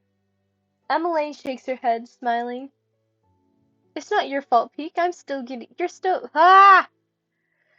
not your fault, Peek. You're still getting used to the palace and its many rooms. I got lost here all the time when I first arrived, too. This room is interesting, though. Father expressly ordered that it be kept clean, but otherwise undisturbed. Why would he say that? He won't say why, but apparently this room is very special to him. Maybe it belonged to someone he cherished?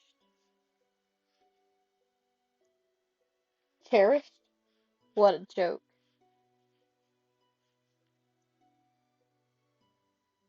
Still, I cannot help but feel hope at her suggestion.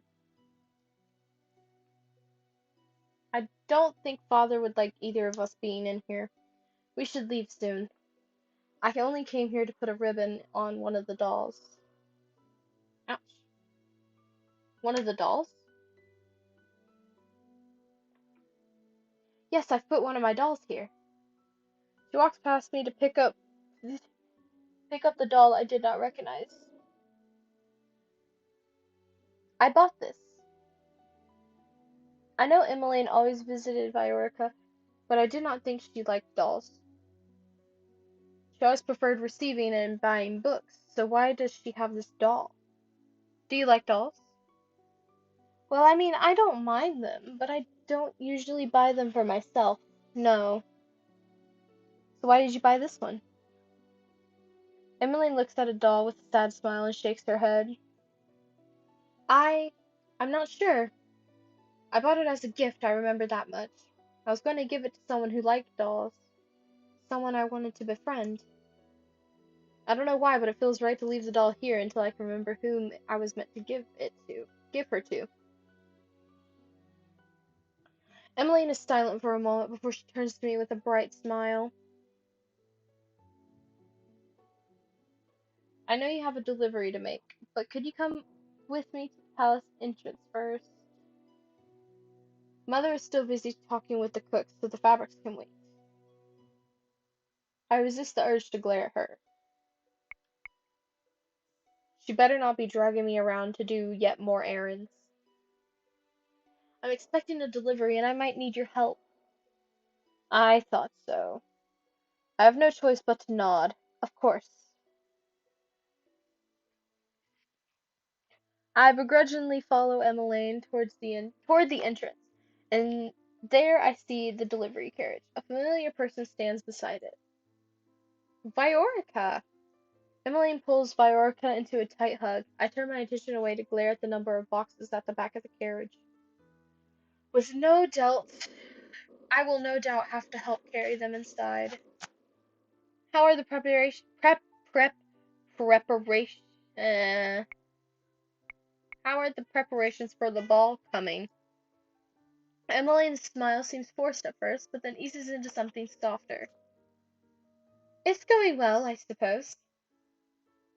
How about the wedding? Jessamine and I finalized the date. It will be 2 days after your ball. I can't wait to see you in your wedding dress. These two always talk so much when they get together. I ignore their chatter as I walk up to the carriage to observe the boxes piled inside. What's in the boxes? Oh! Viorica reaches out to grab one. She hands it to me. I am helping with the ball decorations. I came by with part of the order today. Part of it?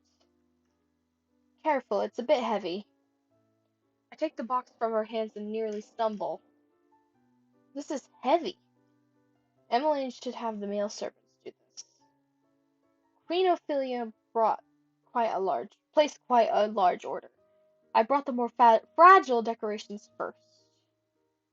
Oh, the glass baubles and vases? I grit my teeth as I shuffle the box in my arms in an attempt to make it easier to hold. I thought you worked at a toy shop. Yes, but we have aisles dedicated specifically to party decorations. What kind of toy shop is that? Peek, will you be alright? I feel annoyance simmer within me. I am obviously not alright. Emily reaches out to help me with the box, but she is too late. I have only taken one step forward when the box slides and I stumble. I manage to cradle it in my arms, but its weight is too much for me. Before I hit the ground, I feel strong arms around my waist, pulling me back upright. The box is taken from me.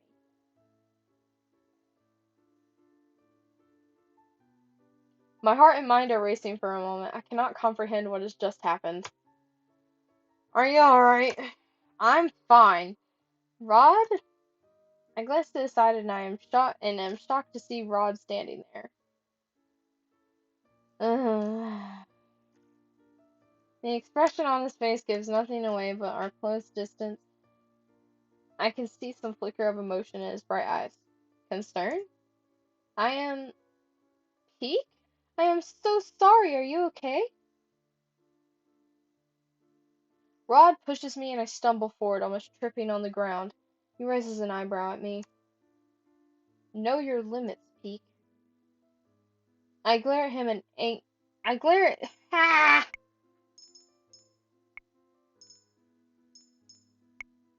I glare at him as anger begins to bubble up in my chest. I'm staying silent. I clench my fist and take a deep breath to try and calm myself. I will not stoop to his level. He is the one being cruel here, not me. You shouldn't have stubbornly tried to carry something that was too heavy for you. I will not take responsibility if you get hurt. Rod, you shouldn't be angry with her for trying to help me. It was my fault for giving her something so heavy. Viorica? What are you doing here? Rod's voice is still cold. Viorica looks startled by his tone. I only came to deliver some decorations for the ball.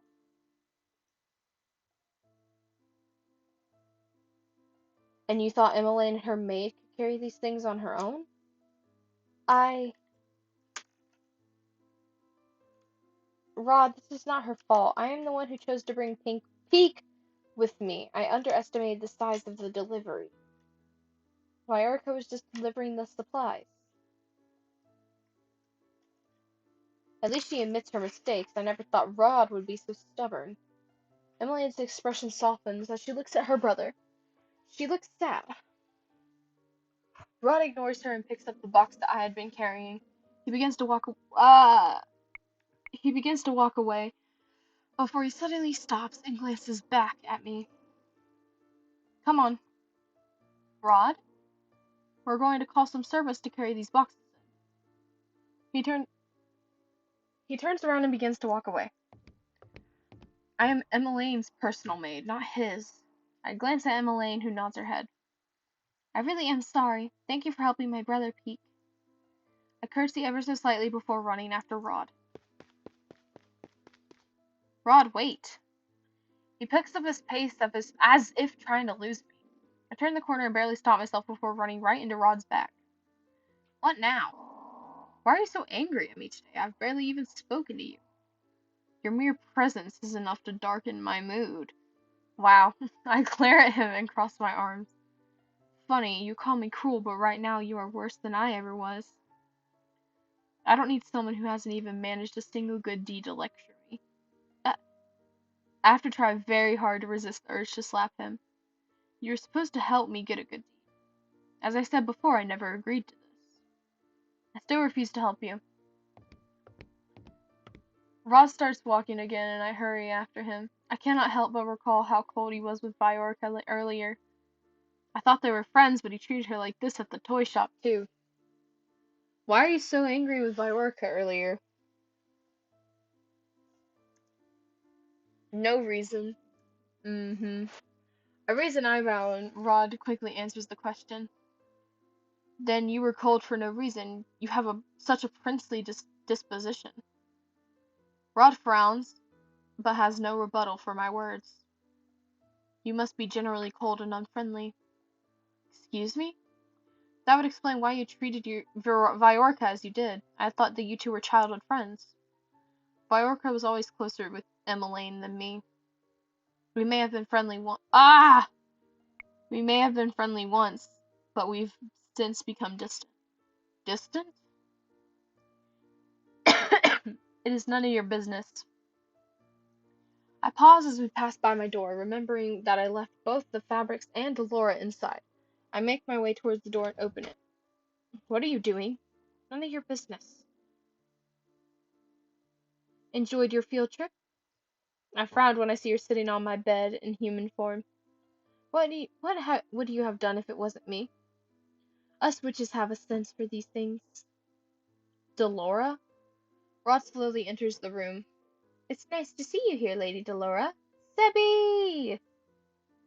Nice to see you too, little Sebby. Why are you here? Delora shrugs as she inspects her nails. I thought I would help the princess here since someone doesn't seem very willing. Rod furrows his eyebrows at her. I didn't. Yes, I know. You didn't sign up for this. But do you really think you have a choice, Rod? Delora looks at Rod pointedly. You know the consequences if this fails. Rod looks away, expression conflicted. Consequences? What are you talking about? Consequences for not helping me with my curse? Rod sighs heavily before turning back to Delora. He does not pay attention to me. I am not the right person for this. It doesn't matter what you think. The princess thought you were, so suck it up and do your job. LOL. She's hilarious. Rod is silent for a few moments before he finally faces me, looking resigned. I will help you then, but do not expect me to change my opinions of you. I shrug at him. Not like I was expecting you to in the first place. Delora grins with clear triumph. Good talk. Rod sighs. Rod sighs. In order to achieve your good deeds, you're going to need to mend what you broke before. I feel like I already know what he's going to say. My sister has always wanted to be your friend, so you must do just that. Show her kindness and you may be able to get your first good deed through her. Show her kindness, huh? Delora decides to stay in my room for the time being, saying that she believes Rod will be able to help me for now. Later, I may make my way to the dining room with the fabrics and see Emmeline and Ophelia inside. Peek! Ah, I see you have the fabric. Thank you. Ophelia takes the topmost sample of the fabric and begins to inspect it as Emmeline walks up to me. Where's Rod? He returned to his studies. Oh, right, he has history lessons today, and I am yet to finish my history homework, which is due tomorrow. As Emmeline muses out, as Emmeline muses out aloud, I ponder what Rod told me earlier. I must become Emmeline's friend, but is this really a good deed? I hope Rod didn't send the servants out before he went back to his room. I wanted to tell him that Viorka and I had already called on guards to bring the boxes inside. Maybe he decided to start his lessons earlier so that he can make your dance lesson this evening.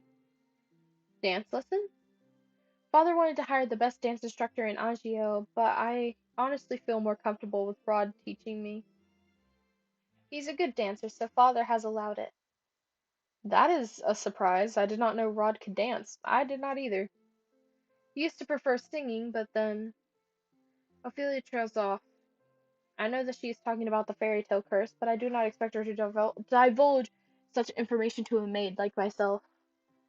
He's decided to focus on his dancing for the past few months. Ophelia glances down at the fabrics, then looks up and smiles at me. Peek, would you mind helping me with this? Of course. I obediently walk over to the fabrics Ophelia wants me to look through. They are apparently samples for the tablecloth that will be used during the ball. This is going to be a long day.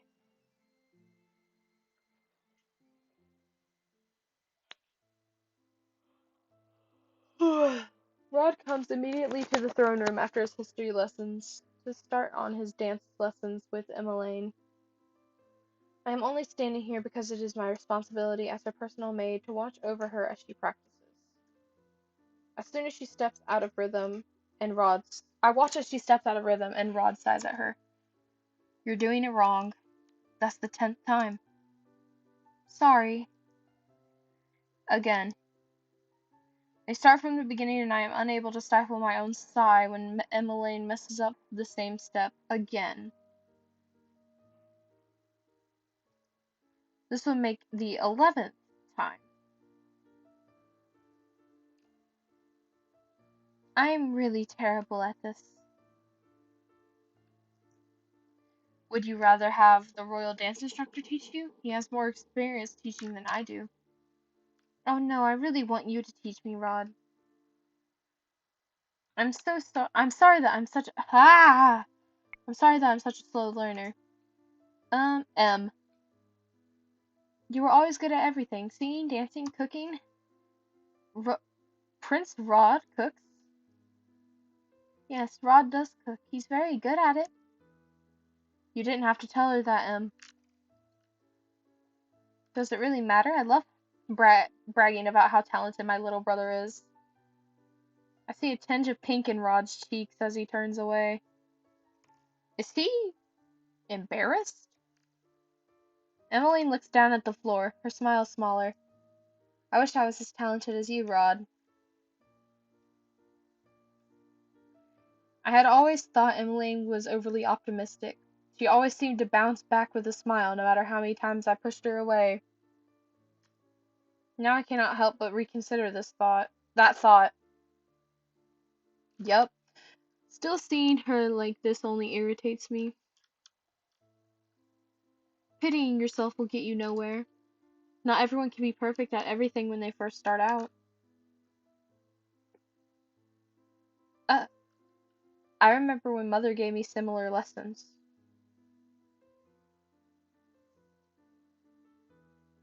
She was always such a harsh teacher, and she hated when I showed weakness in front of her. She made me keep practicing until I had perfected whatever it was she wanted me to do.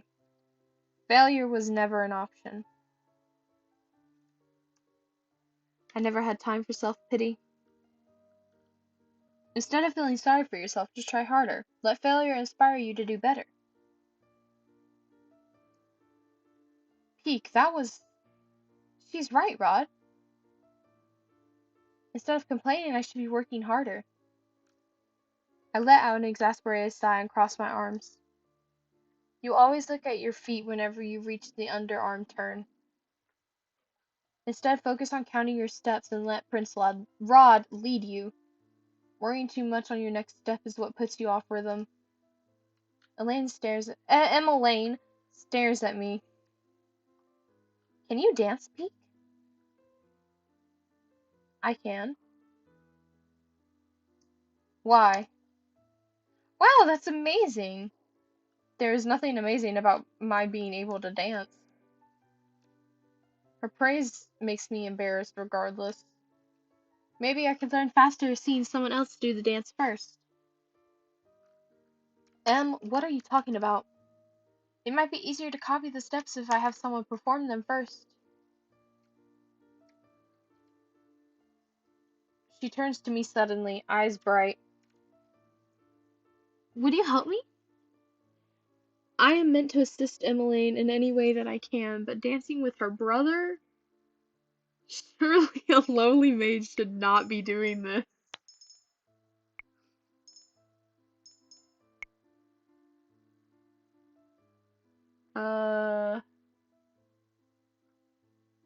I think we have to do it.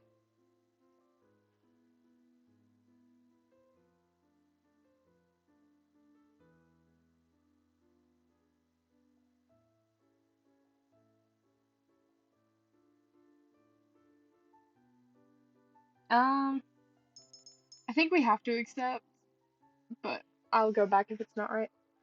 Well, if I do accept, at least I can prove that I am a better dancer than Rod. Besides, I am supposed to be listening to Emmeline no matter how absurd her requests are. If this is what you want. If that is what you want. Really?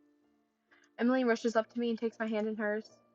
Thank you, Peek. I thought it might be an awkward request, but I'm so happy you've agreed to this. I turned to look at Rod, who was glowering at me.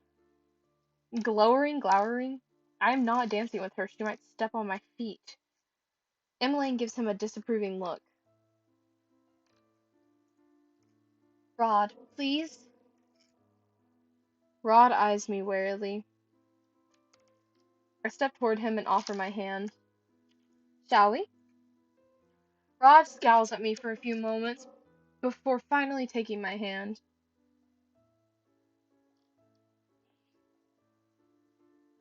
I put my hand on his shoulder, and he places his hand on the small of my back. Rod looks at me but quickly averts his gaze. Oh my gosh! You wanna know what this reminds me of? The awkward dancing that I had to do during the show that I was in. That was funny. I had to learn how to waltz for the musical that I was in because it's set in like Victorian era and I was like one of the noble ladies. And I had to dance with one of the dudes there. And it was really awkward because neither of us have ever like waltzed before. So this is like our first time waltzing. And like we like started waltzing like really far away from each other. And then our dance instructor literally like pushed us together and we both were like, So that's what reminds me of. Very awkward dancing. Is something wrong?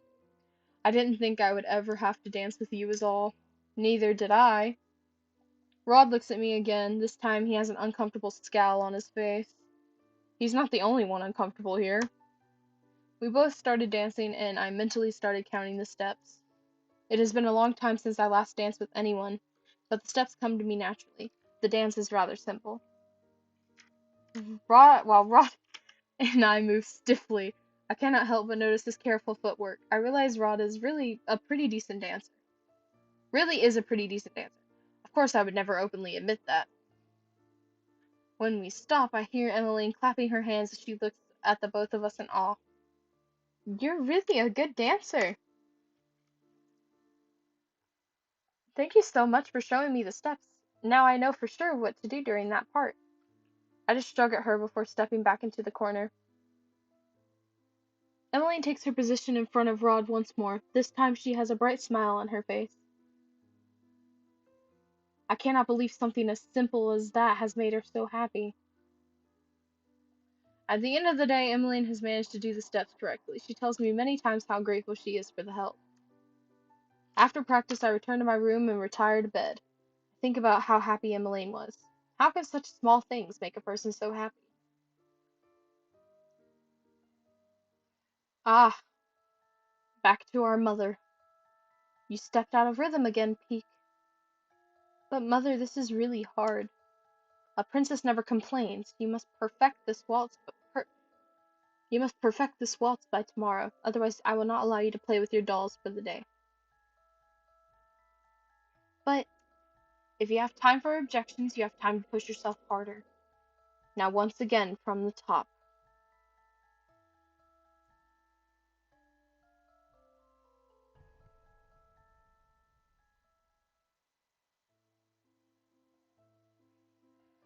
The following days are uneventful. Emmeline continues her dance lessons with Rod.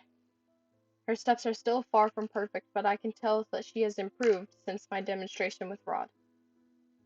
Meanwhile, Rod still chooses to ignore me most of the time, though I have noticed that he is less cold than usual. At least he does not snap at me for no good reason anymore. Though Delora is no longer assisting me, she insists on staying in my room more often.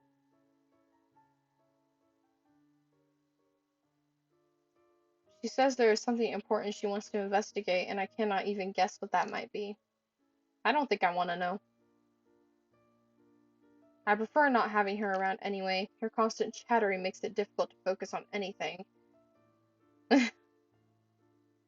Right now, wait. Yeah. Right now, I'm still trying to figure out how I can achieve my first good deed. Almost 3 months have passed since I was first cursed, and I have yet to complete my very first good deed. These are my thoughts as I head back to my sleeping quarters after dinner that night. Emmeline excused me long ago, insisting that I go on to my own room before she went to hers. I am walking down the hallway when I notice Rod heading down a familiar path. I follow after him. Are you going to the Martian?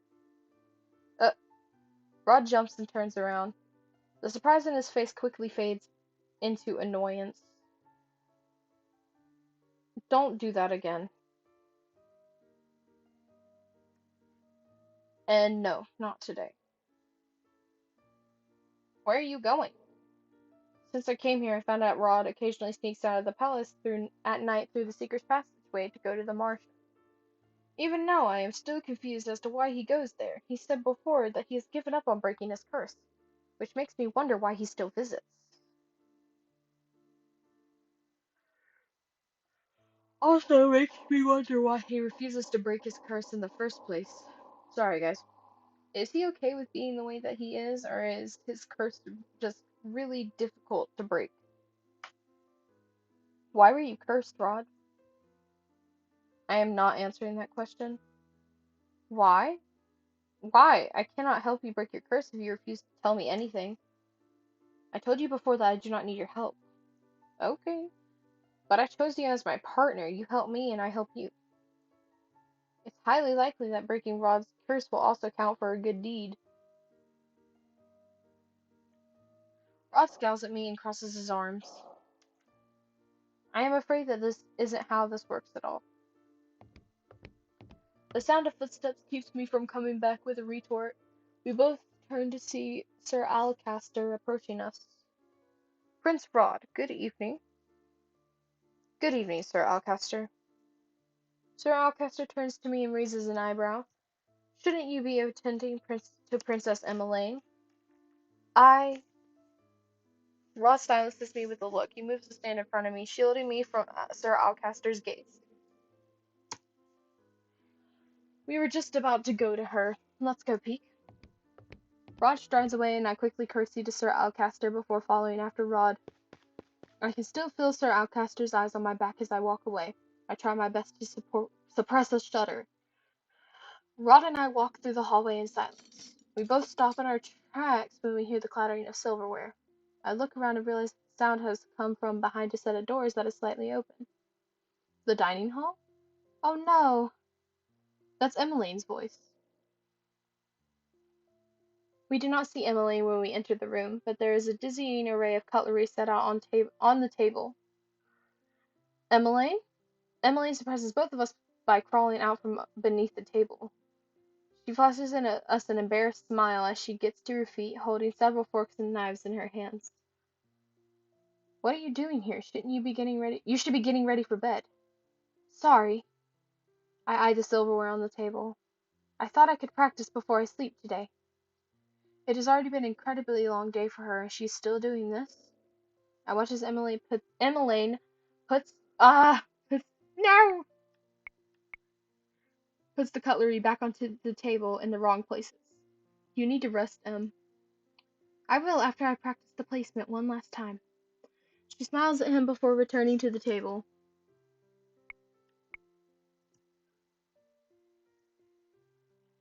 I don't know why a person would need so much cutlery. One fork, one spoon, and one knife should be more than enough for any meal.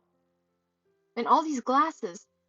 If I recall correctly, this one is for water, this one is for red wine, and this one is for white wine.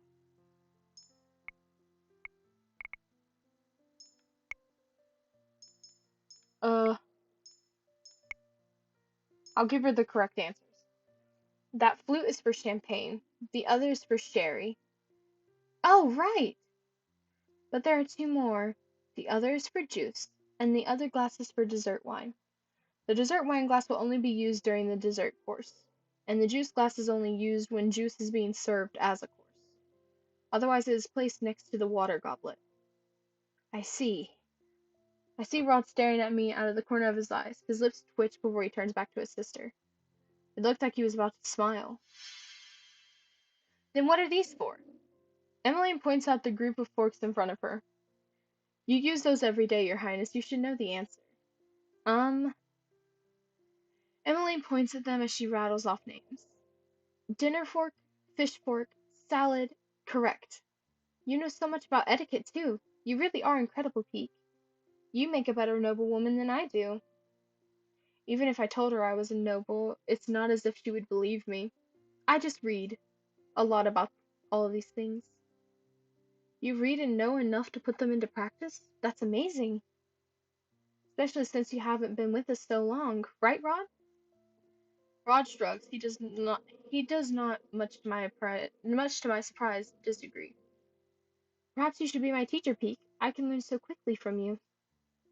Emmeline quickly straightens out the cutlery.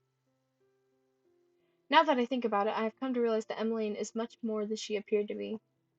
It is probably uh, it is probably because I am forced to spend so much time with her as her maid. She is different. She is flawed and not as conceited and more humble than I originally thought. Maybe I should try lending her a hand. I may not be one of your tutors, but if you need help with your lessons, just ask me and I will do what I can for you. Peek? I glanced at Rod, who was once again wearing that expression of surprise. I shift my attention to Emily once again. You only have month left to prepare, and as your personal maid, I feel it my responsibility to help you in whatever ways I can. Peek! Emmeline wipes her eyes with the back of her hand, and that's when I notice something glistening on her cheeks. She's crying. Is she crying? You are extremely kind, Peek. Thank you. I will definitely take you up on that offer. I am still looking at Emmeline when I catch a faint glow coming from the pendant on my chest. What's happened? Oh, what a pretty necklace you have, Peek. Thank you. Anyway, for now, I think the both of us will benefit from some sleep. After escorting Emmeline back to her room, I walk out to the hallway in a daze. What was that light? It seems that you actually managed to obtain your first good deed. We did it. Uh, I did not know he was still here. I look down at my pendant, astonished at what I see. Wow. A piece of the glass slipper? I gingerly touch the new piece that is still hanging next to my existing glass slipper pendant. It is real. You're not too bad after all. Did he just compliment me? What? Rod turns away. Nothing. He walks away, leaving me alone with my thoughts. Can we go show Delora? I want to show Delora. She didn't believe in us. I believed. Girl. Good morning, Your Highness. Would you like to play with us? You want to play with me? Yeah, come play with us. We'll all have fun, lots of fun. Well, please, just for a little while. Maybe I can't. Peek, what are you doing here in front of the gates? Mother. Good morning, Your Majesty. We were just wondering if the princess wants to come play with us. No, we did not, okay? We got our first good deed, though. No, Princess Peak does not want to play with you. But mother, I do. Enough idle chatter. We must go. It is almost time for your dance lessons. But, Peak, do not make me repeat myself.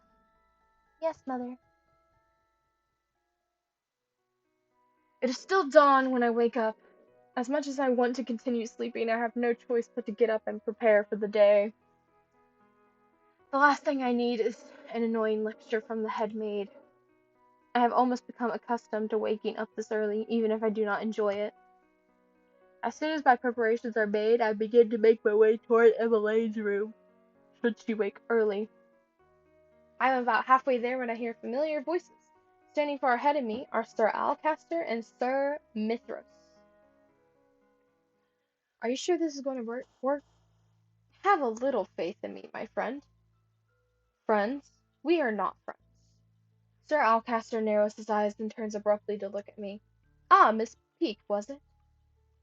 Sir Mithras, Sir Alcaster. Have you been eavesdropping, child? He has no reason to be angry at me. If they were talking about something confidential, they should not have been openly talking in the hallway. Literally. I am on my way to Princess Emmeline's room, sir. That is why I am here. I coolly look at Sir Alcaster, who looks like he is about to pop a vein. I could not help but feel satisfied at his reaction. In just a few steps, suddenly ha! In just a few steps, he is suddenly looming over me. Uh, I have never seen Sir Alcaster look so angry before. What's going on? Rod is now walking towards us with a scowl on his face. Sir Alcaster notices this and quickly steps back. There was just a little misunderstanding, Your Highness. Rod glances at me, his eyes narrowing. Great, I'm sure he's going to blame me for this too, even though I did nothing. Much to my surprise, Rod puts himself between me and Mr. Alcaster. Look at Sebby! Are you alright, Pete? He is worried about me? I slowly nod. Rod turns back to Mr. Alcaster and Sir Mithros. If you do not have any business with Peak, I will be taking her with me. Elaine is already waiting for her. Sir Alcaster stares at me for a few moments before bowing to Rod. Of course, Your Highness. Thank you. Rod turns to me again, his expression solemn. Shall we? He walks off before waiting for my reply. I look back to Sir Alcaster and Sir Mithras one last time before chasing after him. The both of us spend the next few minutes walking in silence. Rod has not said a thing since my encounter with Sir Mithras and Sir Alcaster. Are you okay? What? He's already asked me that before. Is he really that worried? I'm fine. I am surprised by the look on Rod's face at my response. His expression is soft, so unlike his usual scowl. Rod here is pretty worried about you, Princess. Uh, Ross glares at Sevi, his cheeks tinged pink. Sevi chuckles. Sorry, Rod, your thoughts ring so loudly in your mind that I can't help but say them out loud.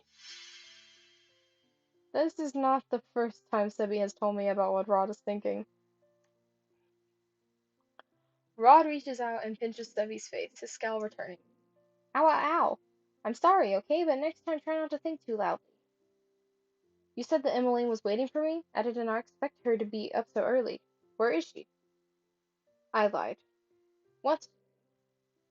He lied to help me out of that situation? Why? Are you helping me? Why are you helping me? Sorry. Because while you're here, you're my responsibility. I may loathe the role, but I will still uphold it. Besides, you don't need a reason to help someone in need. Help someone in need. I remember Parfait and Delora telling me before that being good often involves helping others who are in need. Now that I've helped you, I will be taking my leave now. I have fencing lessons to attend. Rod starts to walk off, but then stops and turns back to me. Don't get yourself into more trouble. I won't be there all the time to save you. I can save myself, thanks. I'm not incompetent. I'm not some damsel in distress, Your Highness. I do not need your help. Exactly. Thank you. Rod snorts before turning away from me and walking away. Later, later that day, I watched Emily finish her etiquette lessons. I could tell. I have hiccups. I can tell that the teacher is impressed with her progress. Emmeline is able to currently name all the classes in cutlery. She is not so slow a learner. I had come here earlier in the day to better teach Emmeline about proper dining etiquette. It turns out that my lesson was valuable. Rod is best girl.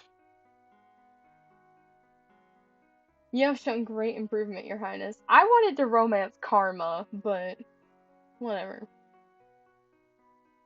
I'm glad that you have been diligent with your studies. No doubt you'll be ready for the ball soon. Emmeline smiles, her cheeks turning pink. Thank you. I wouldn't have done it without the help of a friend. Emmeline glances Emmeline glances at me ah, briefly, and smiles gently. I really owe her a lot. That is wonderful. I'm so glad you have such a dedicated friend, Your Highness. Friend? Is that really what I am to her? But princesses do not have maids as friends. A royal does not mingle with commoners, especially not with servants. Mother told me that before. Emmeline does not treat me as a maid, but she cannot possibly think of me as a friend. After the teacher gives Emmeline several books to study for their next why do I do that? For their next lesson, she ends the lesson and excuses herself. Emmeline approaches me and grasps my hands. Thank you so much, Peek. I wouldn't have passed without your help. All I did was repeat the things your teacher taught you. But you're different. I raise an eyebrow at her. Different? I tend to get nervous in my lessons. My teachers are strict and intimidating. I cave beneath the pressure. But with you, I feel more comfortable around you. Probably because we're almost the same age and your lessons feel more casual. So thank you. I am grateful to you. She looks down at the ground shyly. I hope it's alright that we're friends. I furrow my eyebrows at her. Why would you even want to be friends with a maid? You're supposed to be making friends with nobles, not servants. Emmeline frowns, and I can feel her deflate. She walks towards the window and sighs. I tried. They may not say anything, but I can feel them silently judging me. I wasn't born a princess, and I feel that they judge everything I do. They think that I smile too much or I'm not regal enough. They feel that I'm too clumsy or too cheerful. While Emmeline definitely does not act like a noble, I can not say I blame the nobles for being skeptical of her. Being with them suffocates me. I do my best to act like a princess, but the way they all look at me, it's as if they're waiting for me to make a mistake. Then all they'll have then they'll all have an excuse to jeer at me. That was not on purpose. Every girl dreams of becoming a princess, and yet this is not my dream. I really just miss being a normal girl. I miss my freedom. I look at her thoughtful. I think I can understand what Emmeline is feeling. Just like me, she was thrown into a world she was not ready to be a part of. Right now we have no choice but to fit in. She never wanted my title in the first place, yet I accused her of stealing it. Have you told your mother how you feel? Emmeline shakes her head. No, not the king either. I don't want them to think that I'm ungrateful. That's why I'm trying my best to become accustomed to all this. I cross my arms. But you are not happy. I... I'm not. Everyone just assumes that I'm happy because I smile a lot. She barely opens up to anyone, and yet she opens up to me. Had I been given the choice before I was cursed, I would never have listened to her. You should tell them how you feel rather than just keep it to yourself. Otherwise, the stress will continue to accumulate on your shoulders. I wish I could be more honest with them. I really do. I envy you for being able to speak your mind. She envies me? Emily takes a deep breath and sighs. The frown fades with the sigh and is quickly replaced by a fragile smile. I'm sorry for ranting to you like that. I must have bored you with my story.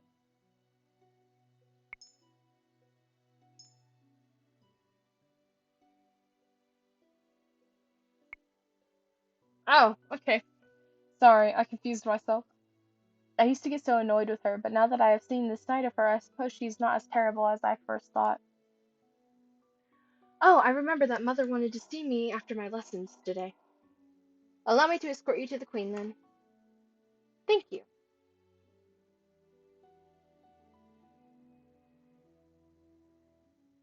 Ba-da-da-da-da-dum. Days passed without any real conflict. I've run into Sir Alcaster again in the hallways, but his eyes pass over me as if I am something to be ignored. Delora, who has been ignoring me as she had been busy with other priorities, returned to the Martian yesterday to discuss something important with Parfait. It is not as if she has been any help since she came here. She mostly stays in my room while I run around doing errands for Emmeline and taking on other chores as they are handed to me. Right now I am headed to the palace gates as I hurry to meet Emmeline. Emmeline. She's going out of town to meet Viorica again, and I was told to meet her here. Pete! It's Fritz! I turn around to see Fritz walking in my direction. Ever since I told him to refer to me by my name, he has been stumbling over not using my title. I rarely see him, but when I do, we do not have much time to discuss anything. Can I help you with anything, Fritz? It's been a while. Have you managed to complete one of your good deeds? Days after I had originally run into Fritz, I managed to do a quick conversation with him regarding my curse. It has been a long time since that conversation happened, really. Recently, I have barely seen Fritz. Fritz! I've heard rumors that he has been reassigned somewhere outside the palace. I show him my pendant and point to the piece of the second glass slipper. I managed to get one several days ago. Peek, that's wonderful. I knew that you could get one. Only two more and then I can break this curse. Ah, Fritz! Miss Peek. I did not think that the two of you were acquainted. We both turn our heads at the same time when Mithras suddenly appears from around the corner, the usual smile on his lips. Sir Mithras. Ah, Mithros? Fritz, I believe Sir Alcaster is looking for you. Right, sorry. Peek. I must take my leave now. Of course. Fritz bows to Sir Mithras before walking away, leaving me alone with Sir Mithras. Mithras doesn't say anything, but continues to smile at me. His staring makes me feel incredibly uncomfortable. Is there something on my face? Excuse me. I curtsy and start to walk off when Sir Mithras calls my name. Peek. Yes. I just wanted to thank you for your hard work and dedication to our princess. I look at him puzzled by his sudden gratitude. Don't worry, everything will soon be remedied. Excuse me? My apologies, I did not mean to keep you. He completely ignores my question. He dips his head slightly before turning and walking away, the smile still on his face. He is so sketchy. I am sketched out by him. What was that all about? Rod and Emmeline are already waiting for me outside the carriage by the time I arrive at the palace gates. My eyes hurt. Rod has his arms crossed and looks at me irritable. His face is His face is perpetually stuck in that scowl. His face is perpetually stuck in that scowl, it seems. You are late. My apologies. You are so grumpy, but you've been late so many times before too, Rod. Rod just shrugs his shoulders as he turns and heads into the carriage. Emmeline sighs before looking at me. Shall we? Of course. The three of us sit in silence as the carriage rolls towards town, toward the town. The knight assigned to guard duty is sitting out the out front with the driver, watching for any disturbances. Emmeline glances forlornly out one window while Rod silently looks out the other as he rests his chin on the palm of his hand. I notice Emmeline pausing to glance at Rod every now and then, looking restless. Finally, she breaks the silence. Are you still mad that I asked you to come along to visit Viorica? Dot dot dot. Hold on. I'm taking off my necklace.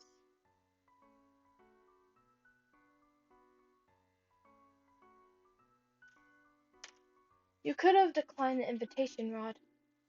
And if you would only tell me what happened between the two of you, I would do my best to remedy the situation. Rod notices me looking at him and scowls. He returns his moody gaze to the window. I have nothing to say, Em. But you used to be good friends with Viorica too, Rod. But then ever since you were... Elaine stops herself, but I know that she is referring to his curse. After that day, you've kept your distance from her. Then when you found out about the wedding, you became even colder toward her. Even Viorica is worried about you, Rod. She worries that she might have offended you somehow. Emmeline. There's a hint of warning in his tone. Is it possible that Viorica is related to Rod's curse, considering the timing? Emmeline opens her mouth again to say something, but then suddenly stops and returns to the window. Her expression mirroring Rod's own gloom. We are silent until we arrive at the toy shop. Emmeline, good to see you again. And you too. Peak, was it? I nod in acknowledgement. Viorica nods politely at the knight who stands guard at the shop door. It's just the two of you today? Uh, Emmeline and I both turn around only to see that Rod has indeed vanished. Emmeline frowns, looking both bewildered and disappointed. He was right behind us. I will go look for him. Thank you, Peak. Just as I expected, Rod is leaning against the wall of an alley just outside the toy shop.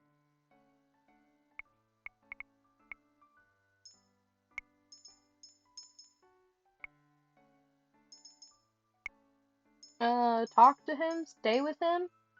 Talk to him, stay with him? Stay with him?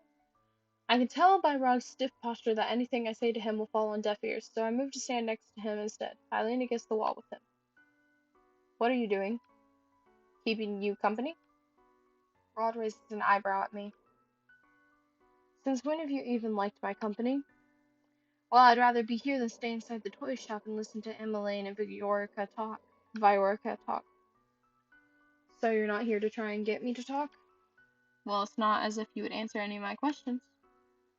I've tried forcing you to talk and know how ineffective it is. But I will be here if you do want to talk. Rod eyes me suspiciously. Since when did you start listening to others? Oh, it was right. I was starting to be like, was it not right? When you are the personal mate of someone who enjoys talking, you learn to listen.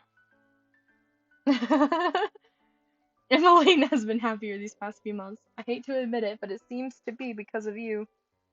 Are you actually praising me? Uh, Rod looks away, cheeks tinted pink. I think whatever you like. I do not know why, but for some reason I am happy that Rod gave me a compliment. Princess Peak. Rod and I turn at the sound of the familiar voice. Waltz pauses in front of us with a bright smile. It's nice to see you again, Princess. Waltz! Waltz, what are you doing here? Well, I was about to deliver a letter to the prince, but I guess that won't be necessary anymore. A letter? Is Lady Parfait asking for me? Not just you, she wants to see the princess as well. Me? It has been a while since I was last at the Martian. Is something wrong? They need to discuss something important with the princess. Come to the Martian tonight. Tonight? But we're already here, so why not now? Waltz's eyes shift to our carriage. You are here with Princess Emmeline, yes?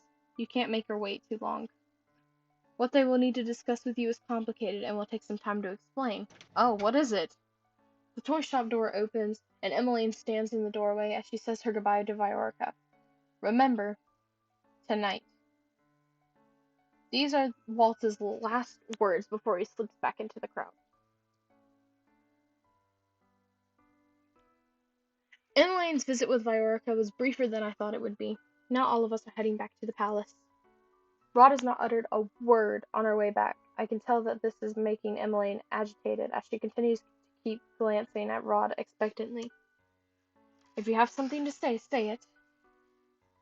Uh, Emmeline stares at me.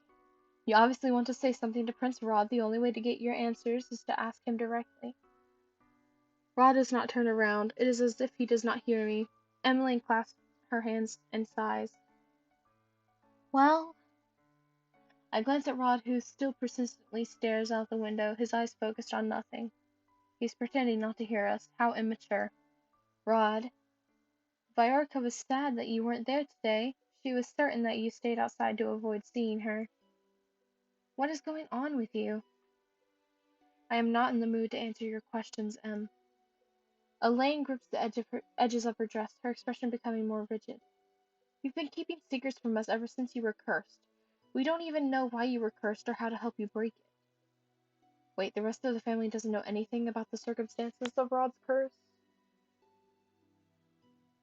I had thought that he told them everything, but all they know is that he is cursed.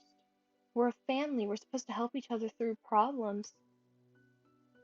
Emmeline's hands are shaking as she gazes at her brother.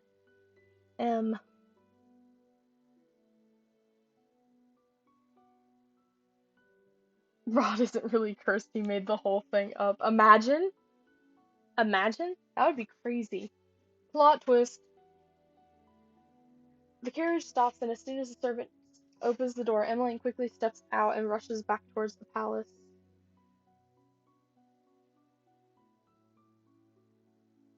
Rod. Go back. Rod watches her go quietly.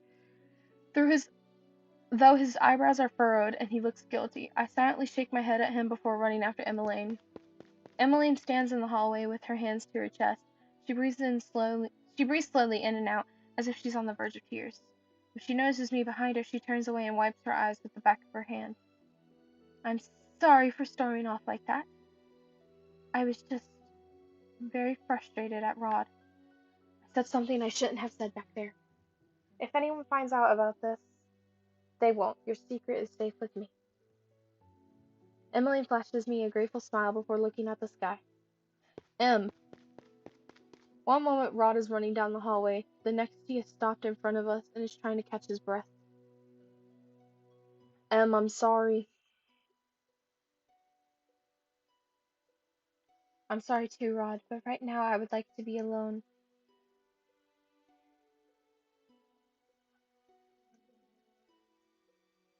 Of course. I'm sorry, Pete, but could you leave me for now? Sure. She does not even wait for my answer before walking away, leaving me alone with Rod.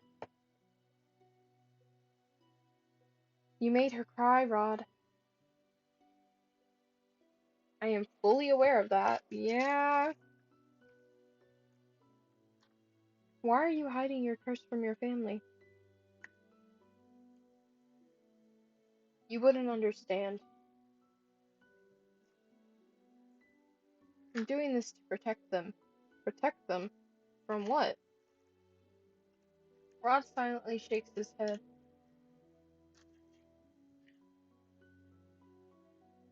They wouldn't understand.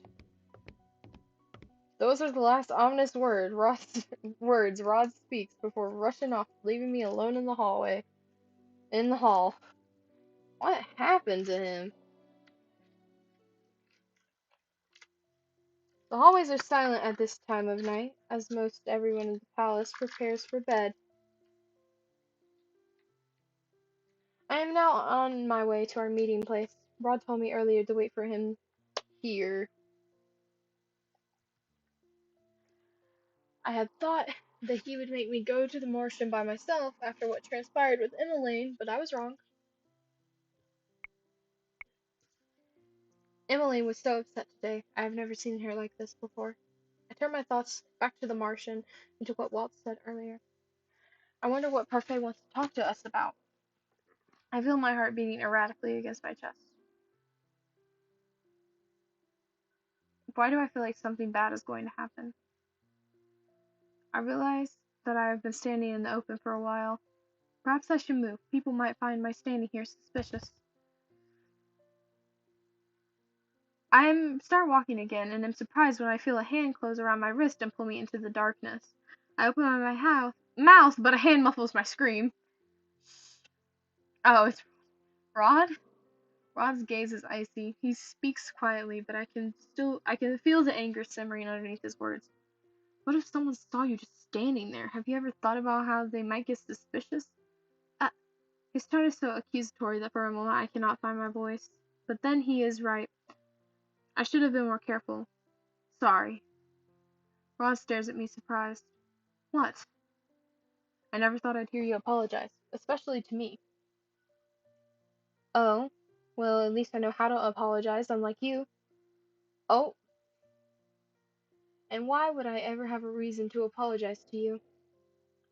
Because you've done nothing but treat me coldly, even when I have done nothing to personally attack you. Rod scowls at me, but does not say anything. Instead, he sighs and takes my hand, pulling me after him. What? Let's go before the guards see us. I have no energy to argue with Rod, so I allow him to pull me along. I'm sorry. What? He apologized to me? Don't make me repeat myself. I did not hear you clearly. If there was one thing I know about you, is that you're not deaf. Of course I'm not. Someone will hear you. I glare at Rod, but he does not respond. Princess, your hand is really warm.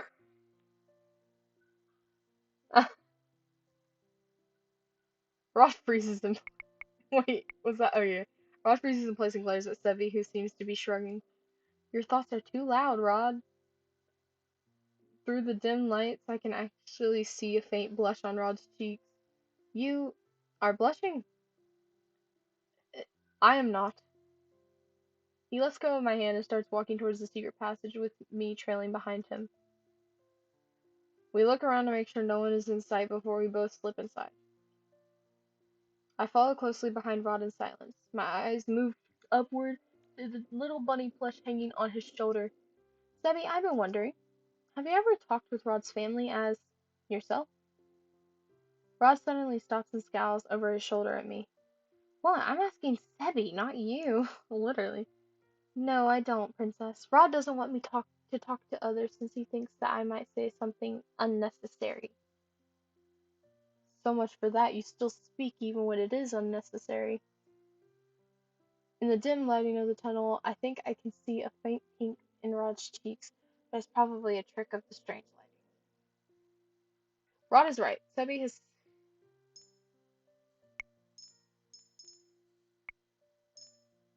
Rod is right. Sebi has blurted out his thoughts more than a number of times.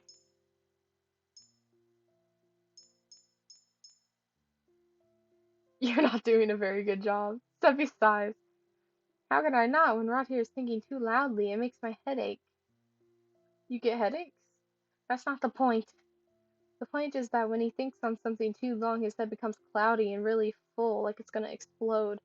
That's why I gotta explain for him. He's not good at expressing his thoughts, so I. Cuts Debbie off by pinching his cheeks. Ow, ow, ow! Okay, okay, I'll stop talking now. Rod sighs and continues walking. Rod, have you spoken with Emmeline since that earlier incident? No. As much as I wanted to ask him again about his curse, I doubt that he will divulge anything right now. I decided to keep my thoughts to myself as we head for the Martian. Okay. I